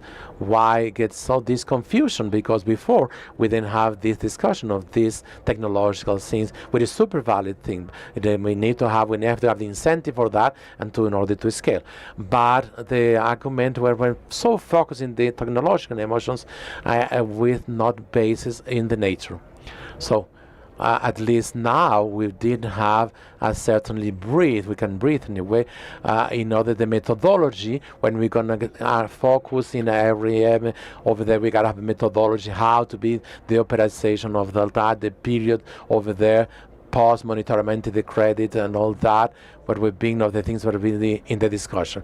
So they want the project to have a period, a priority eternal, where they prove that the risk of the error is not neglected. So based on the nature, you cannot say that it's impossible, right? It's impossible. So exactly. So in order for the industrial way, it's already difficult. So you can imagine for us. We have really many arguments with the permanence. It was really good debate and that work. And I think that if we can put to the world that as a solution, as the already solution there, that it can be a scale and the cost is, for example, restoration at big scale is intensive, yes, but going along with the other technologies, the cost is really cheaper. So what we have over there is big possibilities in order to bring a climate benefit and facing the scenery that we are not even close to achieve 2 degrees and 2.5 degrees. So what we need is these solutions and they are not be eternal. They cannot be an eternal. We have to have a time for these new technologies and all of these that we have been developing. It can reach also as a solution. So the arguments and sometimes get into the model and one against the other. I don't think that is the way. Definitely, in order to get to reach to the future, a very interesting way, not only for solutions based in nature, but for all the other models at that scale. I think this is a topic that we debated a lot during our project. Also, the challenges. How do we consider a project NEDS? Up to what point do we demand permanent participation? But we're still in the experimentation phase. We can't wait to make sure everything reaches maturity. So with this portfolio of solutions, we need to apply what we have. We have just 5 minutes left. I just wanted to close with final considerations. And I would like for us to look at Belém. It's going to be a big point in our discussion, and especially in advancing the low-carbon industry. But thinking about nature-based solution, what would be a COP30 with a positive balance, be it in the perspective of declarations and negotiations that we know that's less expectation on that, but in terms of declarations and also of the private sector being a partner and being part of a copy that's a new copy with more opportunities. Yes, this is an environment agenda, but this is also an agenda with new technological paradigms. So what would be success for us in Belém? So the first point of success is we're already doing it. I'm an old player on the COPs, and I would always complain that the private sector would arrive and it wouldn't have a chance to be listened to. I think that's the first collective effort from the private sector. So congratulations to you all. We are doing it not just in a Brazil scale, but in a global scale. So I'm rooting so that SB Copy could be in that journey. We need to continue with the copies, because then they decide what to do and then we do them. So let's talk about it transparently. There's a lot of great stuff to be done. Another topic on success, which is the second point I'd like to bring.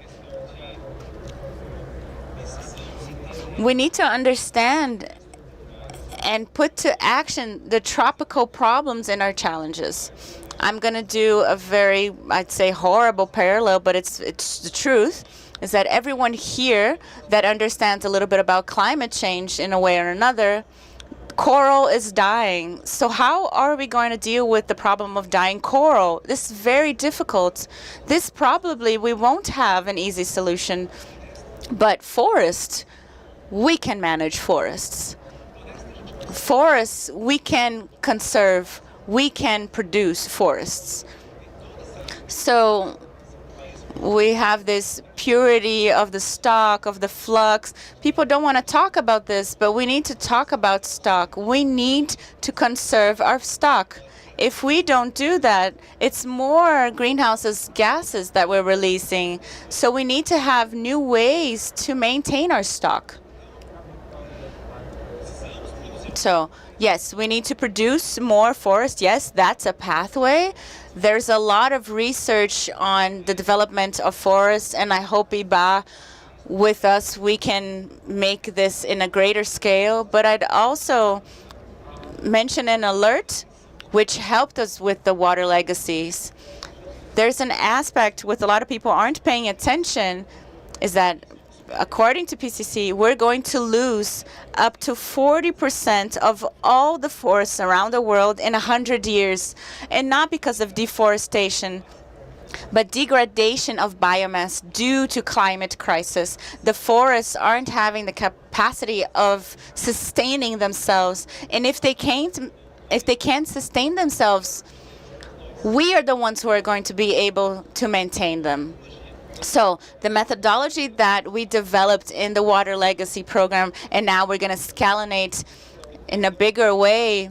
We showed cases in the case for the financing. which we brought to New York, and now we're going to escalonate this methodology, is how we can lessen the degradation of biomass. And we do have a little bit of paranoia of permanence.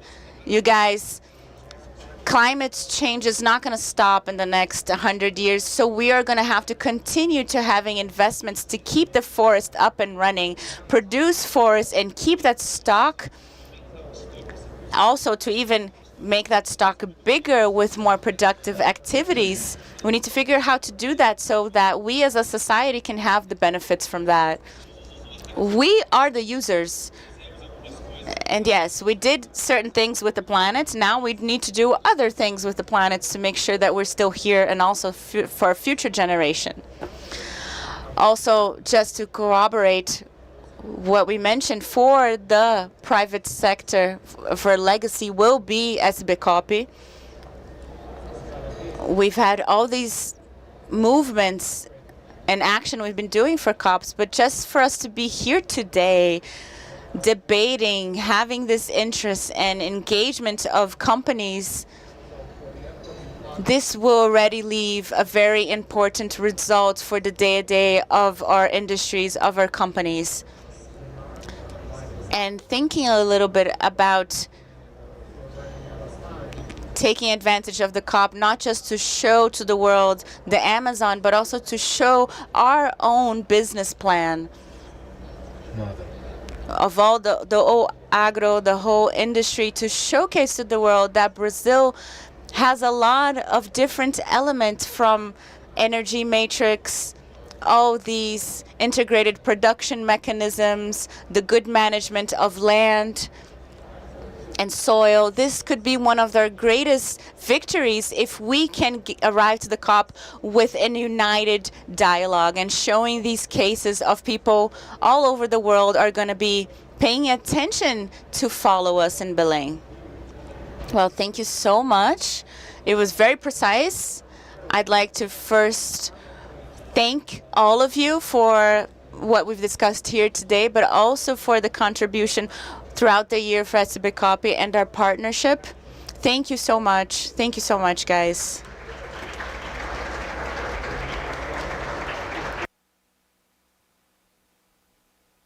Thank you so much, all the panelists and our moderator.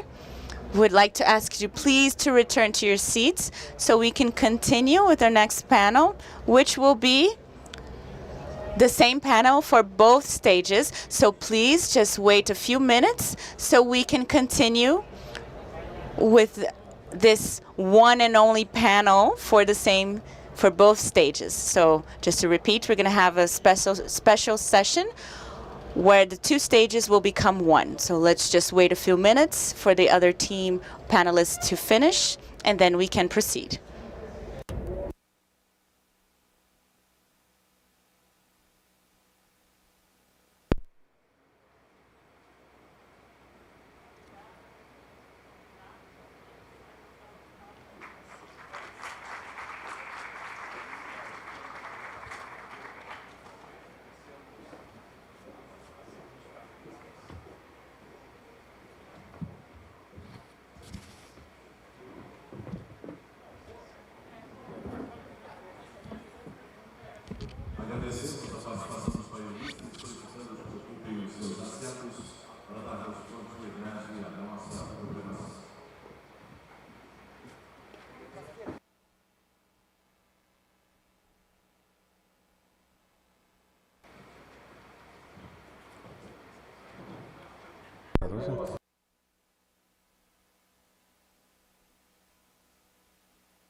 Bom, tá.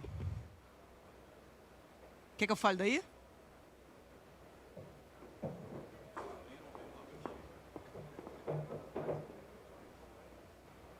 Segundo trote do microfone hoje.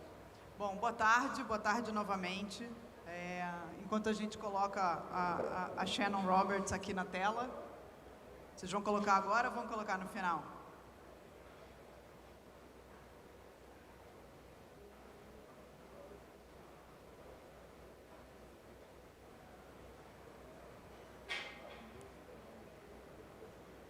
Pessoal, vocês vão colocar a Shannon aqui na tela pra gente? Ai, oh.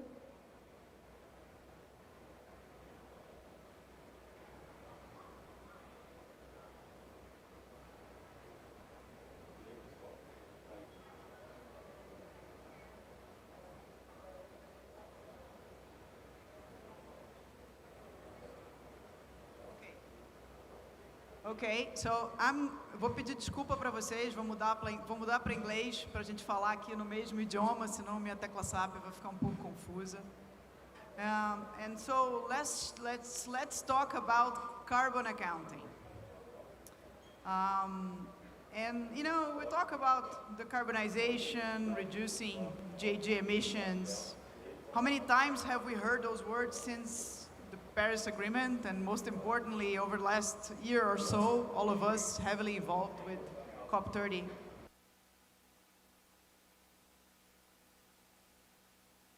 This agenda is. This is urgent, this is needed, this is business, and business requires funding. Governments, companies, investors need to take decisions. Take actions, as Ambassador Correa do Lago keeps reminding us. We discussed mechanisms, financial mechanisms, to unleash investments earlier today, particularly for emerging markets. This is really important. And you know, we need money, and money needs to flow. And no one can manage something that is not measurable. My simple mind is, think of carbon as currency, as the unit measurement of decarbonization. And a currency needs an accounting system. Unlike financial accounting, a carbon accounting system should shape how companies compete, how nations trade, and how to allocate capital efficiently for decarbonization. This is obvious and essentially why carbon accounting stands as a top priority recommendation for SP-COP. We want to have a globally consistent product-level carbon accounting system that is fully traceable throughout supply chains and applicable across trade, finance, and policy. A framework that is assurable, traceable, useful. Emissions data must be consistent and comparable, truly supporting the much-needed decision-making, like financials do. Just as financial accounting allows us to understand profits, costs, investments. Los costos, investimentos, carbono nos va a reducción de performance de los riesgos e também uma contribuição um pouco pequena da Maria aqui, uma vez que não tem uma liability dentro da tua performance, você tem que viver com isso e você viver com isso. Então, por isso é uma coisa. Institutions, countries, and industries around the world have taken important steps to try and measure and disclose emissions. But none has yet been able to truly reward low carbon initiatives due to the limited comparability and sometimes double counting, therefore providing inconsistent signals to the market. Accounting is a different beast. It's different from reporting, and accounting is different from policy making. It's actually the foundation for those things. There are three fundamentals of accounting that cannot be ignored. And I learned this from an amazing and brilliant Oxford professor. Measure what's meaningful and important. Count only once and go all the way down to product level. Sounds obvious? Maybe not. And quite frankly, messing up some of those concepts might be at the heart of existing disagreements between methodologies. So we see carbon accounting as an enabler of market transformation. It can help industries show the value of cleaner production, help governments design better incentives, and help consumers make informed choices. Transparency becomes traceability. Good data supports good decisions. Reducing emissions then becomes an opportunity and not only a risk. And I'm repeating myself from the panel earlier today. From risks to opportunities. Low knowledge or low understanding at least usually equals higher risk perception, and vice versa. So we gotta improve the understanding and the risk measurement. Our goal as SBCOP is simple but ambitious. To fully support and help establish over the next year the technical and institutional foundation for globally consistent carbon accounting, starting with key sectors like steel, cement, oil and gas, and nature agriculture. And as SBCOP is, as we all agree now, the legit representative of the industry for COP30, and most importantly for the next COPs to come, we carry the responsibility of ensuring that each industry is properly represented in this initiative. And I cannot stop myself from saying that the accounting of our green upstream, meaning forests and agriculture, requires very special attention so that our competitive advantages and contributions are properly measured and, most importantly, valued. And this is what carbon accounting, this is what this conversation is all about. So let me invite Shannon to the conversation here. And Shannon, thanks for joining us online. It's great to have you here. And I really wanted to have someone from a Big Four, someone with the strongest accounting background to discuss this such an important theme. So let me start by asking you, why does carbon needs to be measured through consistent accounting framework rather than thinking about reporting alone? No, thank you, and thank you so much for having me today. You know, and this is such an important topic as we head into COP. So, you know, reporting is about transparency. It tells stakeholders what has happened, but accounting will support consistency and comparability. It will tell us how and where emissions occur and allow us to compare across products, sectors, and borders. Without a consistent accounting system, we end up with multiple data sets that can create difficulties to be reconciled, making it hard to design an effective policy or allocate capital efficiently, which we've generally been seeing a little bit to date. So this is similar to what happened in finance before general accepted accounting principles, or GAAP as we're now used to calling it, were created. And once financial reporting was standardized, markets became more transparent and trust followed. Carbon accounting can do the same. It can establish clear, verifiable rules for how emissions are measured, allocated, and tracked throughout the value chain. And that's what will enable markets, governments, and investors to recognize real decarbonization performance. And that's how we'll turn climate ambition into measurable progress. Thank you, Shannon. The kind of analogy that I like to do is, you know, since the humanity started trading maybe 600 years ago, you know, the first tentative of a gap structure of an accounting system for people to trade. So there's at least 600 years of evolutions in the gap system. So one important thing that we keep on thinking is maybe we don't need to start 100% perfect and right, but we need to get started so that the system can be improved over time. And this is really important. And then the other thing is the ability to differentiate. If you're able to differentiate, I mean, how can you, for instance, be willing to pay more for a cleaner product if it's not clear what exactly the contribution is? I'm not saying people are willing to pay yet, and I hope they will, but understanding the contribution is really important. So another question to you, Shannon. What principles should guide the creation of a robust and useful carbon accounting framework? So the starting point would be to build a framework that is fit for decision making, credible, efficient, and practical for both companies and regulators. So there's 3 key principles we can emphasize. First, everything material should be counted. Data must be comprehensive enough to reflect real emissions. The second would be transparency and traceability, that we can trace across the complete value chain, understanding carbon values upstream and all the way downstream. And thirdly, allocating emissions to products or activities. And this is where this will help enable real performance comparison and targeted investment, as you were talking about.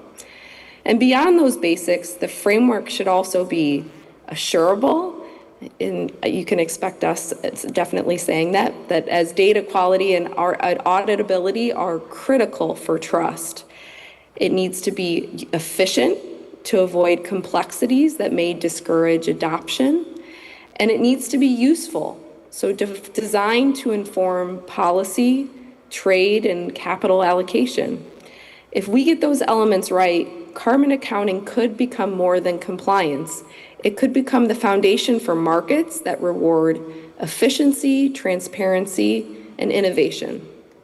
Okay, so first 2 questions were easy. Let's go to the tough one. How can we ensure that carbon accounting frameworks move from concept to implementation and actually deliver value to both makers and private sector and to the society in general? Yeah. So the concept of carbon accounting is clear, but the challenge is going to be making it operational so it creates real value for governments, markets, and citizens. So from our experience supporting companies and regulators globally, we see 4 critical enablers. First, common definitions and standards. So increased understanding and agreement on what is being measured, what counts, what doesn't, and how to treat shared value chain emissions. Without a common language, comparisons and incentives can struggle to work. The second would be better data and digital enablement, where carbon accounting will depend on, we see carbon accounting depending on digital infrastructures and standardized data systems that have automation and verification tools that will now allow emissions information to flow timely, maybe even in real time across supply chains. Thirdly, we know that sector-specific pilots will be important. So we'll need to start where, we suggest to start where impact and data readiness will be highest use in the transition. So, for example, looking at carbon-intensive products like steel, cement, oil and gas, and agriculture, and demonstrating that carbon intensity can be calculated and verified in these sectors to build confidence and momentum. And then lastly, integration with policy and markets. Carbon account only works if it's connected to trade policy, procurement, and finance. Once emissions data are trusted and comparable, they can help inform tariffs, investment criteria, and low carbon procurement, turning accounting into economic opportunity. If we do these 4 things well, carbon accounting becomes not just a reporting, but it can become a stronger backbone of credible climate policy and market transformation. Great, thank you, Shannon. So maybe translating a little bit again to the layman words here, let's imagine we manage to measure the carbon intensity of a given product, all the way from the very upstream to downstream to the client. Let's say we explore for metals, we transform metals in steel, we transform steel into a car, and then we sell the car. If we're able to know how many tons are or were emitted throughout the construction process of this good, we might be able to choose between one car that is more or less emitted. If we add to that the way it uses the fuels, if it's electric or if it's an ICE, this will make us more informed. And if we take this example of finding the carbon intensity, the unit of carbon emissions of a given ton or a given product or a given megawatt of energy, we can reconcile all the way back to, the company, because it's about multiplying the unit by the volume produced. And then we can do for a city, we can do for a state, we can do for a country, we can do for the globe. Arguably, we can even, facilitate dealing with CBAMs and other things like that. So this is really a very powerful instrument. I think there's a pretty decent level of consensus and agreement on the need to do it.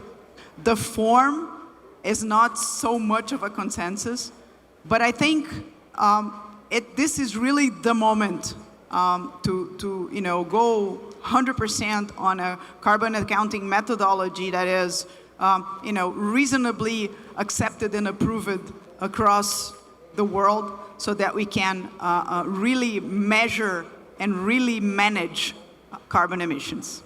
So this is what I had today. Thank you, Shannon. Thanks again for joining us today. Thank you for having me. Have a good day.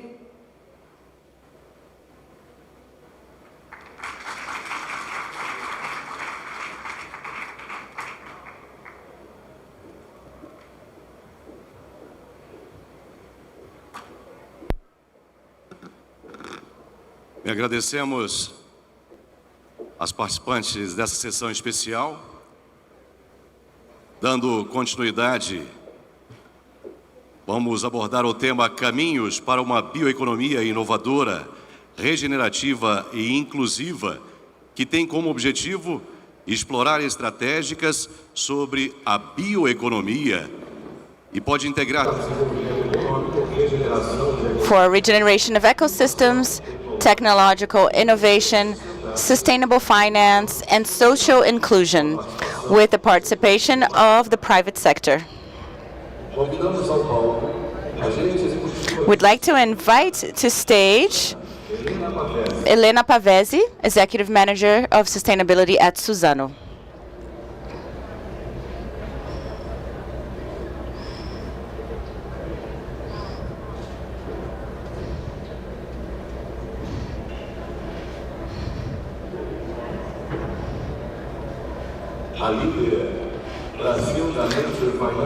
The leader of Brazil of Nature Finance, Luana Maia.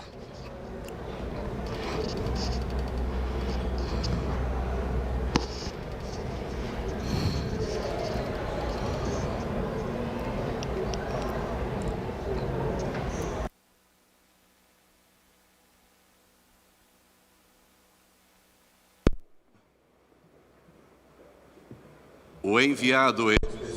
The special envoy for COP30 bioeconomy, Marcelo Berra.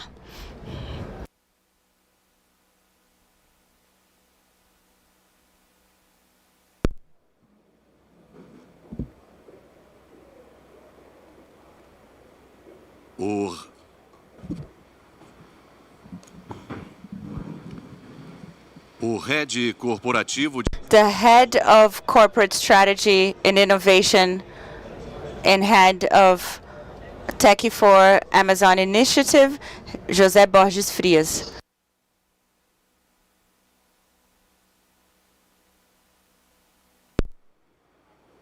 Daremos início agora. Now we're going to start our next panel with the theme of innovation in financing for sustainable food system. With the objective, we have discussed strategies to transform food systems, promoting food security, social inclusion, and environment conservation by means of innovation, technology, and financing, dealing with the challenges of climate changes. Would like to call to stage the Global Director of Sustainability and Corporate Affairs of MBRF, Paulo Bianes.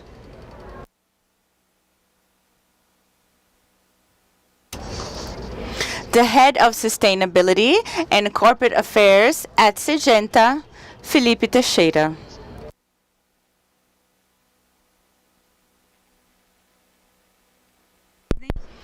the Vice President of Corporate Affairs for Latin America at PepsiCo, Suelma Rosa.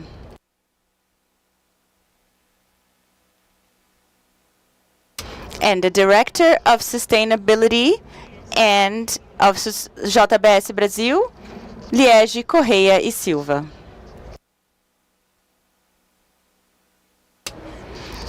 And also the partnership of BNG Corporate and GT of Food System Working Group of SB-COP, and also the moderator for this panel, Daniela Carabinato.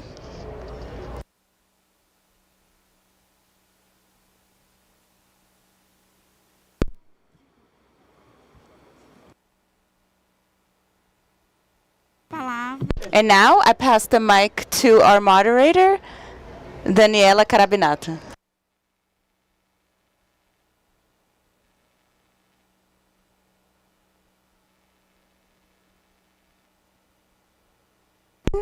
Once again, I've already given an introduction in the previous panel, but for those who were not here, my name is Daniela Carabinato. I'm partner of BN Company. I'm head of sustainability for our region.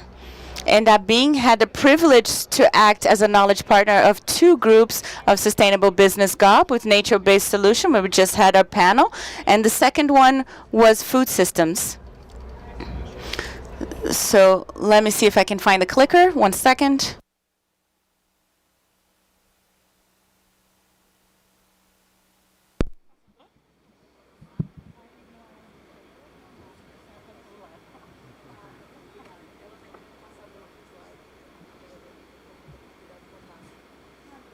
Consigo? Tá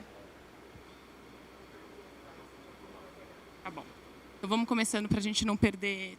Let's begin, because we are already a bit late in the agenda. So our group of food systems had the privilege of being the second year of consecutive work where we've established this group in G20, which is this year part of the formation of this group, where we added new companies as part of our team. So we had this year more than 20 members that were part of our group. Gilberto Amazzoni, the CEO of JBS. He was the chairman of our efforts this year and also last year. We also had 10 other co-chairs and 12 members that were part of our discussions. I think the number of co-chairs shows the level of engagement that the private sector has put into this agenda. We also had other groups, Ajinomoto, Jung, UPL, PepsiCo, LDS, Nestlé, Bayer, and also the Minister of Livestock of Nigeria, not to mention other members like the Economic Forum, CNA, etc. So what's the context and the starting point when we're talking about food systems?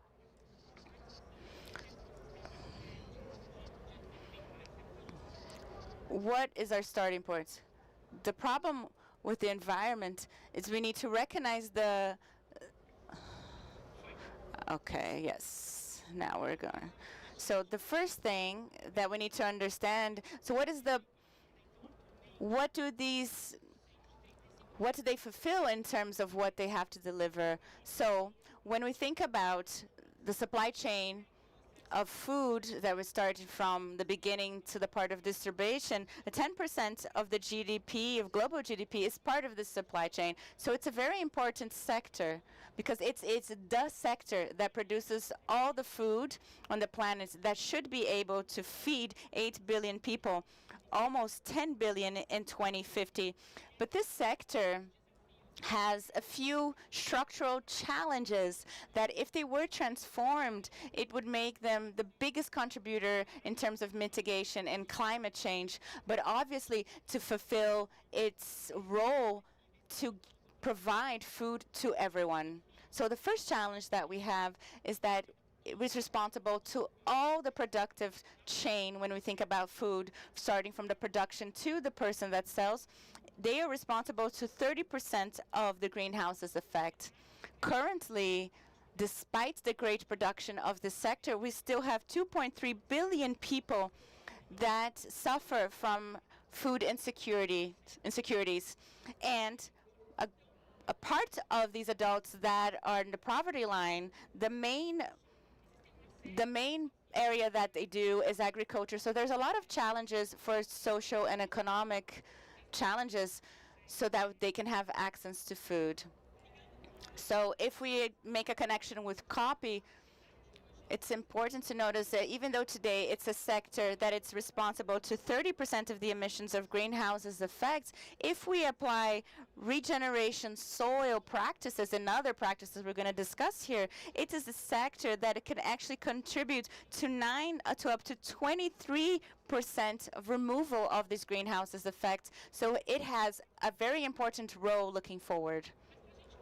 But for us to be able to give a scale for this transformation that's already been taking place, which is the idea of this panel, so we can talk a little bit about this practical experiences so that the sector can give a little bit of scale for this transformation. We elected 3 main priorities. The first one is to converge a global system based on science that recognizes the nuances of each of the systems, but also for it to be a framework that can guide capital, not only practically, but also in terms of output, in terms of result, which is fundamental so the sector be part of different markets in the ecosystem. So it's important for us to be able to measure and follow this up with a framework of figuring out what is it that we measure and how we measure so that everyone is walking into the same path. And also the second priority is a very important but a very expensive for the agenda, which, one second.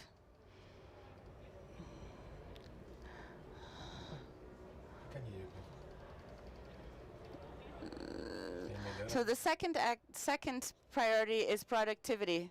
If we, one second, we're experiencing technical difficulties.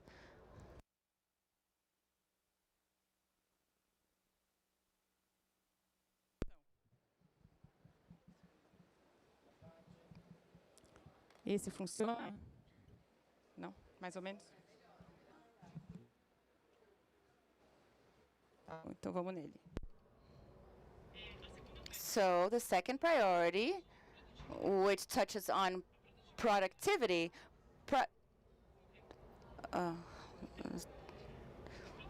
so productivity is essential so that this agenda.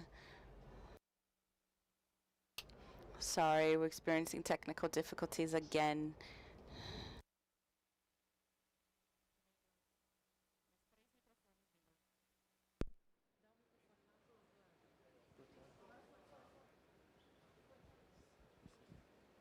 Foi aqui? Não, foi aqui. Aqui? Então vamos lá. Voltando. Então, a segunda prioridade é The second priority is productivity. So why productivity is so important is because through productivity is where we can actually put in the center of transformation the farmer, the person who actually produces food. If we can't connect the agenda of forms of production that are more sustainable with gains of productivity, it's very difficult to take this agenda out of the paper and apply it. So productivity is a key element for this transformation. The good news is that we're going to talk about the cases where we already have very interesting results in the field with many good economical and environment impacts. But our recommendation here is to scale and advance the dissemination of technologies that are resilient in terms of the environment, but also technical assistance so that the small producer or the farmer can actually apply these techniques, which are very different than the way that he has been producing his food since today. So the third priority, which is fundamental, and it appeared very strongly last year, but here also I believe it has a place as a protagonist, is how we can finance this transformation. We talk a lot about the amount of the investments that we need. In the literature, we have a necessity of $300 billion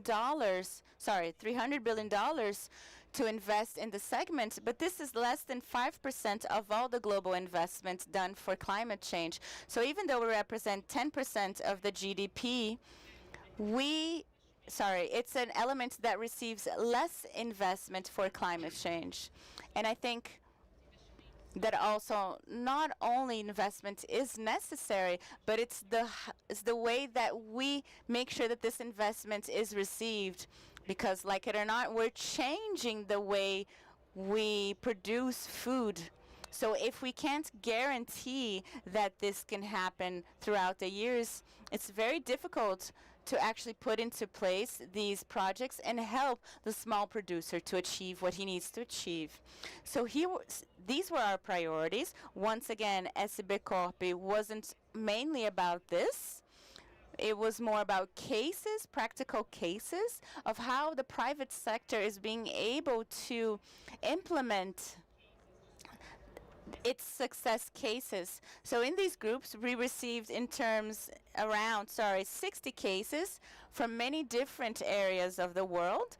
And it's important to highlight here, it's not only the number of cases is important, but also how we have a patchwork of productive systems. It's a lot of different biomes, different climate realities. So it's important that we have this global representation so that the private sector can actually showcase what it's been doing throughout the world. So from these cases, and they're all parts of the final booklet, 6 of them were selected as exemplary cases in different areas that they actually act in terms of innovation, but also be solving challenges, which is very important for our global food. We have cases for coffee for Nestlé. We have another case for integrated regenerative system, which we have amazing results when we integrate agriculture and forest. We also have the case for PepsiCo, which is a exemplary case of how we can drive the changes in the small producer. The Pro Carbono from Bayer, which we start talking about how do we measure and recognize the tropical parameters so we can evaluate the impact of carbon capturing.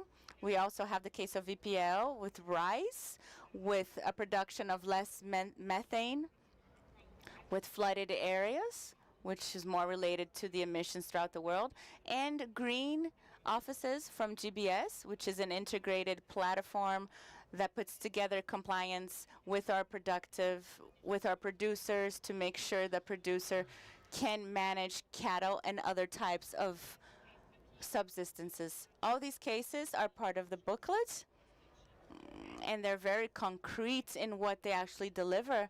And I would like to now begin with a question. So I'd like to start with Aliede, which is closer to me. So in terms of the challenges that we have, but also the opportunities to be one of the greatest players and contributors for mitigation for climate change, thinking as well in terms of Brazil that has all this potency for that. What are the main challenges that you're facing, and what do you need for us to unlock so we can evolve, so we can talk about the special cases in particular?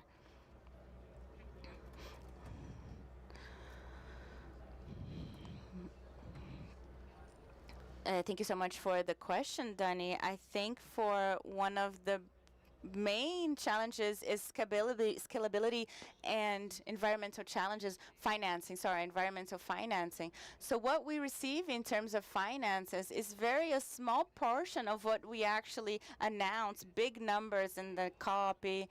Climate Week in New York, we talk a lot about climate financing, but that money actually doesn't reach the small producer. If we talk about 80% of the people that represent 20% of the production, you can see that it is a small number, but we're talking about small producers. 80% of the people in the field are being represented in these small agriculture.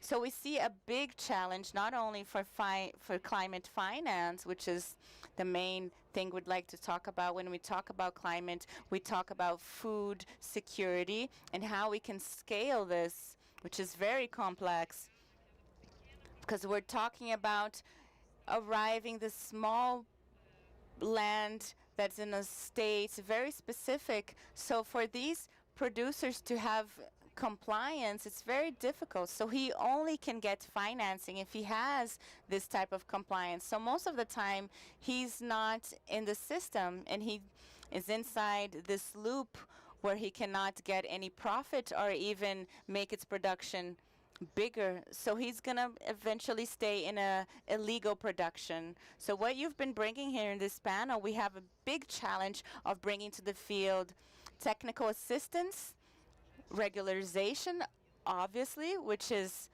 the main theme here of our colleagues, but also the parts of finance. How can these producers have access to this finance?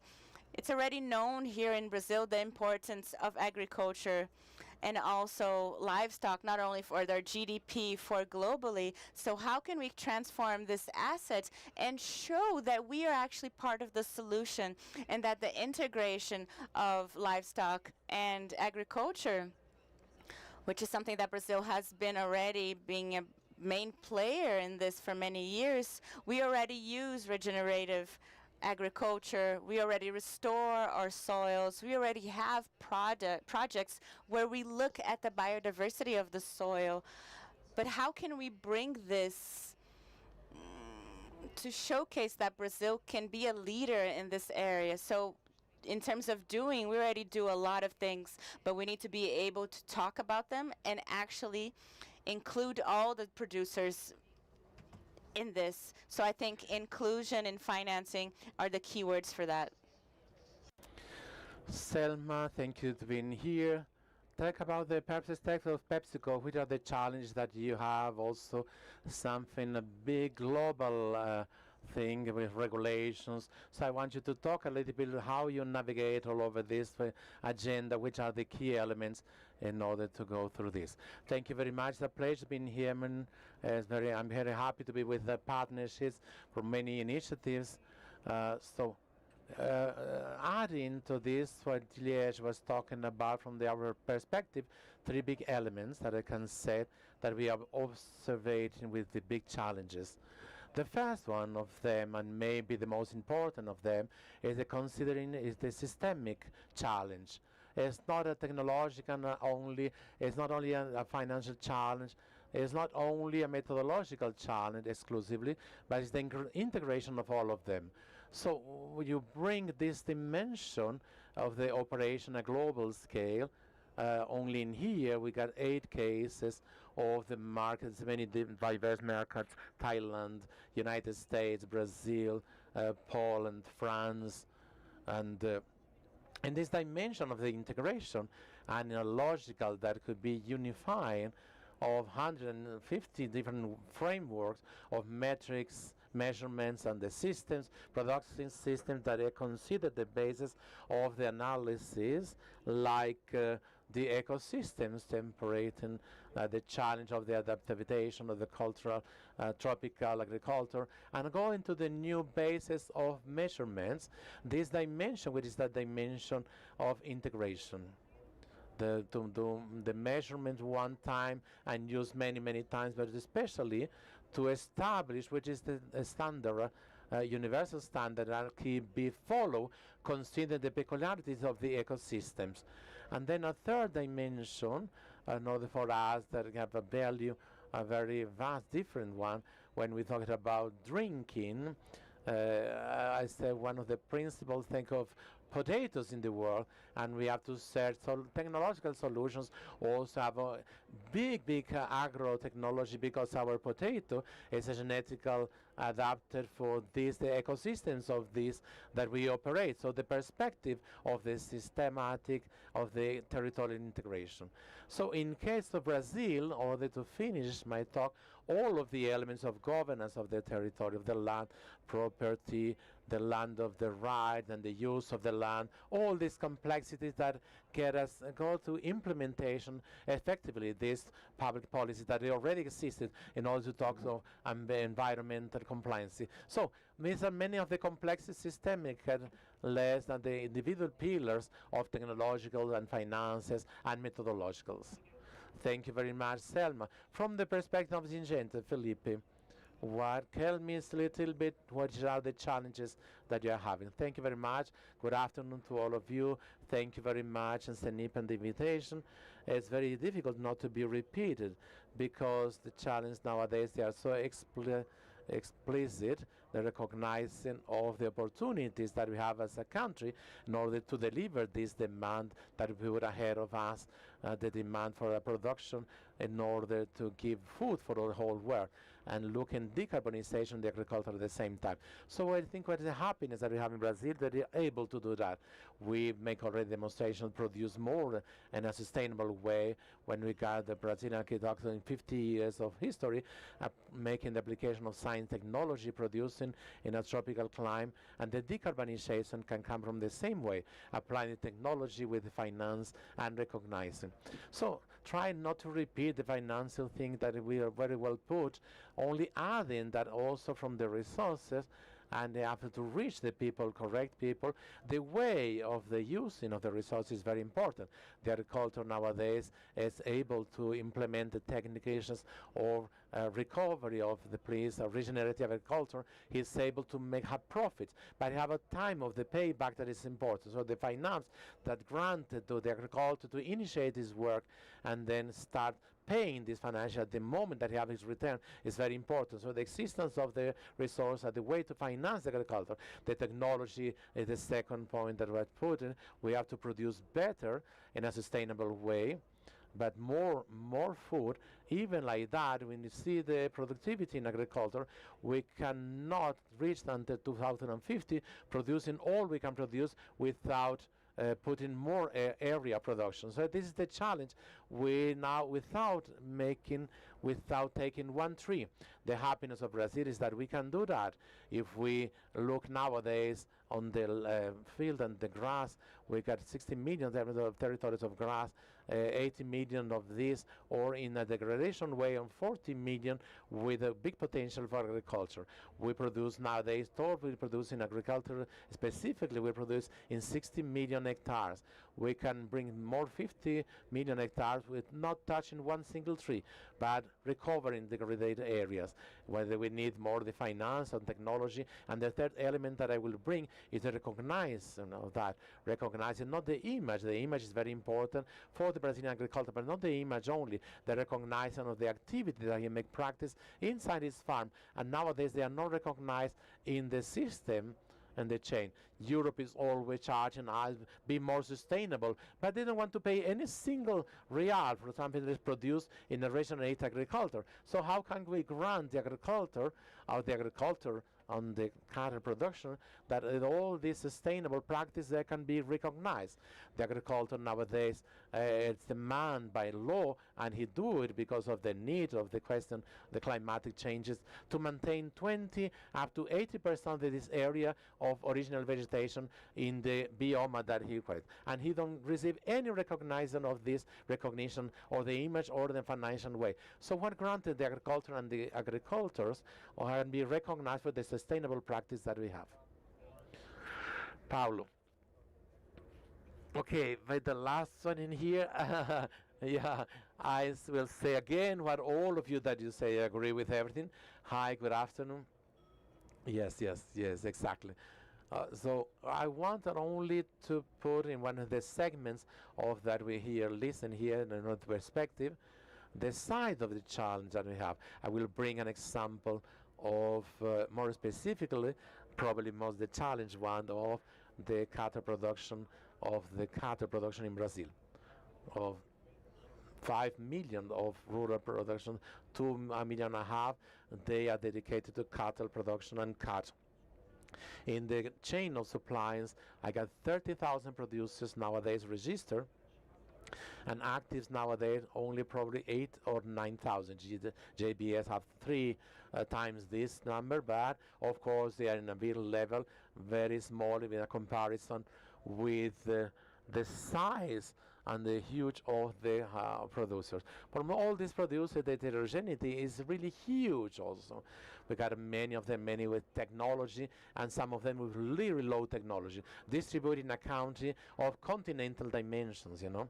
That is not enough. From this point, 2.5 million, their database from the last census of the agriculture in 2017, 1.5 million are they're really small producers, small cattle producers. They're very, very low access for credit and low access for financial resources. So in order for you to make a transition of the way, more transitional way, and production more sustainable, it is need really the technology and also need the technical assistance in order for them a new integrated system in order to apply the genetical and make that this animal grows in a less emission in a short period of time, also have a bigger profit, also get the management of the grass. Also, you need the knowledge and the technology for that in order to get the access to the instruments. There is many questions. That is a challenge. It's a huge challenge for effectively get that to the last way. So I will say the big challenge that we have nowadays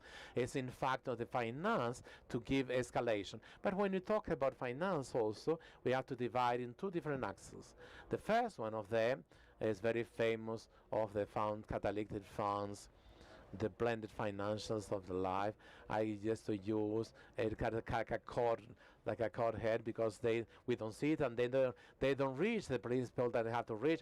It's only on the speech and not in the practical way.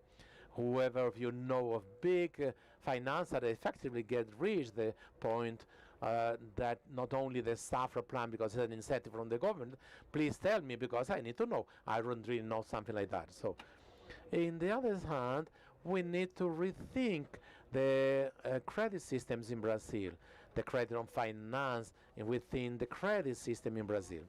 Because what we understand is perfect that the banks, they have a certain level of risk, of course, that they can go.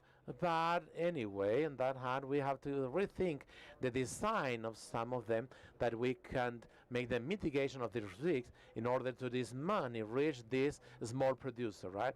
Because the big challenges if the environment, they are not in the big people, they are on the technology and they have access to the resources, they already make the transition. It's in the smaller one that sometimes he don't make to adequate the grass, and the grass is not productive anymore, but he have also this cattle over there, he need a new grass, and then he make a suppression of a new area. It's the only way that he knows how to do that.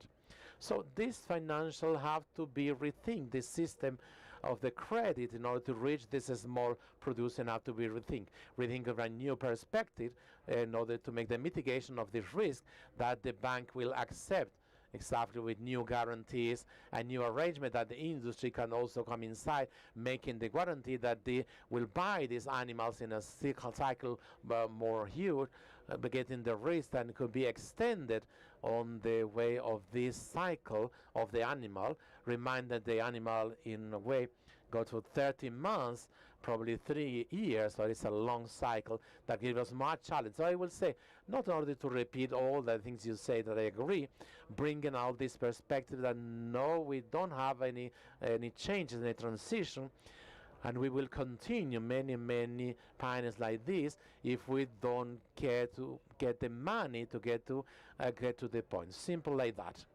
Thank you very much, Paulo. I will stay with you and take this topic that you are bringing of the inclusion of the small producer in this financial scheme in order to reach the point Marfrighi give us some step in order to the traceability of these chains to promote decarbonization, including these small producers. I'd like you to tell us a little bit how it was, the advance and the opportunities that you've seen in here, which have been the challenge to get out from the paper, this from point to point, that we bring these producers to the light in order to make the facilitation that the money reach to them, not only of 100% of the equation only.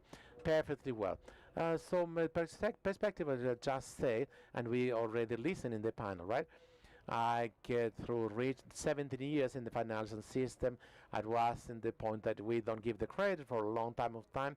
Now I went 11 years on the retail system, and Liège and here, and from the point of view of the consumer, and when we think the financial system, these have changed a little bit, but in the retail and the industry, all the whole system that we have, the insurance for the sustainability in this chain of custody and the supplements, always was based in idea of the inclusion, or you can or you cannot.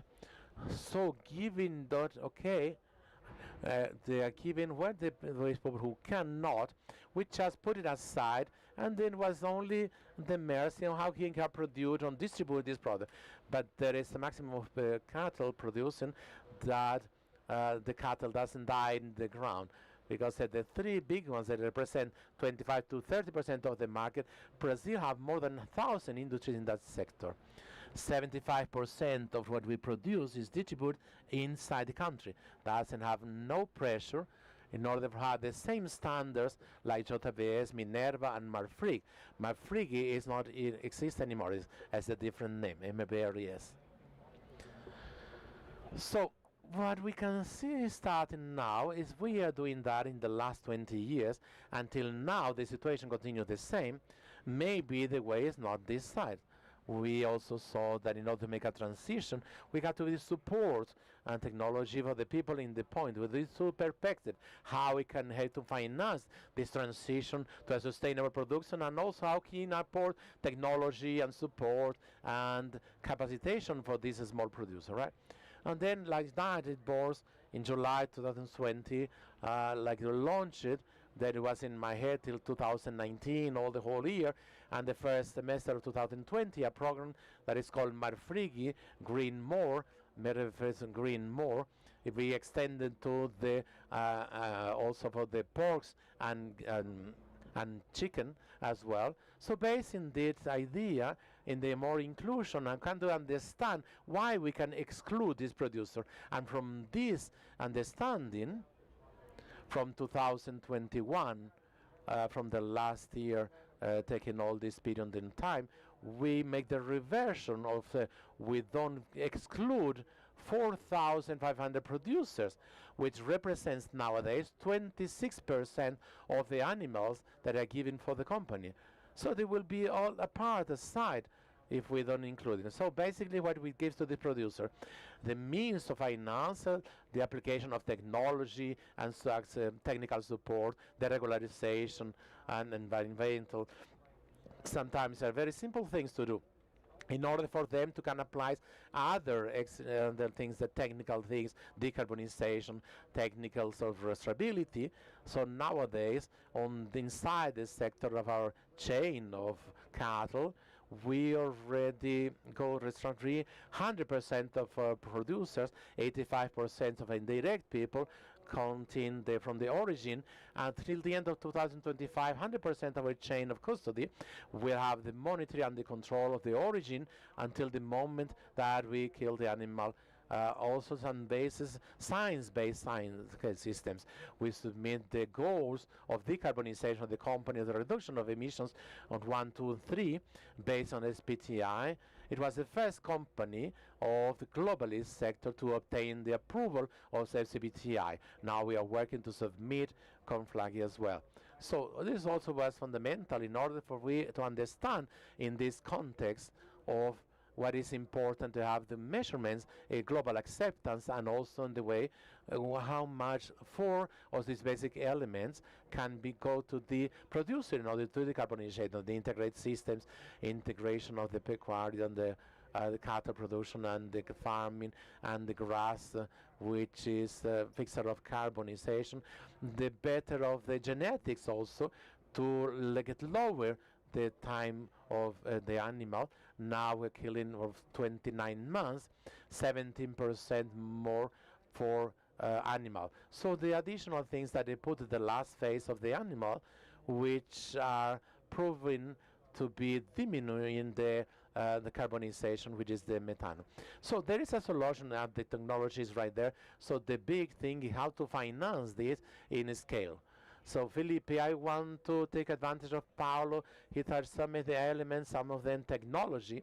I want to listen a little bit from you, obviously the experience of the Genta, and how do you make the agenda of technology and innovation, the role you have in this gain of productivity that we need to have for the next years. Yes, thank you very much. Like I said before, Brazil in the last 50 years, it was able to transform everything. The agriculture is important to remember that makes the viabilization of the agriculture in Brazil, bringing the interest of this private initiative with the localization. So it's very interesting when we see agriculture is different when we are in here. When you are developing for a cell phone in China and US, okay, we can use any place in the world. But in plague of Brazil, we got this with insect in here is different from the one in the US, and the other area that I have is different from Japan. The technology have to be involved in Brazil, so these technologies, public or private, is fundamental. On this, the regulation frameworks have to be there. So talking about sustainability, we have to talk innovation. If we are talking innovation, we have to build the framework for technology as well. Just to say, in Brazil, we get from 6 to 8 years in order to register a new technology. That is an absurd. The agriculture needs the technology to be available, and then they get 6 to 8 years to this technology have to be reached for them. So we need a framework system regulations that goes along with the system. Technologies for agriculture, talking here dissemination for smaller producers is more than proven that the integration system for the forest and the subsystems inside the system, that the direct plant and not cover the biological plants as fundamental for sustainable agriculture, with the guarantees that get reaching all the levels of the producers for the productivity, and again it's fundamental. So this is not theory. It's nice to know that we have already, yes, you make a challenge in order to say with the experience of blind finances that we have in Brazil. We got an experience with the VERT, a program from Syngenta. It's very interesting in that sense. In 2019, having the conception by TNC, along with Syngenta, making the analysis of the criteria, social and entails for the recuperation of the degraded areas and transforming them. And then from Itaú BVA, we launched this program, bringing the agricultures that have areas degraded to recover them and to produce. And we got more than 400 farms with 280,000 hectares in recovery with finance, that is the finance with special taxes, with a way to pay. It's very important thing. 2 billion of reais already financed for these agricultures.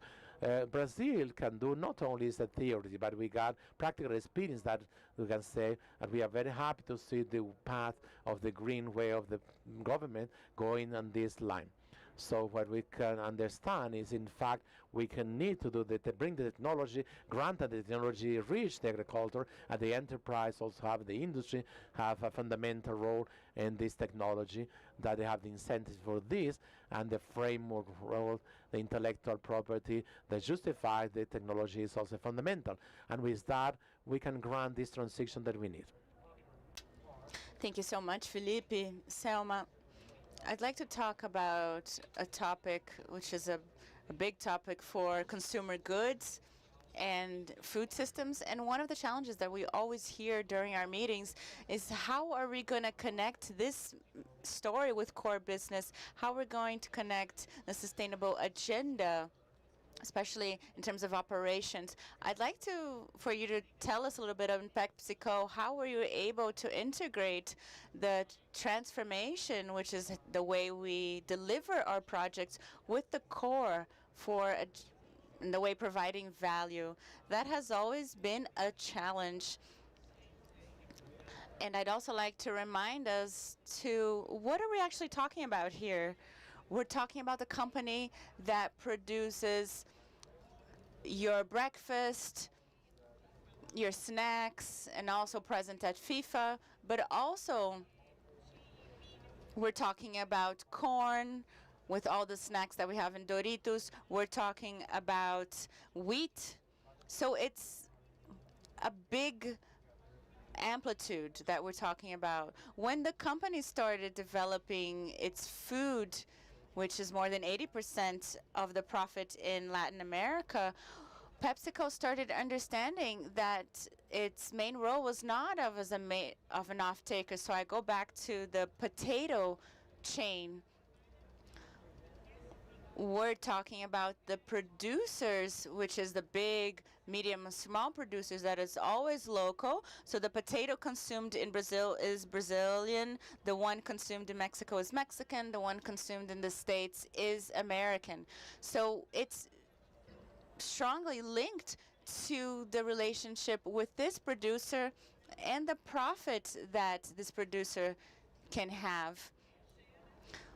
Also linked to this producer is how does this actually generate value to the communities that are set in place. So while we started expanding in the food system, we started understanding that we had a integrated supply chain. So what we delivered at the final consumer, which is, for example, Lay's, it's a potato that's cut, that's fried, which uses machinery that's bigger than the one that you have at house, a bigger air fryer. We add a little bit of salt. This same potato that we're talking about, the success of our potato depends on the producer. And this producer is a partner for 30 years now, which receives investments and financing from us, not only to generate profit, but also we have the chain of cacao, of coconut, to guarantee profit for these producers is part of the essence of our business. But also on the other end, the technology that's incorporated is developed by us, because as we mentioned before, the costs of incorporating artificial intelligence, of irrigation, we're able to predict climate. It's very expensive for the producer. Being able to reduce insumes or having low carbon emissions, so change their fertilizers, which, like it or not, you need initial financing for that to maintain that balance between sustainability and economy for the producer, for his profit, but also for our business. We need to make sure that it is sustainable long term. So it was a cycle of learning, of partnerships, of an integrative perspective. And with that, the challenge that I'm not going to mention it again, we talked about it a lot, but it's financing, because it's a system, because the guarantee comes from the contract of offtake for long term. And to mention the example that you mentioned here, for soil and water,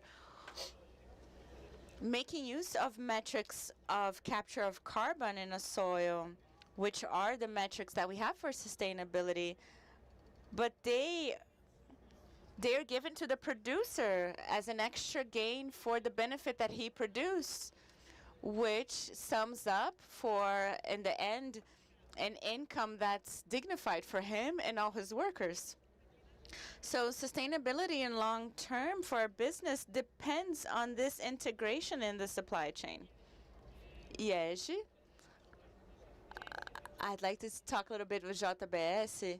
We have here a list of all the offices that are 2.0.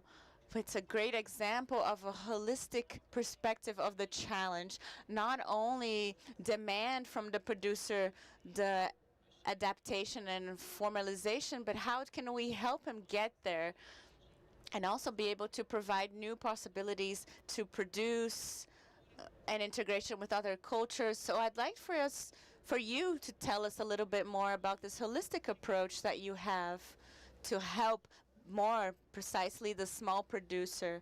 Thank you. We need to remember that the rural property is private property. I know that many times we're here discussing solutions, thinking that it's just a plug and play. We need to do regenerative agriculture to maintain the forest. We need to stop deforestation. But in the beginning and the end, the decision is from the producer, from his family, to whoever is in the field. There needs to be a self-wanting to do what he's doing, even though we have a market that's sometimes irregular. So we need to respect the individual. So one of the main things that we have in JBS, which is the green offices, is to respect this uniqueness of the producer, to make sure he can take a decision that he's okay with. We want to make sure this producer is a long-term partner, for example, the potato we mentioned here today. But agriculture is a sport, like it or not, because we need to have access to the producer that is legal. But now the producer who is illegally playing or being a player, like it or not, he chooses an irregular market because he's not part of the formal market. So we need to make sure we bring this democracy to the field so that the producer can decide where he wants to work, who he wants to work with. And the partners also be able to choose this producer.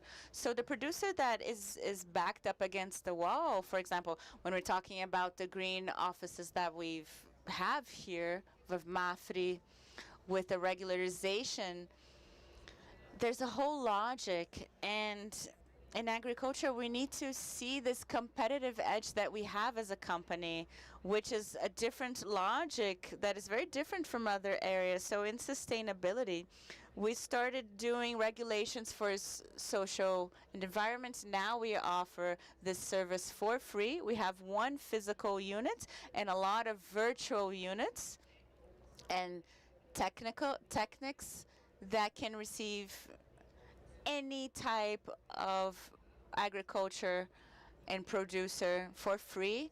And the first access is, let me see your environment registry so we can begin our project. So Paulo mentioned this 5 billion that was from the census. The last one actually mentions around 7 billion properties that are registered.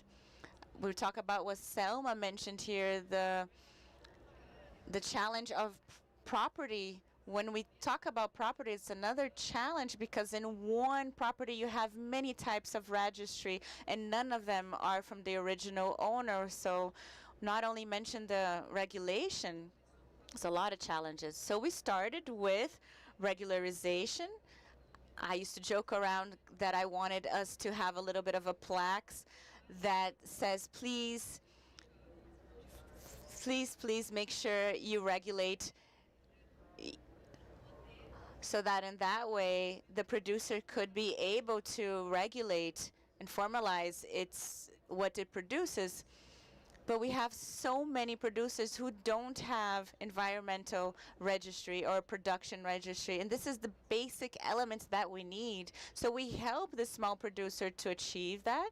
So we're not excluding anyone, and now we're just 4% are the ones that don't have registry. So we're decreasing that. But like it or not, we still exclude some of them.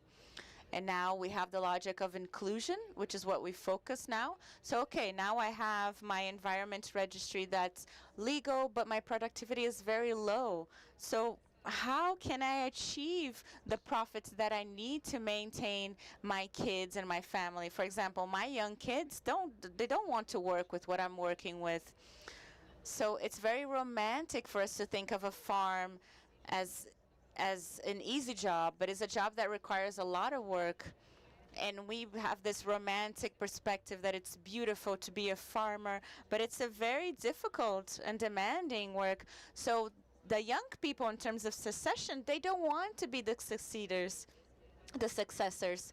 They actually want to go to cities, they want to study, they want to follow a different career than their parents. So now we need to make sure that they are provided. So what do we need and how can we help? Technical assistance. And technical assistance is very expensive. You can't only tell him what he needs to do, you need to help them. And the level of education that you need to provide. So there's also a cultural aspect that they think, oh, I do this because my grandparents used to do that, my dad used to do that. And last but not least, we added on the management of the property. So now we work with these 3 pillars, which, like it or not, the producers, they don't do math. No one really does math. So we need to figure out how much per hour do we need to pay our producers. We don't know, they don't know, and it's hard to figure this out.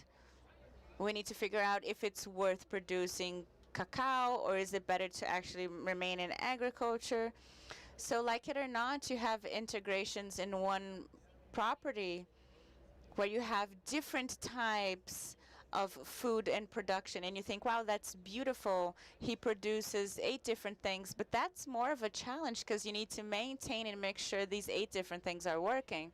So in our office, we like to offer this plethora of opportunities for our producer, and the first one is to make sure he is registered legally. Because like it or not, he's in an informal market that's paying him less. So when we started our green offices, we had a measure of 4 years of length of people that stayed in line to help them become legal. So like it or not, this is very difficult because like it or not, the owner needs to find a solution because he can't stand in line for 4 years. So the project for our office, we started with 3 units and now we have 20.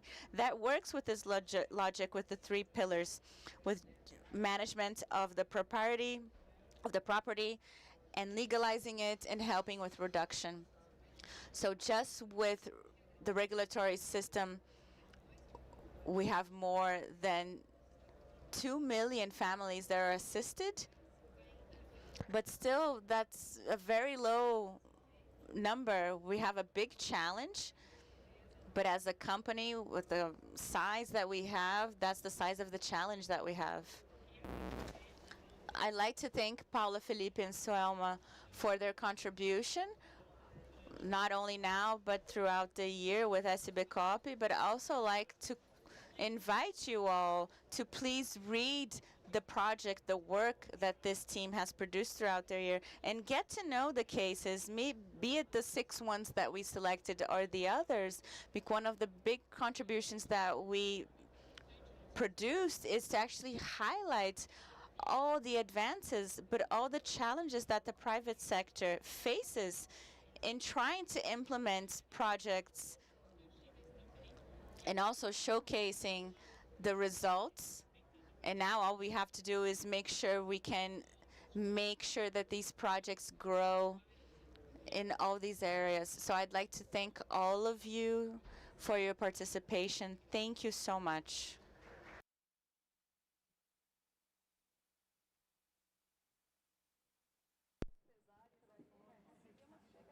Obrigada a todos. Thank you so much for all the panelists and the moderator.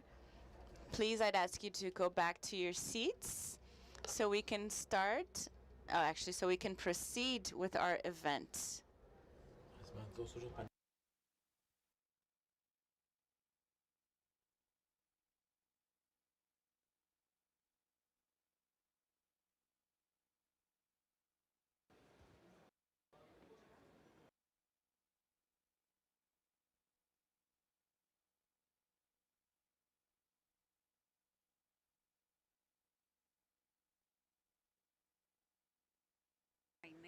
our next panel with the theme of decarbonization of the Brazilian industry, where we're going to discuss the viable ways and innovative strategies for decarbonization of the industry of intensive energy from Brazil, considering all the technology challenges, regulatory and economically. I'd like to call to the stage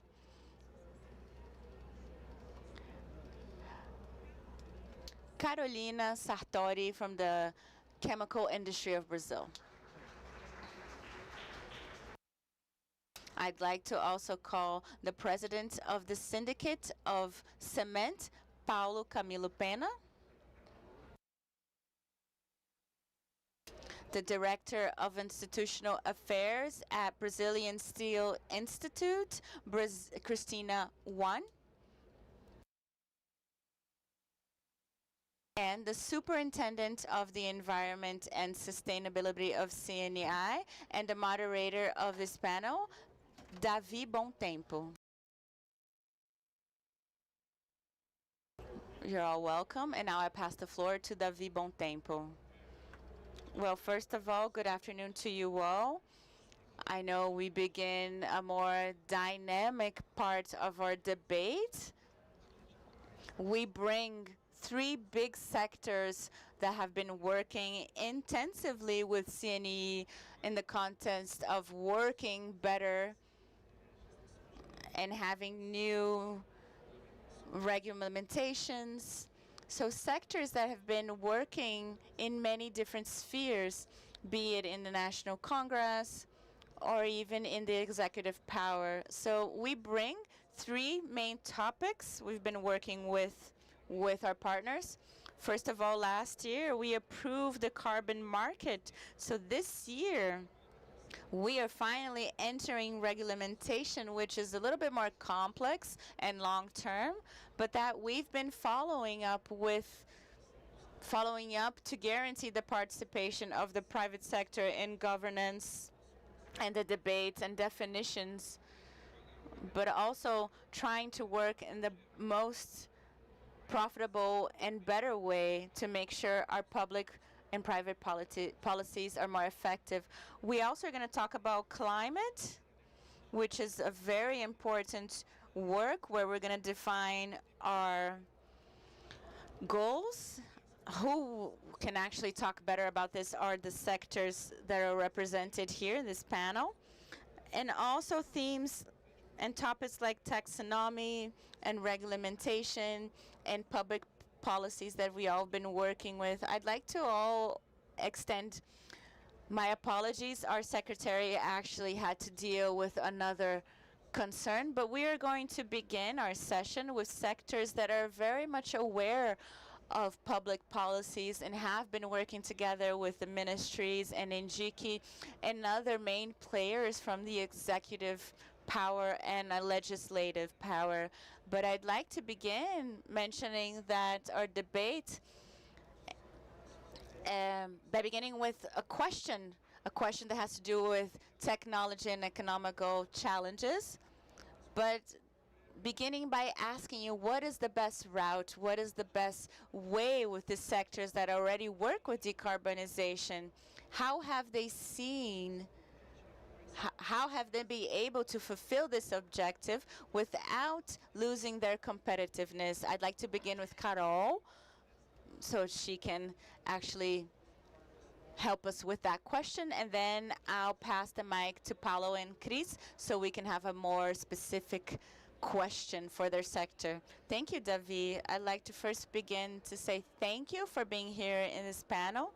We've been doing a great partnership with you guys in terms of climate and other themes of public politics. And when you talk about technology, it's important to highlight that the chemical industry is the fourth biggest industry in the world that produces a carbon footprint that's lower than the global median.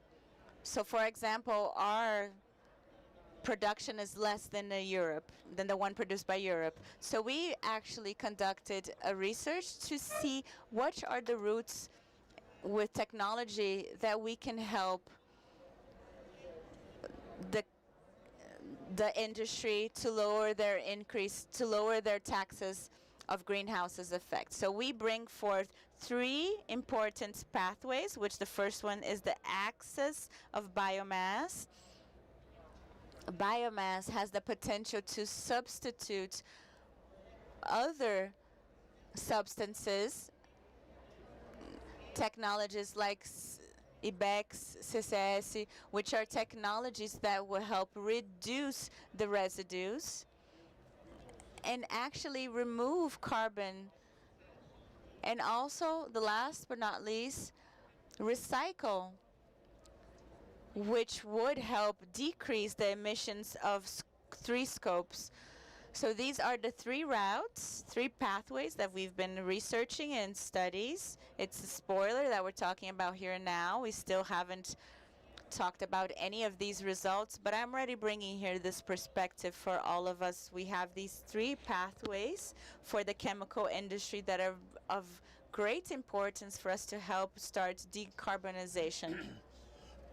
Going to Paolo, please. What do you think of the cement event due this few time ago? You present all the map, the knowledge, how long they will work in this decarbonization thing, the importance of the project of Brazil, or a competitive way in the carbon path in other products and other places of the world.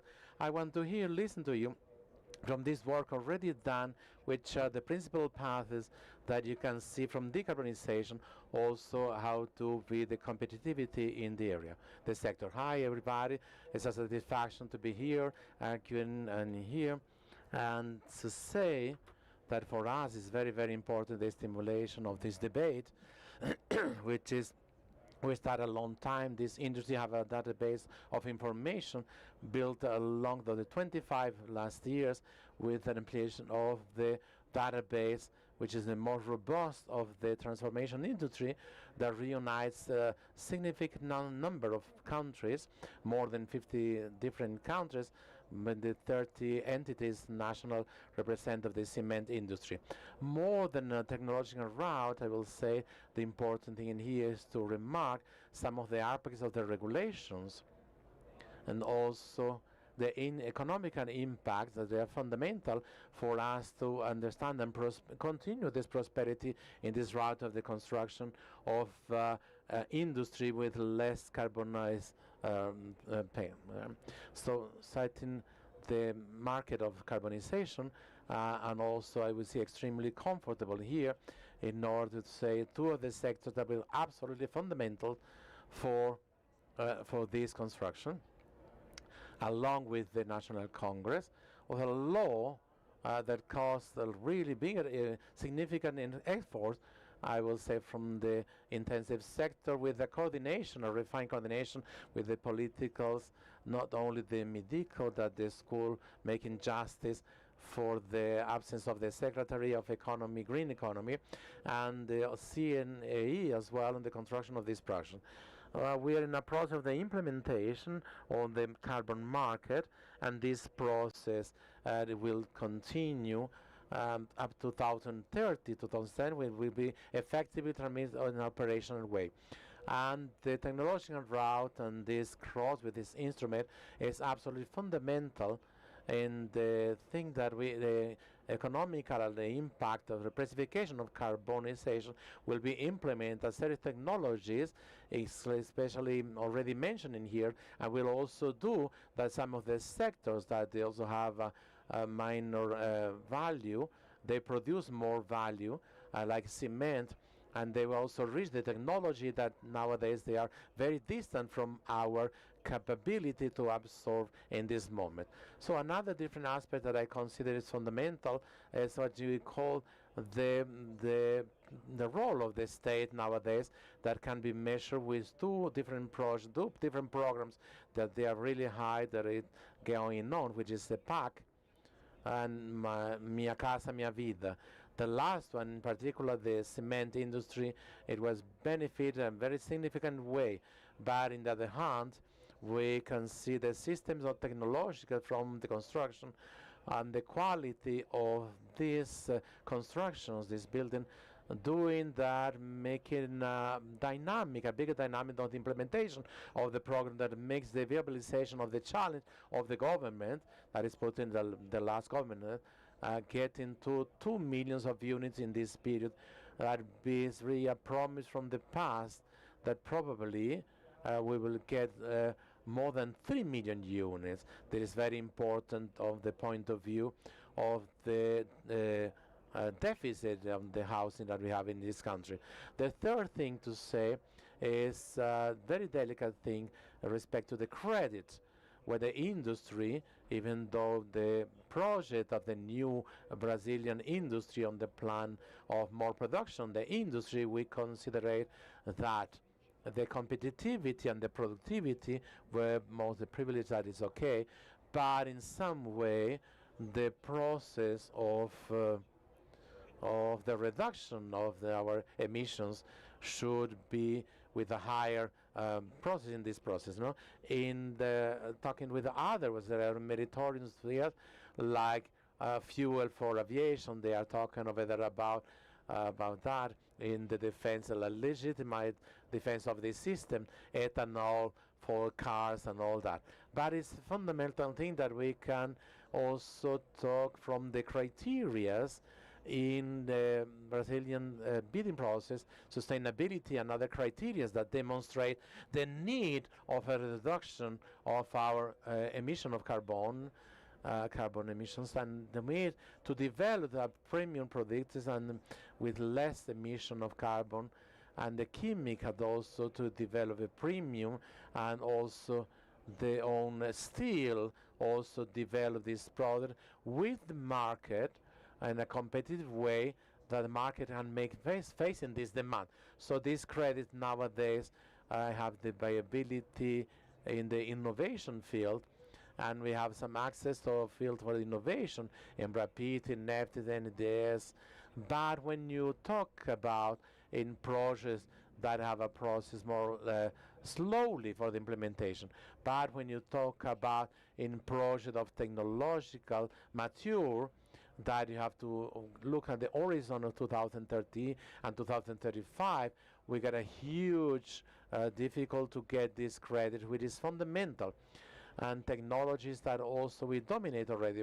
So we can replicate this capability to base my industry have more than 200 solutions, distribute all over the country in fuel alternative materials, alternative materials, and the efficiency, energetic efficiency, which is something that the industry is been doing. So I will segment in these three aspects and the effort that we have to make concentrate in this moment. Yeah, in fact, Paulo, the dominant finance and the incentives is been big debate this week. Finance has to be the most important thing to deliberate. The talking in the COP30. Yesterday we have many opportunities to talk about this area, looking into the chain, not only to the enterprise, but also the whole chain and the micro and medium enterprises, companies with incentive from the public sector, 10 to 15% of the government from the GDP, which would be a stimulate very relevant thing. In two different panels, we all were talking carbon accountability, with some of these ideas, definitions that they start to show up in order for you not to work on the thing absolutely thing, but with the quantity of the emission by product by quantity of the product. So we saw already in taxonomy and in some other project of law that going in this in the country, like low carbon hydrogen that allows 7 kilos of carbon, of 2 kilos of carbon. The idea to the steel sector, which is very relevant in the way the competitivity, especially when we look at the same sector in other areas of the world. Like I want to see Chris, as he can look to these opportunities, what else we can do inside the sector. We talk about the cycle of life. How do you see this type of opportunities in order to work in an innovation way and intense in this decarbonization agenda? Okay, thank you very much for the invitation of CNAE to participate from this panel. I think with the is a very relevant thing at this moment, but bringing especially a preoccupation, I will say, more than an opportunity. Nowadays we got some worries about, we got considering the geopolitical context on the moment, where we got many instability in politics and in conflicts as well, in the global scale. It's a reflection for the economy of many countries, and considering also the three principal countries emission of the gases, we're saying China, United States and India, which are the biggest emissions. United States, as all of you thus, with the get out of the agreement of Paris. China and India always big emission because of the growth, economic growth that they have in the last years, being the world potentials also. So when we understand sort of what we make about climate change is very important, especially for the survivals of the planet and the inhabitants of this planet. And all of us, we are trying to do very strange well in that sense. In fact, these countries that they get out and they are retarding this compromise of the carbonization, reminding again that this effect of the climate is in a world scale. Doesn't mean that the Brazil will go neutral in carbon and then the other countries they emit much more. They don't do nothing.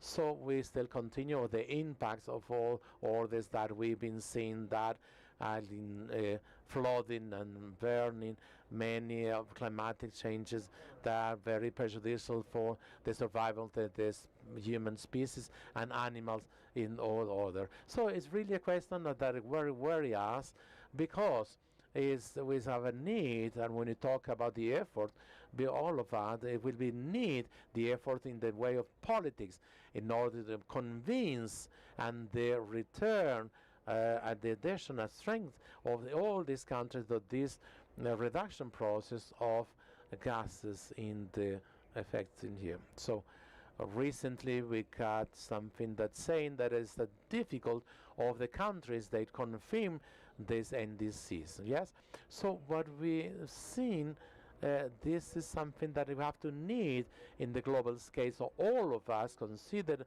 it's a need that the planet survive. At the same time, we have this war, this conflict of interest in the market, of commercial interest. And I think that after you make some specific questions, can talk a little more the specific way of steel. But let's think of the point of view in here for Brazil specifically. Also for all of you that knows the inventory of emissions, national emissions, the industry have considering here the energy from 10% to 10% of the energy Brazil the effects. Another segments have a participation, more relevant participation. So always along the industry, and the industry are in fact developing new technologies in the process of transition, energy transition, for the reduce of the emissions. But nothing is going to be worthy if the other sectors also they don't make the same effort. Brazil will not reach the goal and the compromise if we don't have all the sectors working together in Brazil. So what I understand is that the thing, international level and in a national level, they have working and teamwork together, not only once. We're saying back with my fellows in the panel, they said we are doing our homework. Certainly, Paula, I think that Chris put over there is a big relevance because, like she said, there's a wide economy, but anyway, the sector, if they don't go with a compromise, somebody else has to pay the bills. Yes, okay, the binomial economy and proportionality, I think, is the mantra that we can use for all of us to make his role in his distribution, which is really painful for all of us, but also have to have this difference in the sectors that make this in the sense of make the reduction of this carbonization way, and that will cost to the industry lots of the resources in many ways that it's not possible to do it, but the industry will be doing that. So the proportionality and the economy have to be the mantra for all of us for do these obligations in this process for NDC in Brazil. The industry will join and already did a lot. We are talking that have to be considered from the past. But I would like to bring Carol in order to the talk, Carol, when you talk about chemical sector within the chain. Yes, so with this perspective, how do you see the challenges when we talk about the agenda of the sustainability, the barriers, and we see the same, talking about finance and talking about the public policies, technology, innovation, qualification, professional qualification that have been doing, I think, very, very discussed in order not to have some blindness in this for this economy. How do you see this inside the chemical industry? How do you been working in this perspective? Exactly that you say that with the chemical industry, it goes along, it was in the first beginning of the chain, and they have this vertical movement. When the chemical industry start to decarbonization, we help all the other ones that they are coming later in the process of this decarbonization. So nowadays the chemical industry, as Paulo said before, we've been working in the concept of decarbonization, sustainability, but the chemical industry was suffering with the imports and the depression and the cost of the materials, the cost of the energy, and get away from the competitivity from the chemical industry. We got a scenario here that is very challenging one. To approximately 40% of our industries, chemical industries are anxious with that because of this cost of the energy, high cost of the resources, and the import is sometimes it's cheaper to import even to produce inside. So this thing is really important that they make a big impact in the chemical industry, and as a consequence, the innovation, as a consequence, the employees and the jobs that come in afterwards. So what we have the perception make this environment, we can say in order to get more vacant competitivity and have the access for the market, this is exactly what we make and comment the financial sustainability way that is a copy that the financial sustainable and also the regulations have to be also with us. So we're talking about the framework of the regulations, all these public policy in a consistent way. We talk about the climate, the taxonomy that will be open some markets, important markets, the green seal that is going to give us in the chemical sector. We are participating with 7 different products in order to have this with seal, green seal, in order to open some of the markets to this participation of this sustainable way. So what Paulo also comment the SBC as well, the industry also sees as a market of carbon is very, very important for the industry, because some of the sectors, some of the industries have a negative emission that enter already to the market with this interest, right? So what I see is really that we have some things, difficulties, but with the public policies aligned that financial and access to innovation and unifying university, the industry and the government, I believe that we can reach this the decarbonization sustainable way and in a competitive way. If it's not enough all these barriers, we also need to consider the international context, right? So nowadays we have in here a commission report more clarified and more exigent. We have a framework that is regulation that is really disseminated in many countries, in many blocks, that also affects the Brazil relation with Brazil. We have the example here of the deforestation, the CBAN, and also some other alternatives that can be put in Brazil, like one of the countries with more competitive way. How do you see all this moment geopolitical, very sensitive, if it's not enough, all that Carol already put in the international context, we make addition of these politics nowadays. I want to hear you on this scenario on how this steel market go to this competitivity. So really the steel industry, we are going through a very difficult moment because There was an excess of the capabilities of the production in the world, 622 million of tons. This is the excess. So, in order for you to have an idea of the proportionality, Brazil have the capacity to produce 51 million of tons, and in the world we got more than 10 times that, the excess of capacity that Brazil was able to produce. So China produced 1 billion tons of steel a year. So China produced in 11 days, okay, like Brazil produced in 1 year or steel. So is that country especially that comes and been provoking the import for many countries, including in Brazil, because many other countries, they adopted measurements to the defense of commercial defense against the Chinese steel.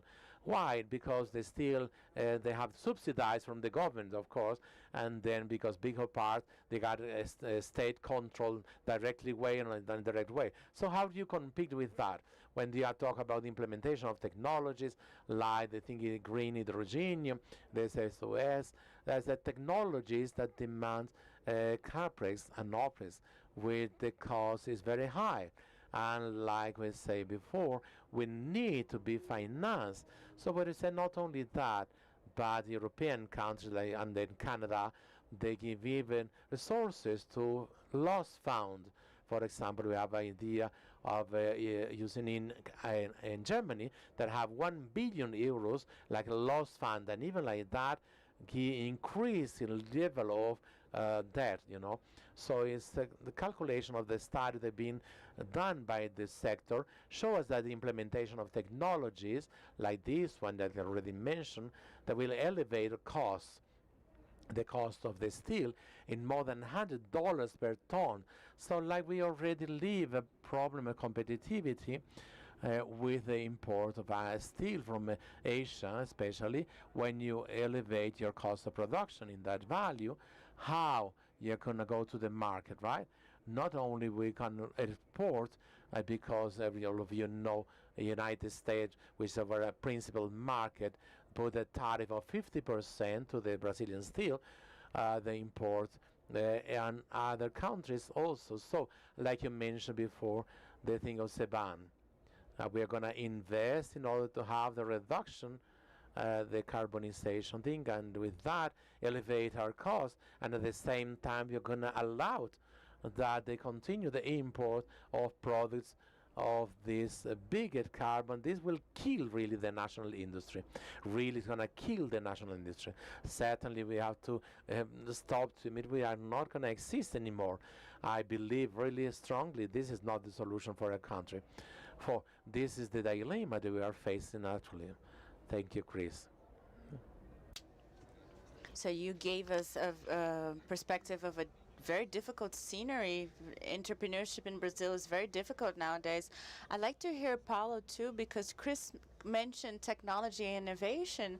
I know a lot of people mention that's a difficult sector to abate, but it's like it or not, increasingly difficult to do that. How does the cement sector see this in terms of implementing technology? I know we've mentioned and we talked about a lot of fuel, but I'd like to hear from you this difficulty that you've been facing. Each year you all develop new technologies, but I'd like to know more about this, how you're going to integrate more this perspective in the cement industry. So we actually have a history in terms of knowledge in the cement industry and how we can help decarbonization, but in very complex periods of time, which was for us in 2014, 2015, which now is happening with you guys. We had a crisis in the cement sector. We started working on a roadmap which helped us launch this roadmap in 2019, where we, in Glasgow, in the last COP in Glasgow, we were part of planning this roadmap. So this roadmap basically means we left this mitigation roadmap, and now we're going to deal with the supply chain in many different sectors. Brazil, who is already a great partner in terms of low emissions, which is one of the 3 countries in the last 30 years with the lowest emissions of CO2 in the world. Now we're in the pathway of applying tools that we already have. For example, we have the click factor, which is from 20 to 70, and how we can decrease the clicker in raw matter. So we've been doing this now by amplifying our raw material, by choosing that material that can actually decrease the demand, which is an example of escoria, which is a part of the production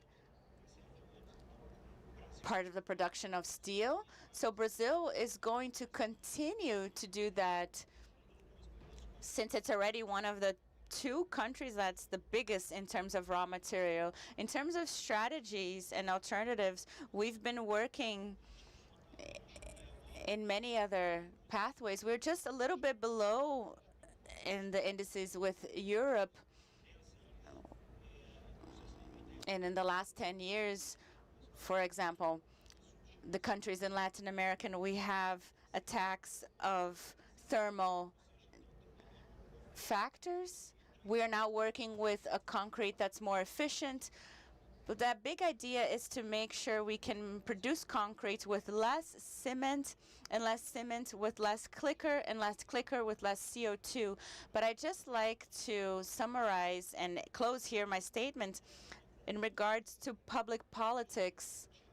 After 27 years, we have updated our cement norm, and we were able to approve, which is something very relevant in CONAMA, the norm of co-processing to make sure we can use the residues of the cement industry. But still, no matter how much we've advanced in updating this norm, we just can't manage to apply this in the terms of the states. So the state is always very slow in implementing decisions. It takes, in Europe, it's 70 years, and other countries in Latin America who have been working with technologies that Brazil is still very resistant to. It's a fundamental question for us also to mention is technology for capture and stocking of carbon. So Brazil, we have $65 a ton of CO2, 1 ton of CO2 for the cement industry for it to be captured. It's almost $250. So, you know, we close our industry, but we still, like it or not, are in debt. So it's fundamental for us, even though there's a little bit of resistance, and I hope we have good news coming from the programs that we've been implementing. We have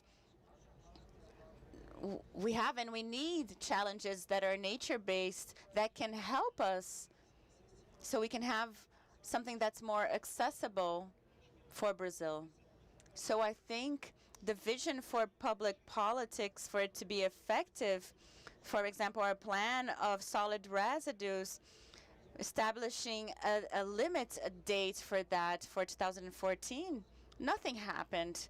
We need to make sure that our politics are effective, which is in par with the contributions that the industry is working on. Well, I'd like to close our panelists saying thank you, how important it is, the presence of all of you here, which is the work that we've been doing with all the associations and CNE, is to pave the way so that we can all work with transparency and clarity and have more accessibility in the market. So I'd like to thank you all for your presence here today. Of course, we're going to need you all still in Belém and in other events for SBCOP. It's important to bring this industry perspective so we can have a more ample idea of what's being done. So thank you so much, all of you.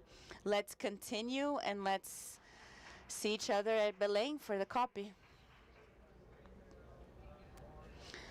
Thank you so much to all the panelists and our moderator.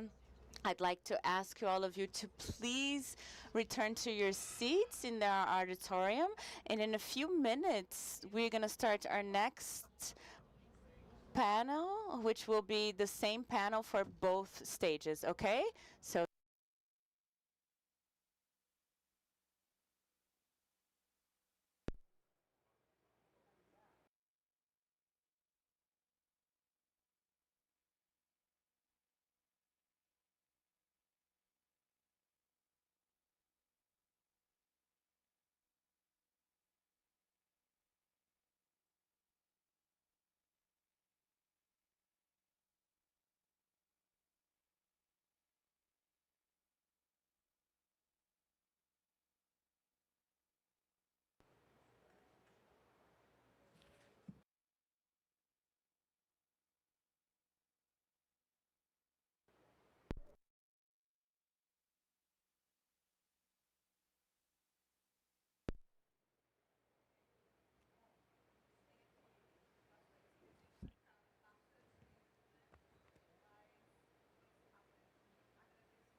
our next panel, which is common to both stages, has as a theme the integration between health and climate.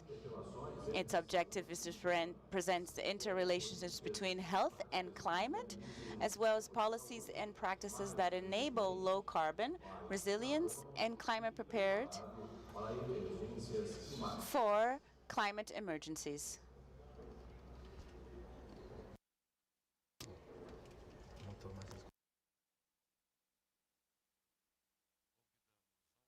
I'd like to call to stage the president of the Albert Einstein Israelite Hospital, Dr. Sidney Klajner.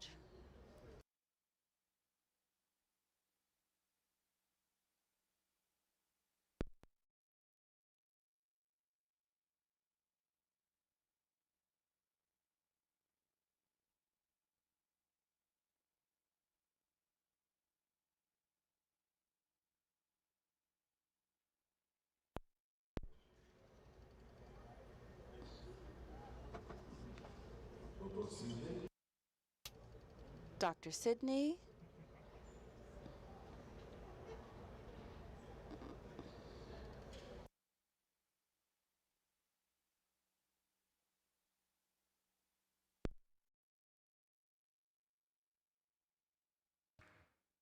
Dr. Sidney Klajner, please, if you're here.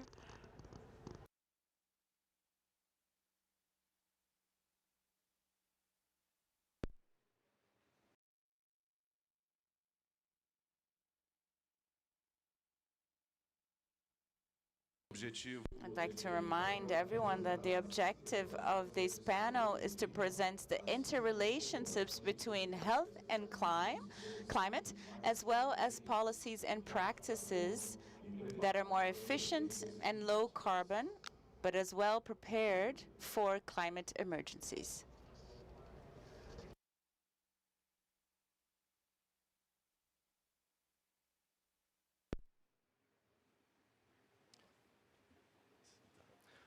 The president of the Albert Einstein Israel Hospital, Dr. Sidney Klajner, also like to call the Manager of Innovation in Health, Priscila Barros, the Director of Technical Regulatory Affairs and Innovation at Sinus-Pharma, Rosana Mastelaro, Manager of Innovation of Health for SESI, Tiago Yuji Tarro, and the member of the Council of Sinus-Pharma and moderator of this panel, Guilherme Maradei. Guilherme, you have the floor. First of all, I'd like to say welcome to our final panel. We have now the mission to be the last panel for this amazing event. I'd like to say to all that are here, the ones that are online, it's great that we can share amazing ideas what are parts of the integration of the climate and health agenda, which we're going to showcase here. There's a lot of coincidences between the two agendas, and the health sector is a very important sector to facilitate and mitigate climate effect, but also to be one of the sectors that is the most important one for the preparation for extreme events and climate impact for the safety and health of our population. So we have the privilege to have with us Dr. Sidney Klajne, which is the president of the Albert Einstein Israelite Hospital, one of the leaders and references in Brazil and worldwide in medical care and actions of coordination between the public and private health sector. Dr. Sidney will be able to comment and mention some initiatives that are part of his work, also mine, that I was privileged to be a leader. And then afterwards, we're going to start our panel with Rosana, Tiago, and Priscila to see the actions that each organization has been doing, who are part of CNE, that have been working together for the health sector. Dr. Sidney, we'll start with you.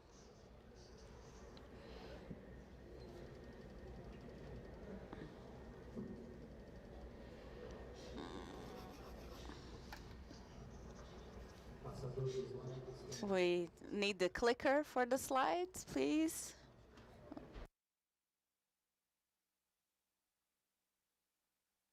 Can you please load my presentation?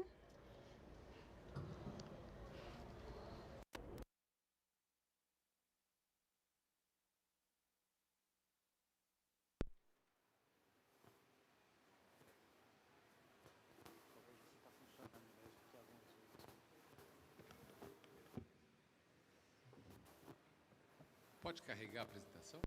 Can you please load my presentation? Okay, so first of all, I'd like to say thank you for the invitation.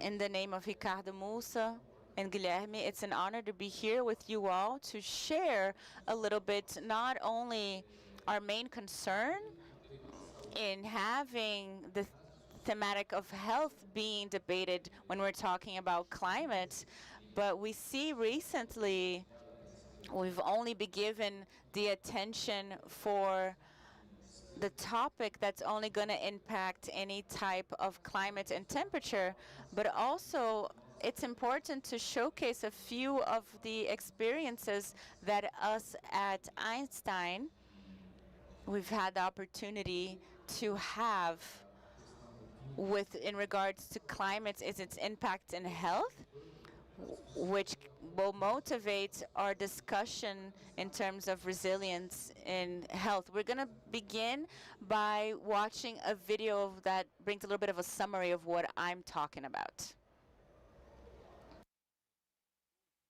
So nowadays, we talk about, is it really a fact that we have a challenge in terms of climate and health, or is this still going to be worse than what we've been actually talking about?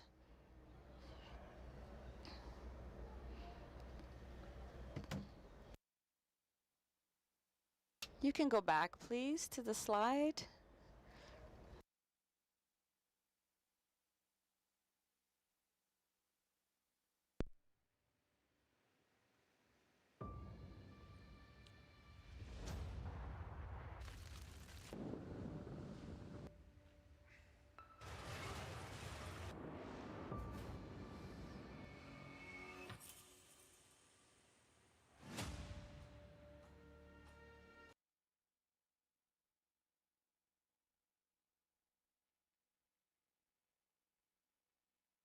Ambientais elevam casos de doenças transmitidas por vetores. As mudanças climáticas afetam deslocamentos forçados.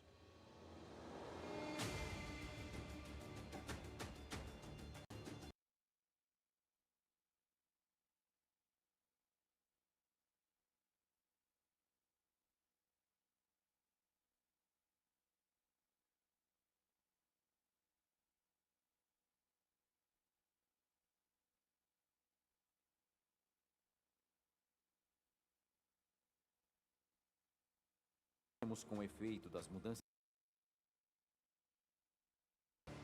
e os sistemas de saúde também sentem o peso. Ondas de calor e frio intensos sobrecarregam os sistemas. Catástrofes climáticas podem destruir unidades de saúde e agravar ainda mais a situação de emergência. No continente americano, 67% das unidades de saúde estão localizadas em áreas de risco de desastres.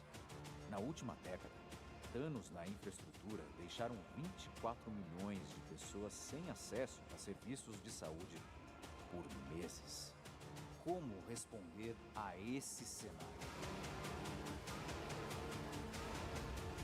A nossa saúde depende das decisões que tomamos hoje.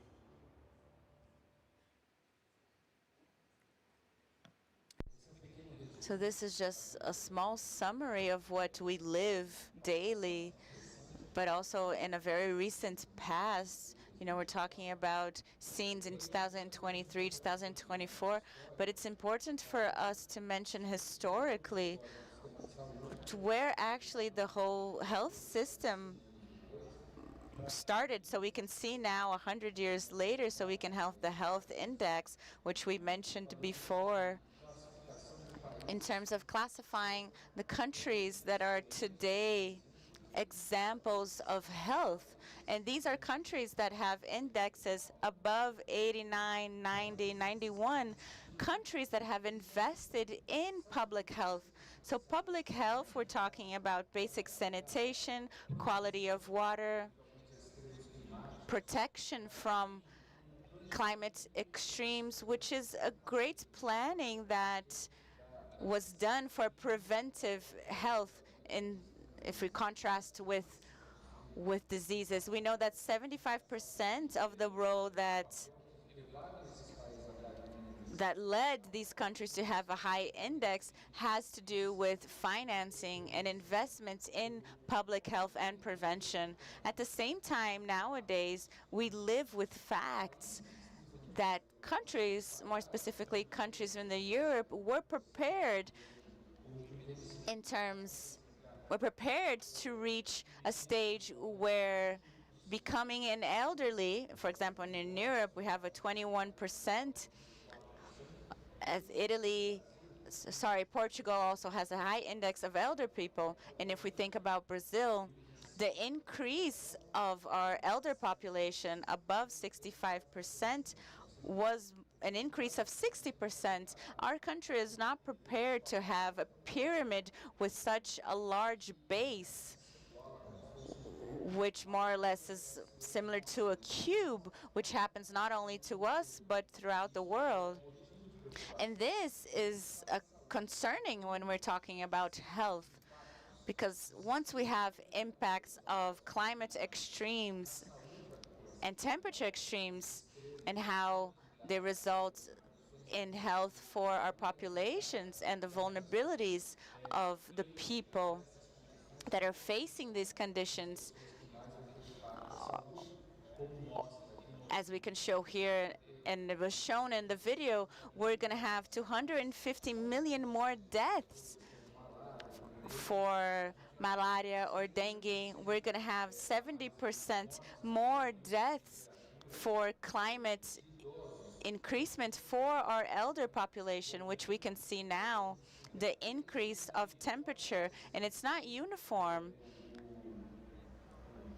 because you have the whole population that's used to hot temperatures. So then when there is a temperature that's extreme cold, we see these variations in our country. At the same time that we have 22 degrees Celsius that are killing people in another region, but in terms of cold, we're going to have 28 degrees, elderly people that are dying from excess heat. We are seeing people that have chronic diseases like diabetes or cardiovascular diseases are the ones that are going to be more impacted by these temperatures. And we see also the combination that this map showcases, humidity and temperature in increase. We have more impact of cardiovascular diseases, not only because of the pollution that's going to affect our respiratory system, but also cardiovascular. These victims are the most vulnerable ones, the ones that less contribute to temperature extremes or climate extremes.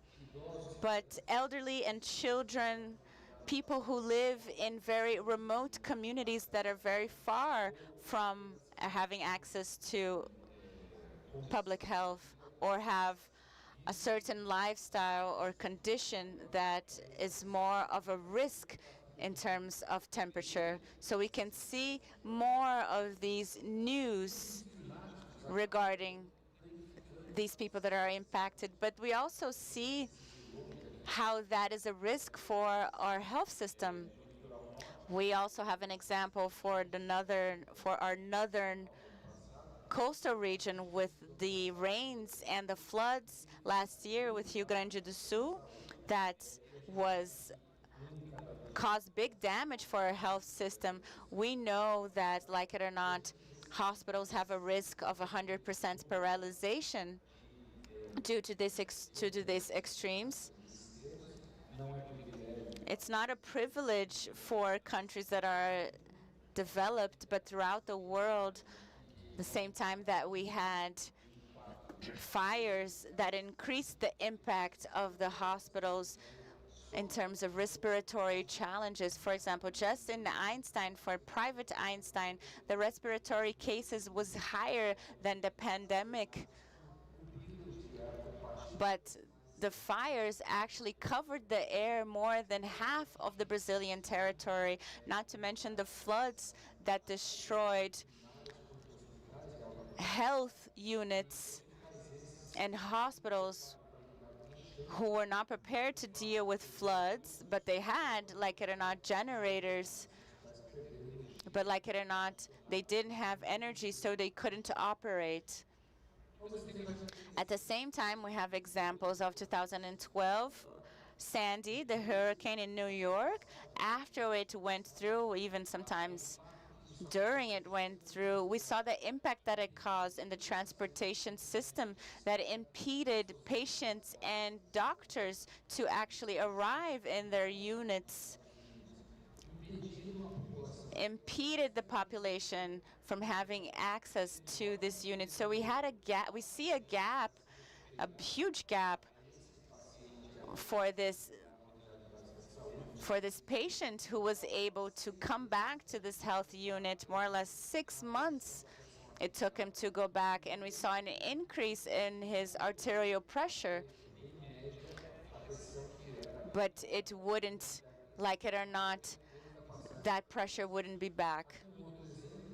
Another example that we have here, Maria, the Hurricane Maria in Puerto Rico, that, like it or not, as an impact of this hurricane, had a spike in terms of mortality because the community didn't have access to health. We can also mention Katrina in New Orleans in 2005.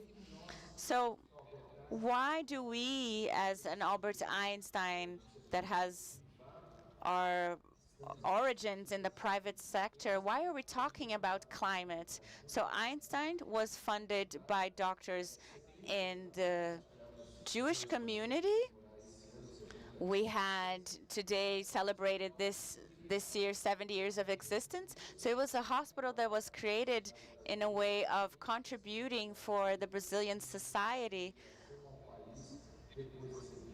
All the help that the Brazilian society provided for the Jewish community. So since our foundation, we've established ours, our mission, 3 items which are important items. For example, the excellence and the generation of knowledge, but also the social responsibility. This mission of our foundation now transforms itself as a strategy, as a plan, which is an essence, our essence, based on Jewish precepts, which are here, as you can see, but also the social responsibility and the need for transformation. And this essence for us, which means to deliver just a drop of Einstein to more people through our excellency, which transform, our care, which humanizes, and our knowledge, which helps build. So this organization has as a purpose to deliver health. It can't be disconnected with climate, especially as we see a greater increase at climate impact with our health system. We see how communities don't have access for health in terms of equity. So Einstein, I think more people know of us as the one of the 20th most well-known hospitals in the world, but one of the most technology-based hospitals in the world. Now we have 2 hospitals in the private sector, but we actually manage 9 in the public sector. We have an education system where we have 60,000 students that go through our education system. Even though it's not connected to a public institution, but we have units of education and virtual attendance for throughout the whole public, which makes our health activity much bigger in the public sector in terms of private sector, with partnerships with municipalities and more specifically with the Ministry of Health, with SUS, which is a program as a philanthropic organization. What we do, we actually deliver all the help that we get in terms of projects.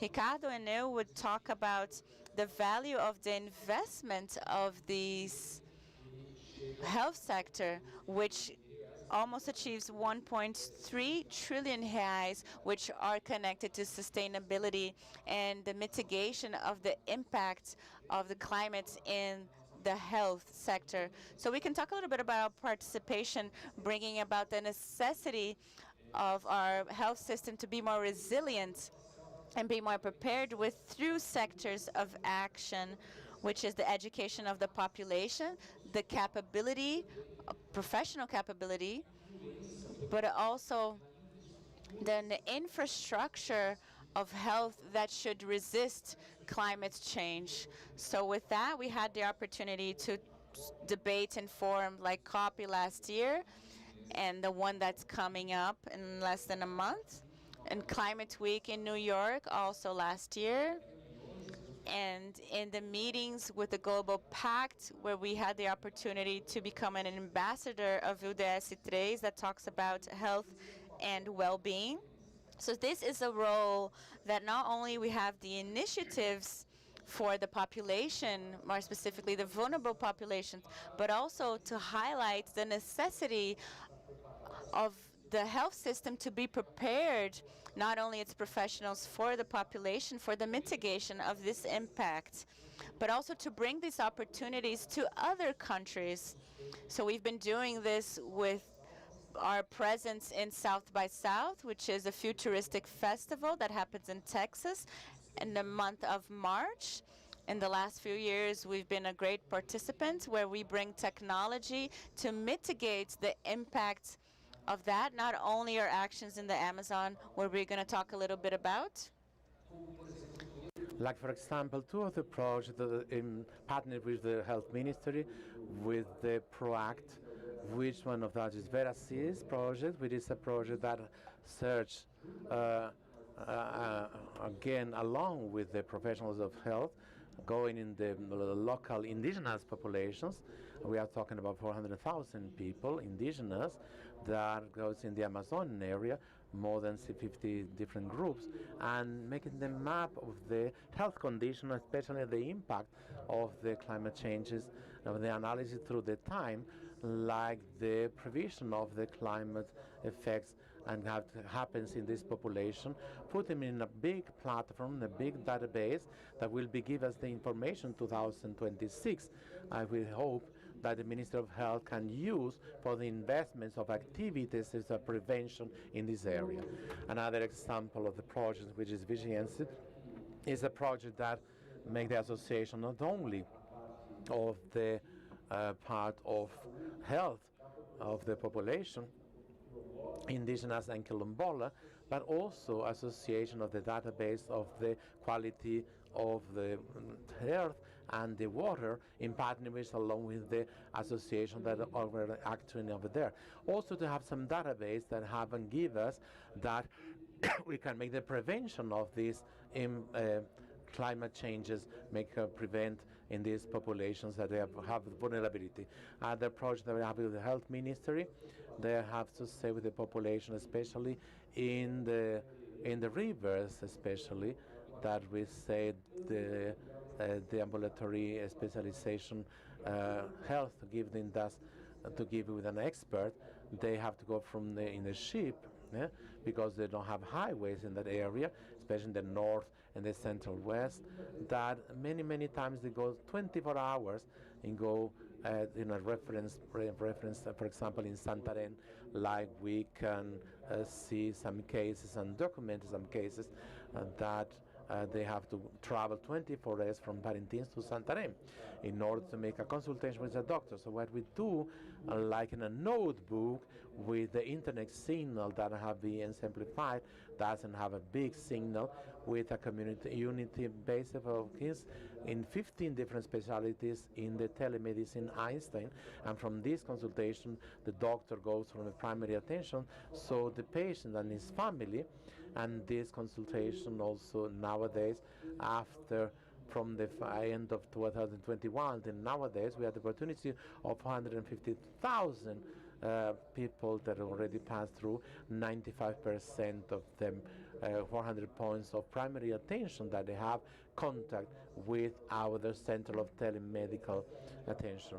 So in the another here, this example, a patient that in the chronological, she discovered a problem with thyroid, and he started the treatment. That company goes on nowadays, the ambulatory virtual or teleamis that we talk, making the impact in a positive way in the cost, and also one in the agility, and also, for example, in this recently situation of the dryness, or the dry climate that there has this population, we now have a mobility when the rivers were dry, right? Another different project that we have the opportunity of going through as well, have to make a team of catastrophes, that a team that is formed by professionals, so doctors and nurses and psychologists, and you're going to do so, for example, from the manutention, they got the recovery, some units that were the rain, the flooding in hospitals, and these catastrophes, they got to put together professionals that they train in different conditions that they get in the emerging case, one without the emergency for 2 times, one last year and one this new year. This we're going to call the Coripa, which is Cachorro on the north extreme of the frontier border with the Venezuela and Colombia, in order to act with the indigenous population and to have the expertise with these communities in a virtual way. Eventually have some cases for us. It was very emblematic way with the reduction of the helicopter of patients that they die before if they don't have a cardiological urgent compliance. So this team is always over there giving the population during the rain in the north when the units were closed, like in the municipality of Canoas in the Rio Grande do Sul, doing the transformation of the basic unit in the rapid doctors, that only one was functioning normally way, and the recovery of 3 different hospitals, especially with the team of manutention coming from Morumbi, making the contribution at least for the mitigation of the impact of the health, and also the recovery of a faster recovery of these units. Like the message that I want to give you within 15 minutes is to call their attention for the need of the capacitation, professional capacitation, the education from the point of view of literacy, at least of the understanding of the population, like the prevention of the health care, also the preparation of the infrastructure in order for this system of health would be more resilient. And also will be that for another occasion, Guillermo, to talk about the impact and the effects of the carbon emission by this organization of health that today correspond only 5% on the impact environmental, the production of carbonization, like we've been saying, like the mitigation of this impact, that we understand that when we already been done and already with the increase of the temperature, and also done with the system of health have to be prepared. We also have to go through this health system that are also not produce of this environmental crisis. Thank you very much for your kindly attention. Thank you very much, Dr. Sidney. People, it's a great pleasure in order to be leadership of a group like focus in the sector of health and the integration of health and the climate, especially with the partnerships that we can establish with Einstein Hospital, and also we can count the team and the knowledge that the team of Einstein bring us to us. Now, talking a little bit about me, I work in health industry 25 years already, especially in the pharmaceutical industry. I got a medical German lab in here, Bausch Long as well, the sector of ophthalmology, and American enterprise that also was bought by Canadian enterprise, valid. And I also worked recently as the CEO of a national lab out of Labi with the Fund of Preventive Patria, and also I dedicate part of my career outside Brazil. I've been 13 years in the United States, and it was for me a great opportunity, incredible opportunity to get the knowledge and profound making many of the initiatives that we have in Brazil by the national enterprises or multinational enterprises. They are a reference for the world.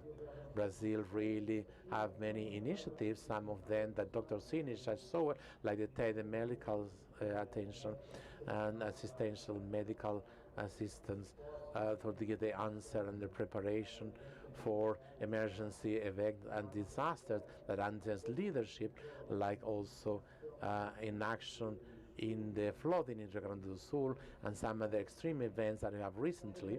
They are really reference. Not many other countries they do have, only little kind of countries even developed or in development that can count on.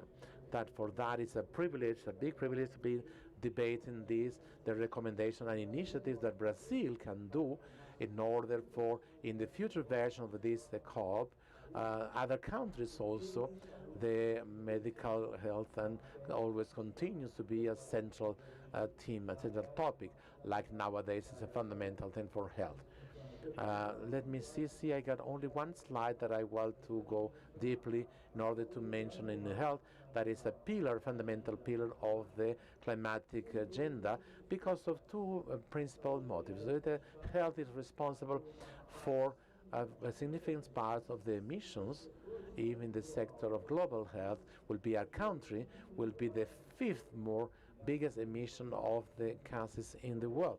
So really it's a significant parcel of the and the importance that we are going to talk in here with the mitigation of this impact, the climatic, with the emissions of these emissions and the control of other aspects like energy and water consuming and also residuals. So important to mention, more important, I believe, the fact that in the health sector is the instrumental for the preparation or against the protection also of the population when we are facing these climate extreme events and the need to act very fast way and in a prepared way and a very coordinated way to protect the health of the population and mitigate the effects that these events can have. So that some of the initiatives that Dr. Sinu had mentioned, they are facing this agenda that is very important. A recommendation that is important for us that we are doing 3 different main recommendations. All of them go through the aspect of a coordination among the sector, public and private affair, that have also preparation, the importance of the private sector, and this agenda specifically because of the initiatives, they are very well structured, the capacity, the cooperation, the different segments within the health care and the other segments of the economy, and at the same time the investment, the innovation, technology that is very important and essential for a series of new possibilities that we have for the mitigation of the climate impacts. So what we have is the opportunity and the collaboration not only for Einstein Institute but also with ANAPI, National Association of Hospitals, of Private Hospital Leadership by Dr. Antonio Brito. At the same time, the collaboration with some other association, pharmaceutical, Interpharma, Indus Pharma, that were fundamental in order to bring some examples that Priscilla will comment later on. Sanofi, one of the biggest pharmaceutical in the world, have also implemented in this plant in Brazil, and also the collaboration of the project of health hospital leadership at Hospital Ribeiro. All of them participate on and doing part of this recommendation group that we are going to make in detail and also talk about the panel. I don't pretend to go to all these details that they are in the screen now. The 3 priorities that make part of the inform that we produce, the material will be available for you with all the details in a much precision way and the diverse enterprises and companies and projects that we put in practice about these 3 priorities. Dr. Sini talked a lot of the first of the priorities of the integration and resilience, the answers and respond to initiatives like telemedical and the group of preparation for extreme events that answer leadership. And we are going to talk about some of the initiative of efficiency, also operation, especially in the pharmaceutical leadership and the other service of health. And also we have the example that we have to be very proud of it, other countries of reverse technology for leadership at Indus Pharma, and Rosanna from the team of Indus Pharma is also here with us to comment a little bit. There's 3 of the main priorities of linking of this group of team of work, and the opportunity also to hear from Tiago that comes from CESI, like one of the main organizations of capacitation of our force work. Now that doesn't go like technology investment and all this. If our organization, our capability of work is not actualized up to date for use these new technologies, so it's important to hear Tiago from that. So I'm going to start asking for Priscilla to make a little comment of the examples that put in practice. Some of the examples, they are very interesting, especially the reduction of the consume of water consumption, especially the plants in Brazil, especially when we go through with the new technology, modern technology of the purification of the water that before were reactors, with now it's in reverse, and we are getting now to reaction thermocompressors.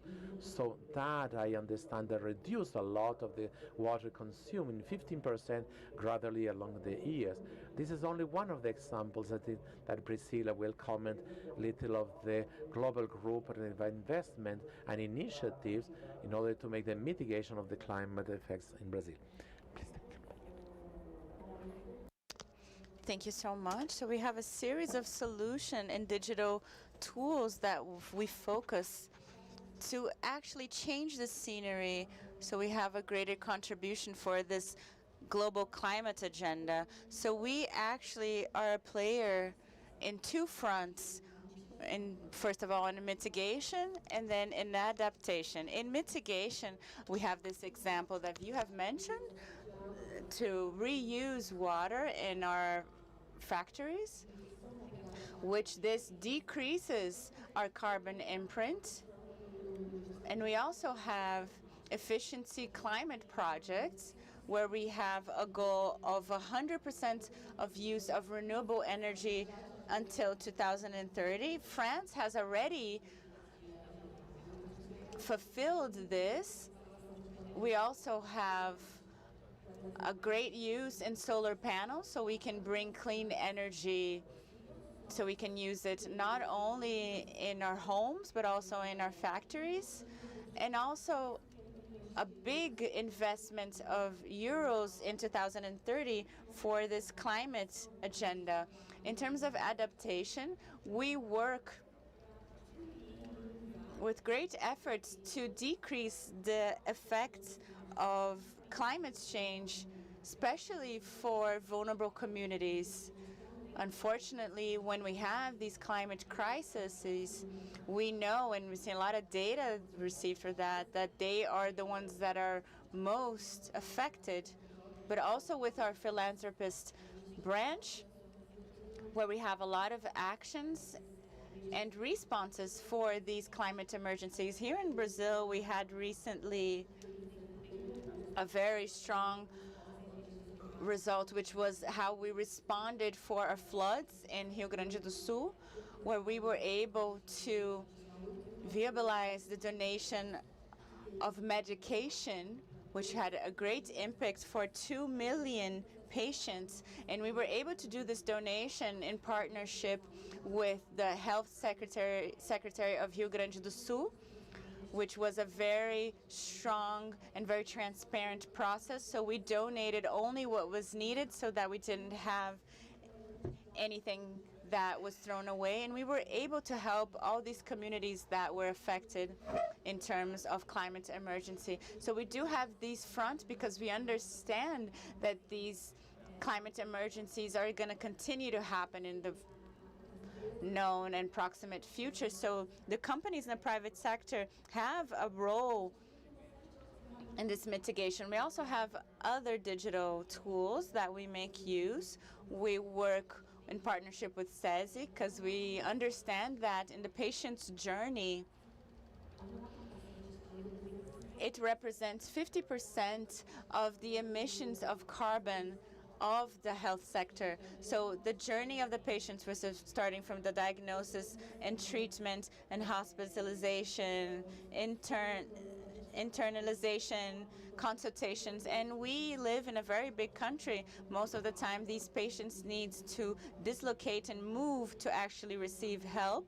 We do have initiatives that help in terms of that, but we need to make sure to calculate and measure how much of these patients emit in terms of carbon footprint throughout this journey. So in partnership with SESI and the Academy and the government, we're building a calculator to help us actually calculate this carbon footprint that we've been measuring. And now we're going to have effective data so we can actually act upon and mitigate these emissions and these carbon footprint. So this calculator is one of the initiatives that we have. We also have a plan for a global pattern. So by the end of the year, most of the products will be patronized to help mitigate all this journey, starting from the raw material that is used in the production of these products, but also how would happen the process of throwing away these products. So we're also evolving a pattern to make sure all our products that we release this year fulfill this type of standard. So we have been investing in having concrete initiatives to decrease the impact on climate change. Thank you so much, Priscila. It's very important to notice that all these initiatives are done by COFI, and it's not the only one. In our document, we mentioned other labs, some of them big national labs who have a lot of initiatives for mitigation and adaptability for this moment, even more critical for our health sector in terms of integration with climate change. So now I'd like to pass the mic for Rosana so she can also comment on the LogMed program. Rosana is in Sinus Pharma for 17 years now. She has great experience in the regulatory sector and technical sector, and she's been a player in this journey of developing a program that only recently started operating, but already have very important data. More than 2 tons of medication that could be contaminating the environment and bringing risk to our health are actually being called back and having a proper destination. We have a lot of collection data centers, 2,800 centers, and a system that involves not only one segment or part of the sector, of the health sector, but many entities.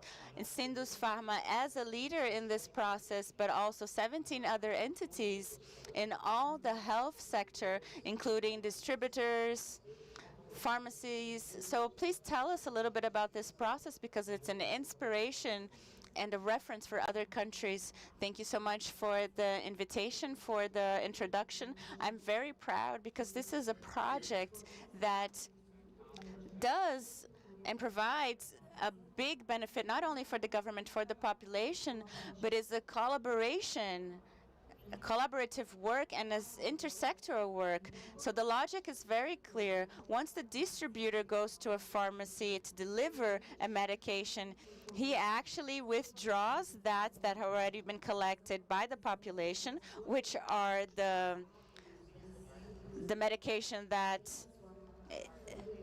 already has its expiration date, and we've actually analyzed that this is not a dangerous medication. But the home distributor, when he does that, he gathers this medication that's out of date, he takes it to a distribution center, and that's where the industry comes in.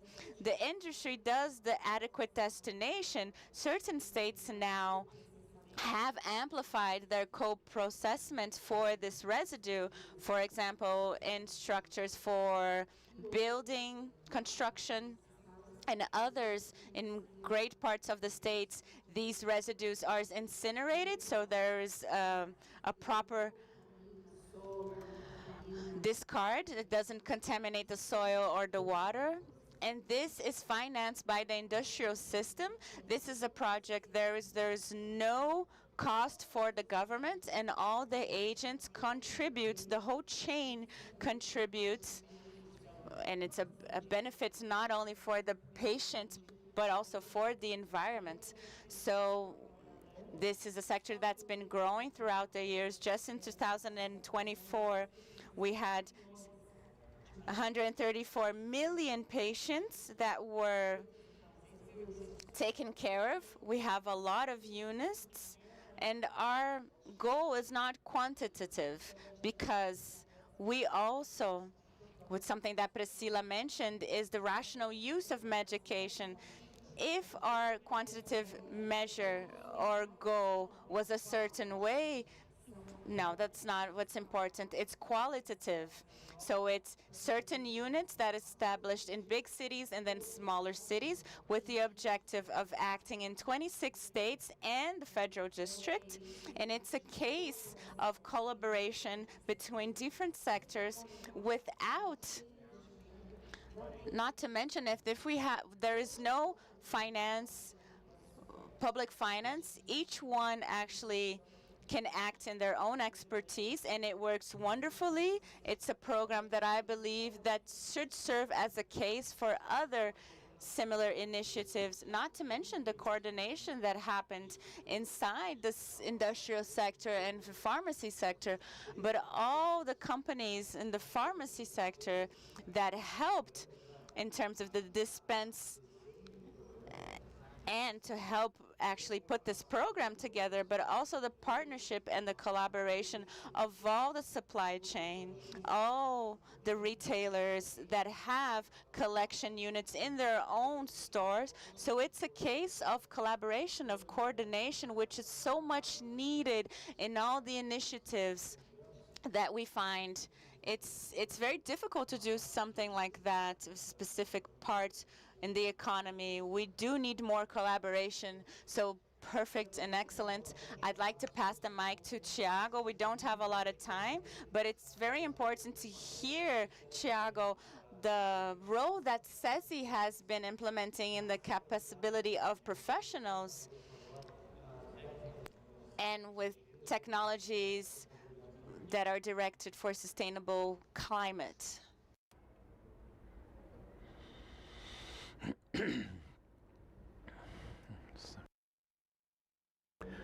Hi everyone, thank you for the introduction. It's an honor to be here in the panel with you. So SESI, we have these three big areas that we put together: education, culture, and health. Inside health, in 2024, we've been more than 60,000 people that we've been looking for, workers with access to health in the service that we put in whole Brazil, the whole country. Inside that of this agenda of climate and health, we've been working in a way that a strategy of the digital health, so we can improve better the access of the people working in the industry, make them the optimization of the resources, and they also may reduce the going and embark the technology in order to do a better coordination of these workers during this journey of working in the industry. So in that sense, what we've been working in a platform, technological platform integrated of this healthcare, where we, as part of a big journey of for the workers and the channel that they can be looked for, and continuously of this care. So this part of this mobile units and teleprompt and embarkation of telehealth that we've been launching in COP30. All of that, embarking technology and putting into health, a care, primary care, and the promotion of health, prevention and protection of the workers. So what we, in that sense, we have been doing specific actions for COP30 that we say a respect of mitigation, going with embarkations for these communities of these workers, industrial workers in these communities in the rivers, especially giving access to telehealth, the primary health as well, calculated already mentioned by Priscilla, in order that we can make the measurements of the emissions in order to choose the technologies, digital technologies, and telemedical consultation in order to make this optimization of this care, and also looking into adaptation of the protocol of the answer to climate emergencies, like the doctor also bring it already, Dr. Sidney already bring it. So especially in Rio Grande do Sul, and the flooding system, in order to support the industries and the management of the industries, a better way to be prepared for these situations, industrial way, preventing the continuity and also security for these workers. So there are three different actions that we are working specifically for COP30, embarking in this logical of the digital health and bringing collaboration within this collaboration, according of technical cooperation with the national cooperation of SESI and Ministry of Health, also some other with the national agencies of complementary health, and order to bring this look a multitudinality of the health of the work in the industry. So some of these actions that we've been doing looking into this climate agenda and health. it's something fundamental. There's many things that still have to be done. But thank you for the contribution. I want to close, first of all, thanking all the participants, Dr. Sidney especially, for the coming, especially to Brasilia, to participate of this event and doing this incredible presentation, representing little what Einstein already is doing for the health sector in Brazil, sustainability and climate. Priscilla and Rosana, Tiago, representing the organization of yours, Sanifici, Indus Pharma, and CESI. And finally, that is a message of the importance of health for the climate agenda. Health is really something, a fundamental part of the climate crisis, along with the crisis of health, and the private sector have a fundamental role in this proposal for solutions and in the work in conjunction with the private sector in order to address this crisis. So it's more important thing even for Brazil that we have the potential to be a leadership and a reference in the global scale of the initiative that we already have in here, like examples that we can really be the inspiration for other countries in the world. So it's really it's a privilege, really a big privilege, in order to launch the initiative of SBCOP in Brazil in this year, and in order to do health within the agents of this SBCOP with some of these examples that are a reference for the continuity of these efforts in order to do in the next years and the next decades in order to evaluate as a society. Thank you very much. And then please, I believe now the rest of the event, we have a cocktail and then we are finishing. Thank you very much. I will thank you for all the organization of the SBCOP, especially Ricardo Musso that invite us and that instructed this initiative. Without this support, we cannot be here. Thank you very much, all of you.